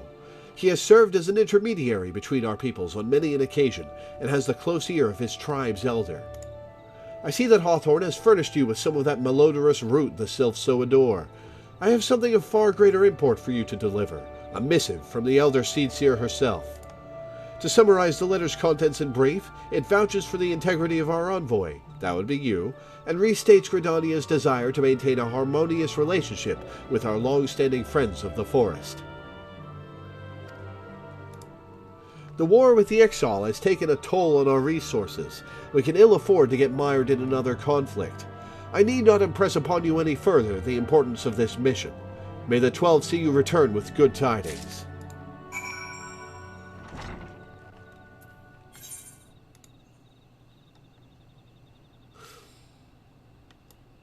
What is this? Self-stronghold. Huh.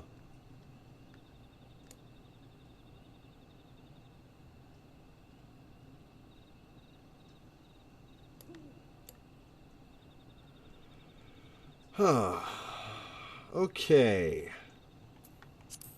I think that this is a good point to pause at. So we are going to go home and stable Pixel.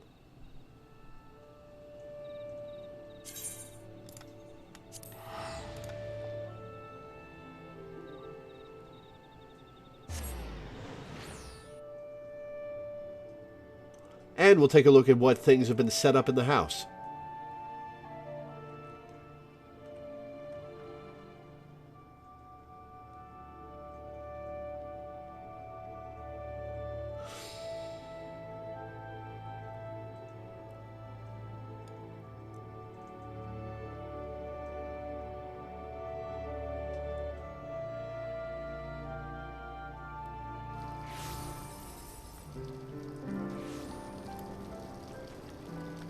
Okay, so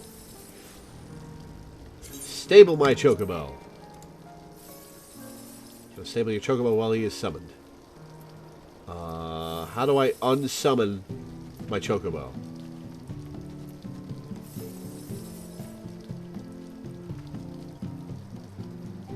Not gonna do Halatali today then? You know what? That's a good idea. Halatali.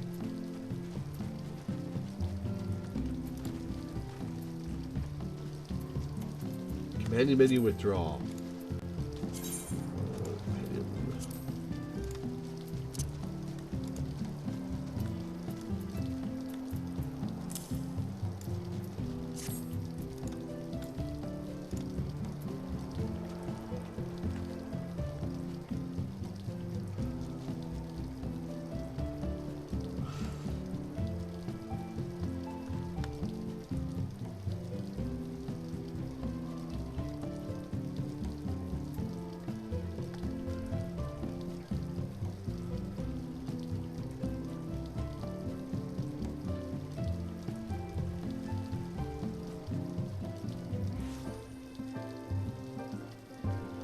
This is a nice tune.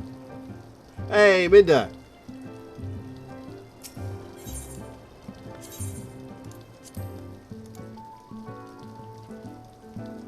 Oh, can you only fit so many chocobos here?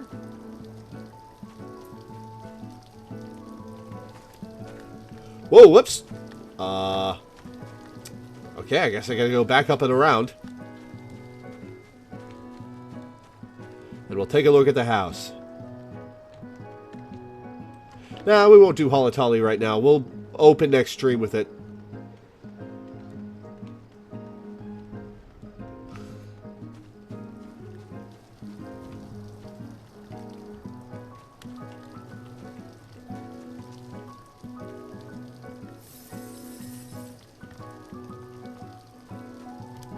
Nice. Very nice.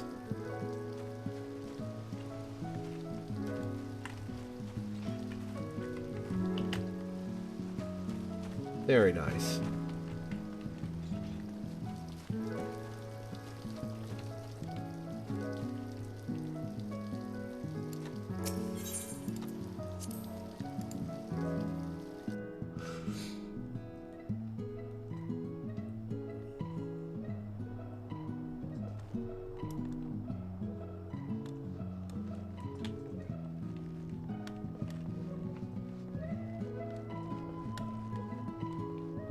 Oh, we got our own little round table back here. Neat.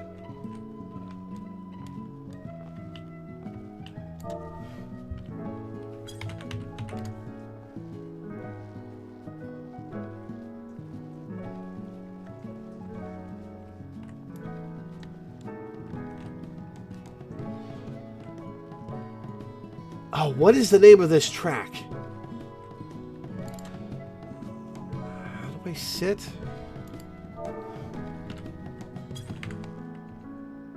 Ah, cool.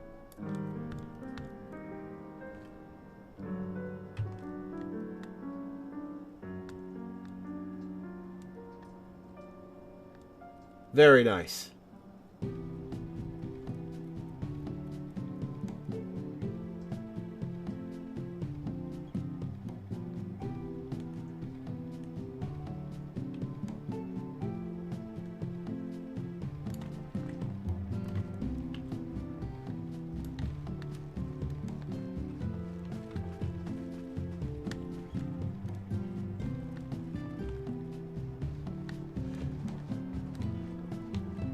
Who placed their shark at the exit? Or is that just a lucky placement of a pet?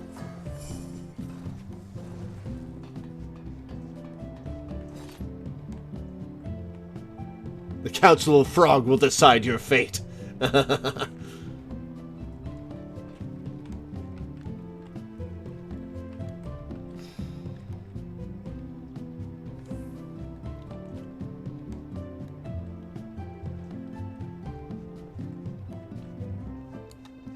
Awesome.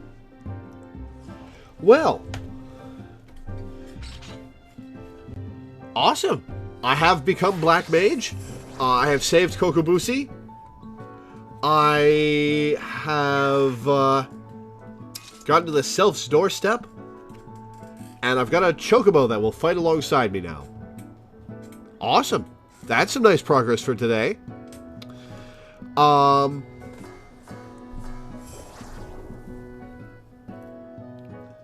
I'm going to end the stream here, and then go export this video and upload it to YouTube. I may get on later tonight for just some dicking around in Pokemon Legends Arceus, shiny hunting or whatever. Or I may not, I don't know. Tomorrow, I'm not sure what I'm going to do tomorrow. I'm very close to the end of Final Fantasy VII Remake Hard Mode, so I'll probably work on that. But there are possibilities. But for now, if you guys have been enjoying this, check out my YouTube with the !YT command. So you can see previous parts of the playthrough that I've uploaded there. Check out my Patreon if you want to support me a little. I would appreciate that very much. Thank you guys for the follows today. There's been a whole bunch of you, and I hope to see you next time I stream. I will be... I do this at minimum every Saturday. Sometimes I do more throughout the week. I do Final Fantasy XIV at minimum every Saturday at 1 p.m. EST. But I'm a variety streamer in general. So I hope to see you guys for other streams. So, thank you guys for tuning in. Thanks for hanging out. Thanks for watching. And I will see you guys next time.